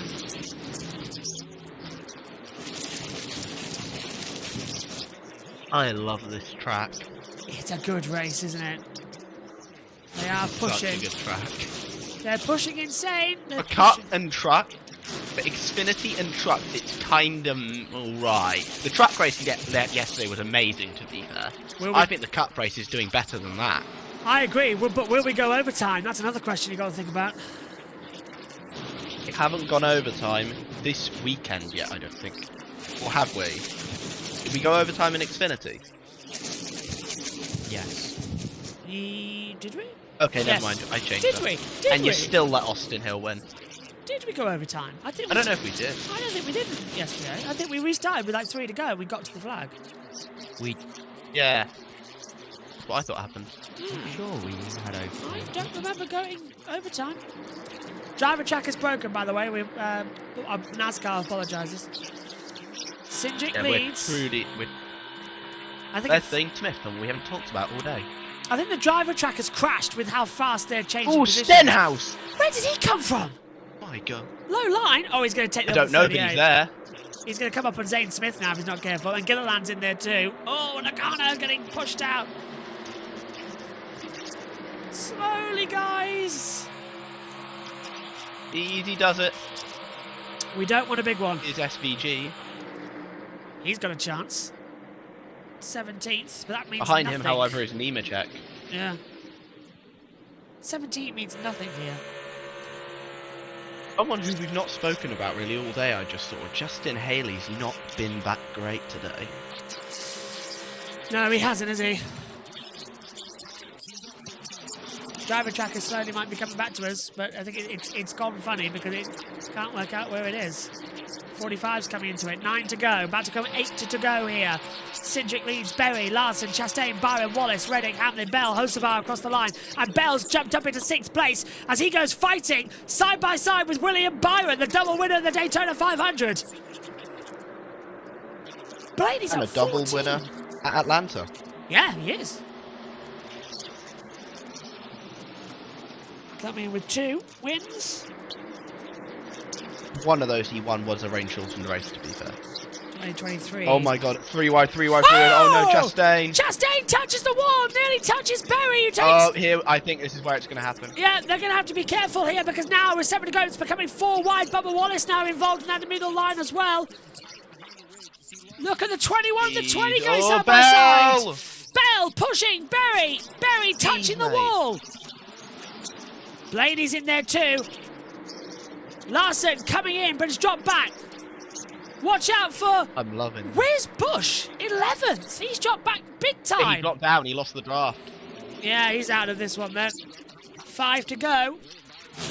Coming up, 6 to go. Coming up on 5. Cindric still leads, but Bell and Larson are right there. We're on for another close one here in Atlanta. But who's it going to be? The 77's pushing the 5. Blaney dropping down. Blaney has dropped down. And look, they're all dropping down. And Larson's going up high. Gets the toe for the 21. And Larson get his first plate win. He was denied last year, wasn't he? So was Kyle Busch. Austin Dillon drops to 23rd that was place. Ryan Blaney. Yeah. That was Ryan Blaney. Bell leads! Bell has Bell. taken the lead of the race. Cindric's coming up for the push as well from Larson. Round the outside, Larson and Bell touch. They touch. Cindric takes the lead.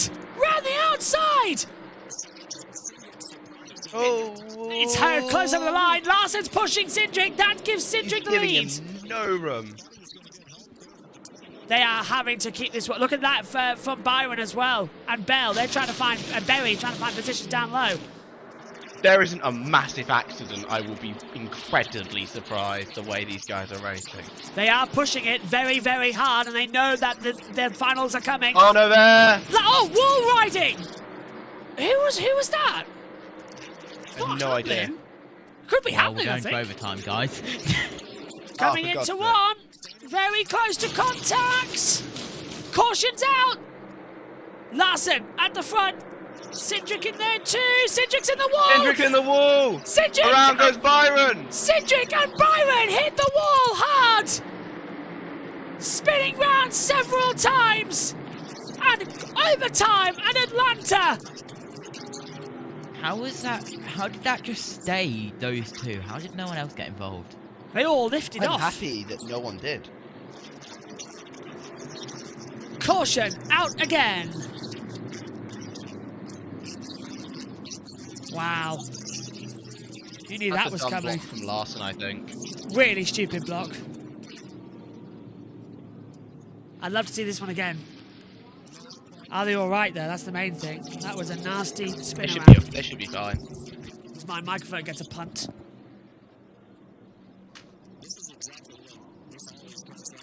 Apologies for that. So, there we go. Cautions breed cautions. Let's take a look, Jack. So, Larson blocks him. Let's have a look. So Larson goes down low. Yeah, he shoved him into the wall, I think. Yeah.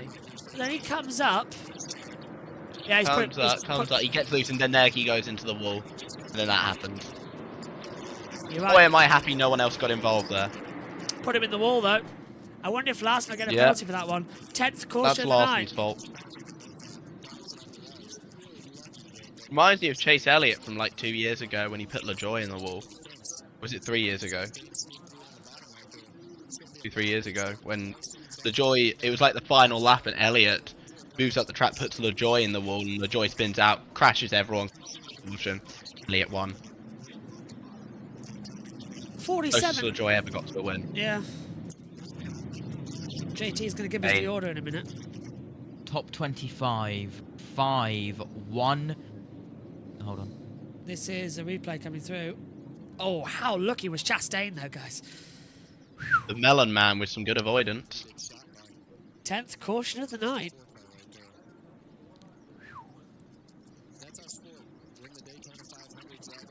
Why does everyone turn into idiots with a few to go? NASCAR never going to start coming down on them, though. Oh! Byron's back in the pits. Byron's got going. I think Cindric's done, though. Yeah. Byron's effectively done as well, with the reset coming on. Run out of room. I know it's coming up, but it seemed like he was coming off the wall. The two hit the fence. It bounced into you. Well, that's one way to look at it. Well, it was Larson who caused it. Spotters must be just a tad blind on that one. Caution's out then here. My fantasy is still not looking particularly great. They've told him to stop it. Right, let's head back to Fox. I had Sindrick in my fantasy, for God's sake. Oh. Top 25. Go on, JT. 5, 1, 20, 77, 21, 47, 12, 11, 8, 23, 88, 42, 45, 22, 34, 38, 16, 60, 7, 35, 71, 3, 19, 9, 43. That's your top 25 free passes. 48 once again. So we're in overtime now. Yeah. We've got our trackers Again, back, right? we have a chance at a Carson Hocevar win. We do. He's in P4. Let's go to Fox. And a Berry win. All day long. This is the free pass list, guys. 71, 71, 71, 71, 71, 71, 9, 48, 48. Right. Fox going over. Let's have a look. 0 wins and 48 starts at Super Speedways. For Kyle Larson. I'm starting to see it getting in his head. We've talked about some struggles with Kyle, and a lot of that's just bad luck. Larson, here we go. They wrecked again. Block at any track. People ask him all the time, how come you ever won on the big tracks? And he said, because I never finished. It's how defeated right now Kyle Larson is. Well, he's the leader right now from Ross Chastain, Christopher Bell, Carson Hocevar, and Josh Berry. And the upshot of this incident is that 2 of the Hendrick Chevrolets end up taking out what was the fastest Ford in the field. Not intentionally, just running out of racing room. Yeah, and that's how these races work out. Yellow. I mean, it's just the attrition at the end of these races. You just don't know who it's going to be. Sometimes you miss them, sometimes you don't. The interesting part is going to be how they line up here on the restart on this choose. Where we're going to choose. One more lead change and we will tie the record. Yeah. As we will go to overtime and settle this one in Atlanta with a green-white checker. JT, what you got for us? Nothing extra. Nothing new. Nothing new. Nothing new. Nothing new. It's turning into one of those nights, isn't it, chaps? It's midnight. Again, no sleep club, everybody. Yay. I reckon I won't get to bed until at least 1:15, 1:30 a.m. What? Because me and you are going to be doing preparation and chatting about stuff. Yes. It's going to be one of those days.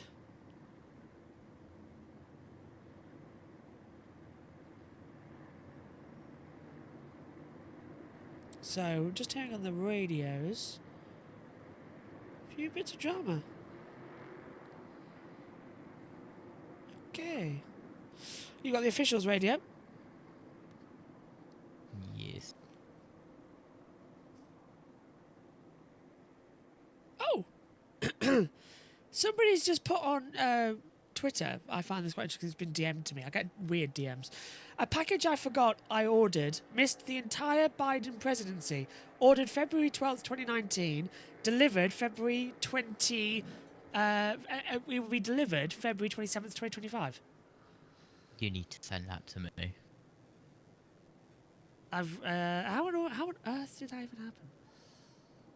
Yep, I just confirmed it. That was completely Larson's fault. Spotter said he was there.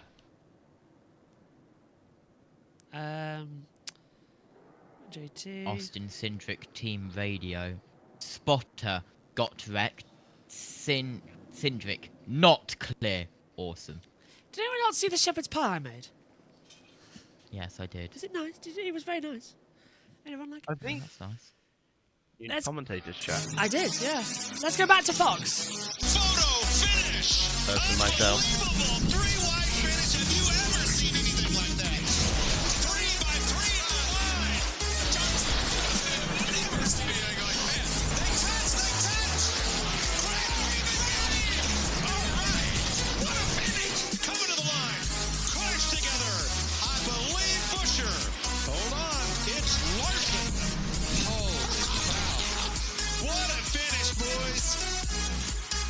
So have we ever? Yeah, a few times. My gosh. The way this race is playing out, I'll be happy if anybody finishes. Oh, somebody's going to finish. Somebody's going to... It's going to be a photo finish. This is wild. Hendrick Motorsports out front with Kyle Larson. They have 17 victories here at Atlanta. We talked about the Wood brothers and Josh Berry. For the Wood brothers, Cale Yarborough 3 wins, David Pearson 3 wins, Neil Bonnet 2, Marvin Panch 2, Morgan Shepherd and AJ Foyt have all taken the number 21 to victory lane here. Chastain and Larson the front row. Hocevar with Chastain, Bell with Larson.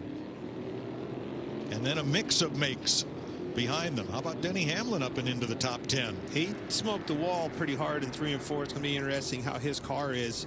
But, I mean, Stenhouse, those are tires. Blaney, keep an eye on those guys. Those guys still have fresher tires. And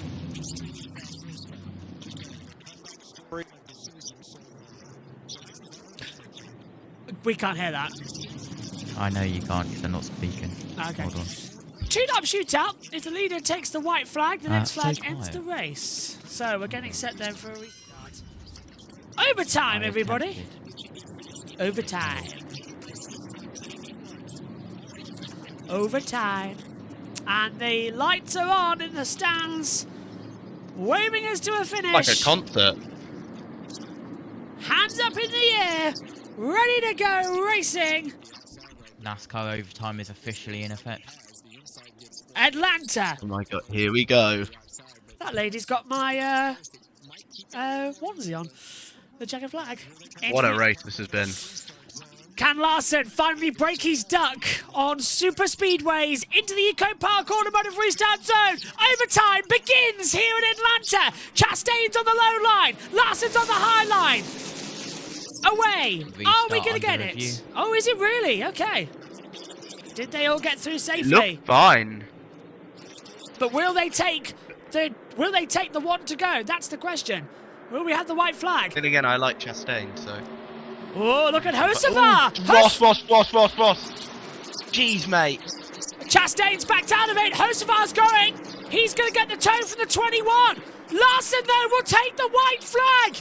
Are we going to see it finally? White flag in the air. The next flag ends the race. We're bumping and balling behind as Larson battling with Bell. It's side by side. Coming into the turn 2-3. Back stretch we come. Larson with Bell. Hocevar coming in from behind. Hocevar hits Bell. They get the toe. Let's do it. Caution's out. Caution's out. And what do we do now? Bell got it. Bell got it. Bell got it. I think Bell got it. Well, what's the difference there? Across the line, it's a photo finish of 39 thousandths of a second, but Christopher Bell wins. I think Bell was ahead at the time of caution. He was.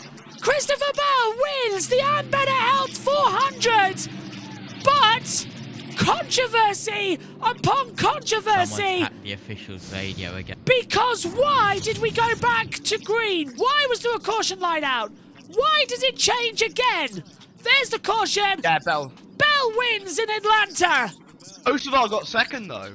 And Larson third. Blaney fourth. Steinhaus in fifth. Hamlin sixth.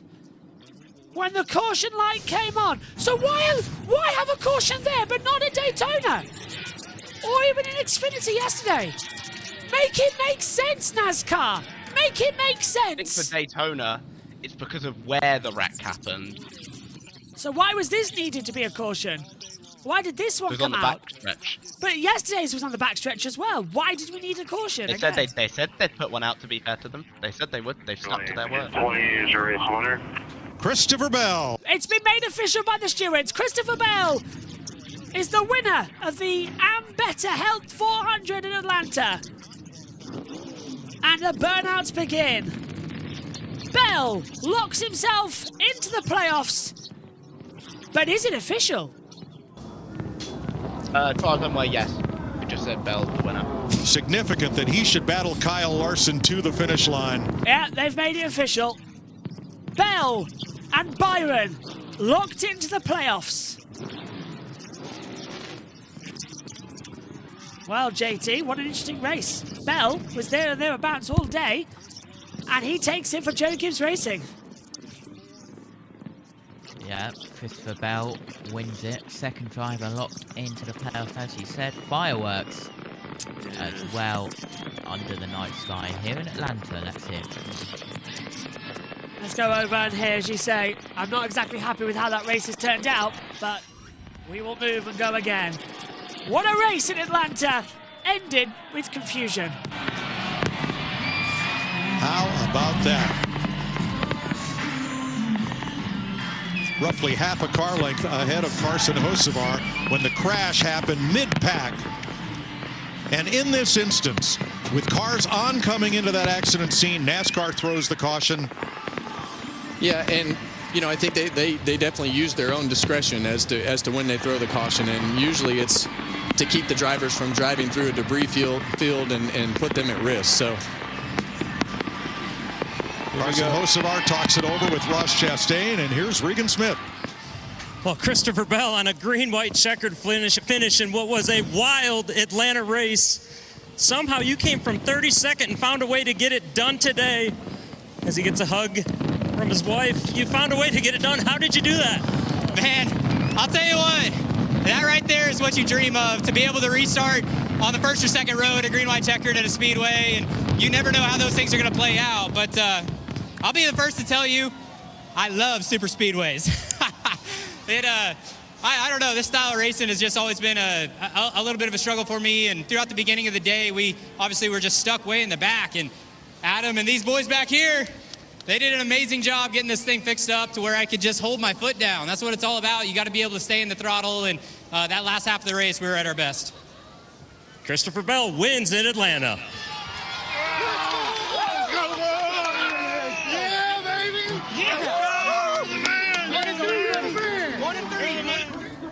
Well, many counted all the Toyotas out after yesterday's qualifying, but they were there when it counted. Probably thought that he was going to get that help and run with him for a little bit longer. Hocevar went to the outside. Let's see what happened, what drew the caution here.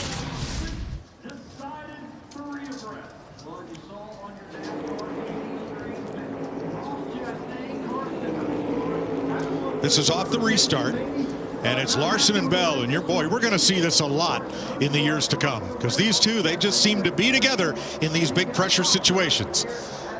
Yeah, and you see the 77 car right there shove the 20 out to the lead. And the lights were ablaze. Oh, the lights are already on. Caution lights were on. That's right. For everything happening. Now, let's have a look behind. Josh Berry getting into the side of Denny Hamlin, and same thing, that hole closes up and shoots him to the right up the racetrack in front of Joey Logano, and see a few cars go around right here. Yep, down into Ryan Preece, Justin Haley spins, and four cars, Van Gisbergen.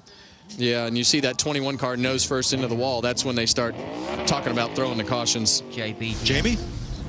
Go for it, JT. Check DMs. Okay. Jamie Little.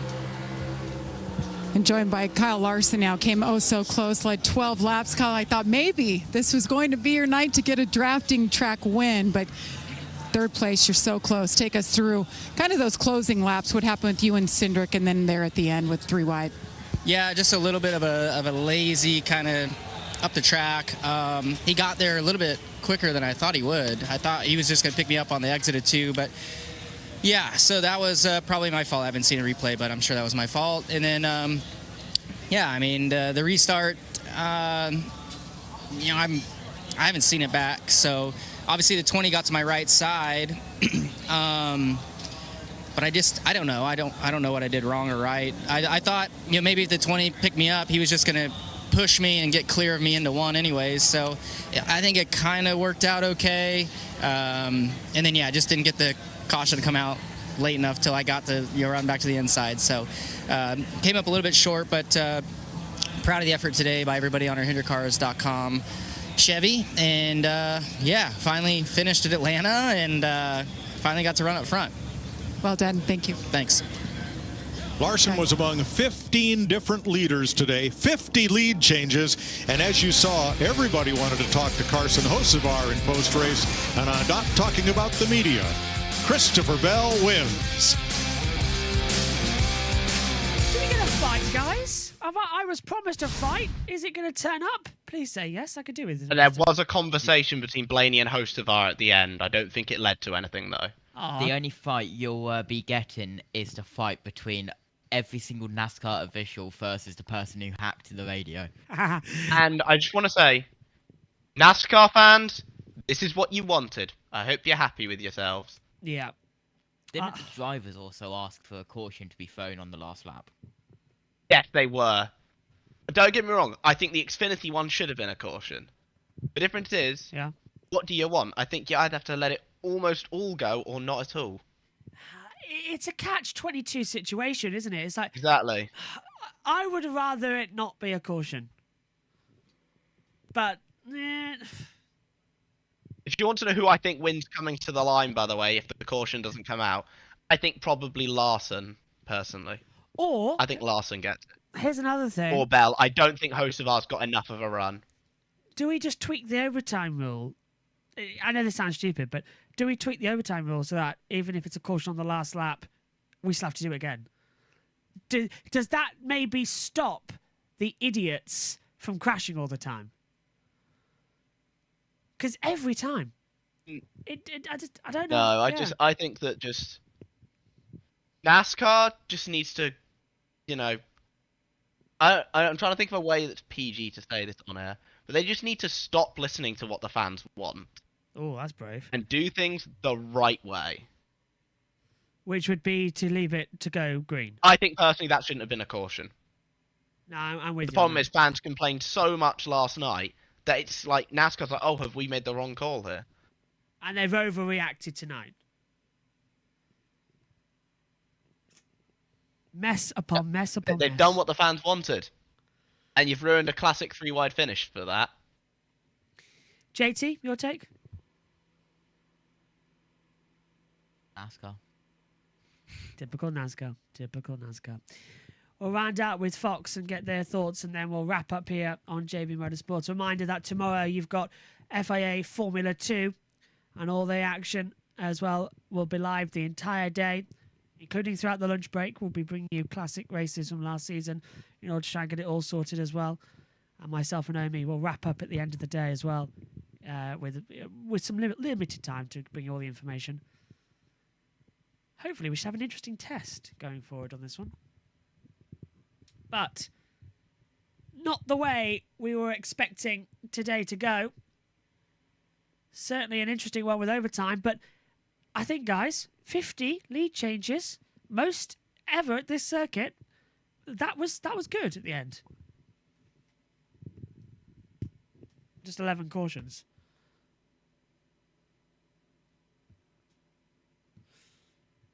I love how no one's saying anything as we wait for that, by the way. No, I'm just looking at I'm the just videos kind of of, like amazed. Hocevar. We never saw what caused that final accident, by the way, did we? It was the 21. It was Berry who I think he cut across somebody and spun out. Elton Sawyer said, if there's an accident on the backstretch, we are throwing the caution. Let's hear and it. they did. Let's hear what Fox had to say. Let's And here at Atlanta, first Toyota win in Atlanta since 2013. By the way, Atlanta also the site for the first ever Toyota Cup victory. Kyle Busch, the driver there. The driver who finished second, stirred up a lot of people here.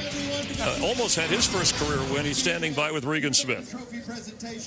That's right, Chris. Carson Hocevar comes home in second place today. Career best finish for you, Carson, but I got to ask you, there was a long line of guys here to talk to you. Ross Chastain, Ryan Blaney, very aggressive race out there. What did they have to say to you? I mean, I'll just leave those to myself. But, you know, first off, apologies to, you know, Larson and HMS, Mr. H, everybody. They help us out a lot, and I didn't realize we weren't racing back to the line. The last two nights were kind of that way, and I hit the 20 to get them out of the way and filled middle.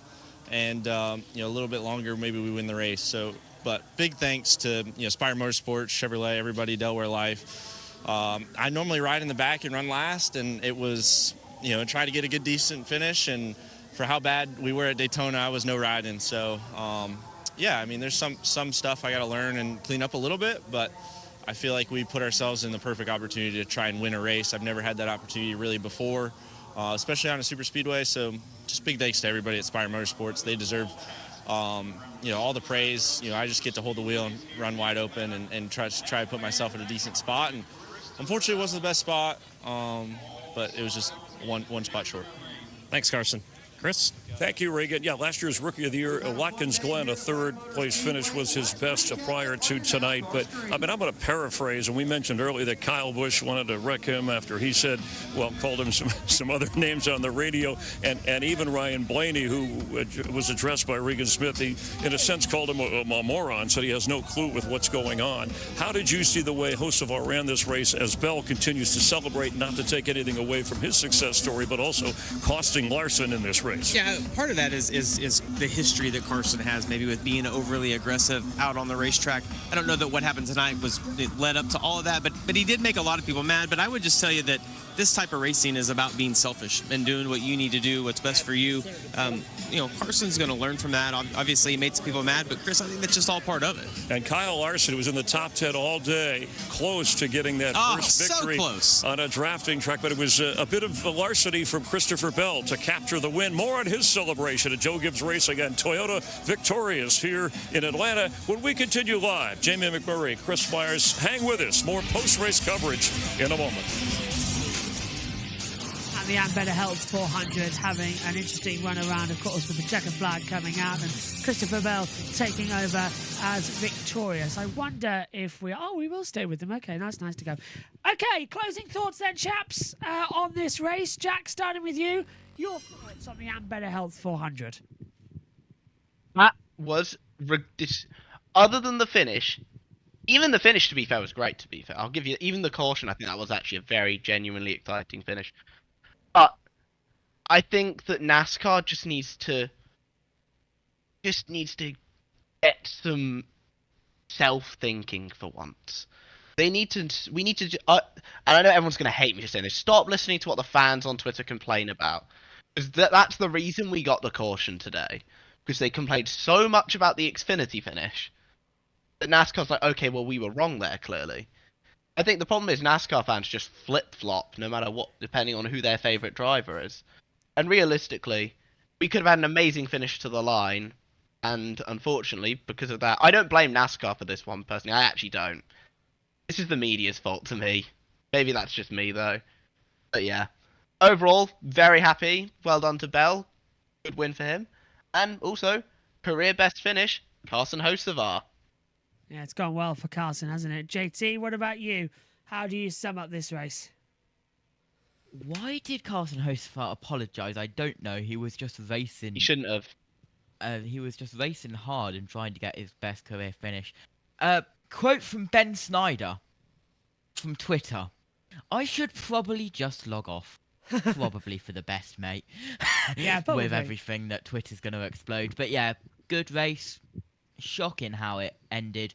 Whole documentary, a whole week of hype of the last lap. Just for it to end like that, especially with how it was shaping up to be. Do you want to know what has changed? Yes, go on. I've had a haircut. Could you tell? What, in between the You stream? never tell, mate. You look the same every week. How did you do that in between the stream? What, in between the race? In between World Superbikes and here. Oh, well, that's an entire different day. I was kind of expecting that. That's normal. Oh. All right. Well, let's run you through the full results then, shall we? Of the Ambetter Health 400. Who's first? 50 lead changes. We got everything we wanted from super speedway racing. Did we maybe get a little too much? Too much? It's like saying too much fun. This was too much everything on wide open. I loved this race. I love Atlanta Motor Speedway. I love the repave, the job they did. I love the job that these drivers did. These guys put it on display today, Kevin. Well, what you didn't get too much of was Fords in the top 10. We talked about Fords and watched the Fords have the dominant cars all day. And Ryan Blaney is the only Ford that finished in the top 10. Christopher Bell won, and the Chevys were in contention there late. Didn't really probably work together. We heard Hocevar talk about that a little bit, like they should have. But in the end, Christopher Bell gets it done. Christopher Bell, Toyotas, average starting position, 26.6 across the board with the Toyotas. JGR, he 25th, 32nd, 35th, and 36th. And somehow, some way, after all of this, ends up in victory lane. Wild racetrack. That's the way this goes, Clint. You just never know, and you got to keep yourself in it to win it. Well, we hope you all enjoyed it. We did. It was very, very entertaining with Jamie McMurray, Joey Logano again leading the most laps in this race, had the second most at Daytona. They talked about Ford's where they started. Out of 39 cars, Christopher Bell started 32nd, and Toyota had the speed when they needed it, and he ends up winning. But overall with this race, a record number of lead changes, didn't have the pit road speeding penalties that we had, the record number last year. What did you like most about this race? Did you think that was Hocevar rooting us out of the way from behind right there? He's like, stop talking about me. That's right. Yeah, I mean, it was, look, we started our pre-race show 4 hours ago, talking about how exciting this racetrack is, and it did not disappoint. The runs that these cars are able to generate, how they can run 3 wide around this racetrack, the blocking, the defending, the racing, it continues to be the best track on the NASCAR circuit right now. It really does. And let's confirm how the results are. Christopher Bell wins from Carson Hocevar and Kyle Larson, the top 3. Then it's Ryan Blaney, Ricky Stenhouse Jr., Denny Hamlin, Kyle Busch, Ross Chastain, Bubba Wallace, John Hunter Nemechek, the top 10. Zane Smith's in 11th with Joey Logano 12th. Then it's Michael McDowell ahead of AJ Allmendinger, Todd Gilliland, Austin Dillon, Riley Herbst, Ryan Preece, Tyler Reddick, and then Chase Elliott in 20th. Chase Briscoe 21st, then BJ McLeod 22nd, Shane Van Gisbergen 23rd, Justin Haley 24th, Josh Berry 25th, Alex Bowman 26th, William Byron 27th, Austin Cindric 28th, Ty Dillon 29th, Chris Buescher 30th, Eric Jones is 31st, officially out of the race. Ty Gibbs, Daniel Suarez, Noah Gregson, Cody Ware, Cole Custer, JJ Yeley, Corey LeJour and Brad Keselowski. Apparently, we've got back to green flag running, JT. If you take a look at the officials chat up here in the booth, we've headed back to green flag for some reason out there, which is fascinating me. In terms of the points-paying positions, here they are on your screen with the laps and runs down. Ryan Blaney leads on 87 points with William Byron in second. Byron has locked himself into the playoffs, however. Then it's Tyler Reddick, Austin Cindric, Bubba Wallace, Kyle Larson, John Hunter Nemechek, Ricky Stenhouse Jr., Alex Bowman, Chase Elliott on the top 10. Christopher Bell is 12th in the standings on 53 points, but he has too locked himself into the playoffs as well. What on earth is going on with this monitor, JT? The timings have just gone back to green flag running. Green, green, green, here at Atlanta. Racing's still going, it seems, for some reason. I wonder who's going to win in the end with all Time these. for me to log on to It's BJ McLeod who wins the Ambetter Health 400. I shall become the race on BeamNG. Thing is, I wonder if this is the hack that we saw again with them. Because the officials' radio was hacked, JT, you said. Twice. It was very funny. It did sound it, to be fair. Well, my thanks to you, Jack, and my thanks to you, JT. My thanks to all of you at home as well. What an amazing event we've had here today. It really has been fantastic. Atlanta did not disappoint. But that's it for Super Speedway Racing for a while. Next up, we are heading, guess where? The Circuit of the Americas. That's up next on a new style of circuit for us. Join us in a week's time for all the action. We'll see you then. Take care. Bye-bye.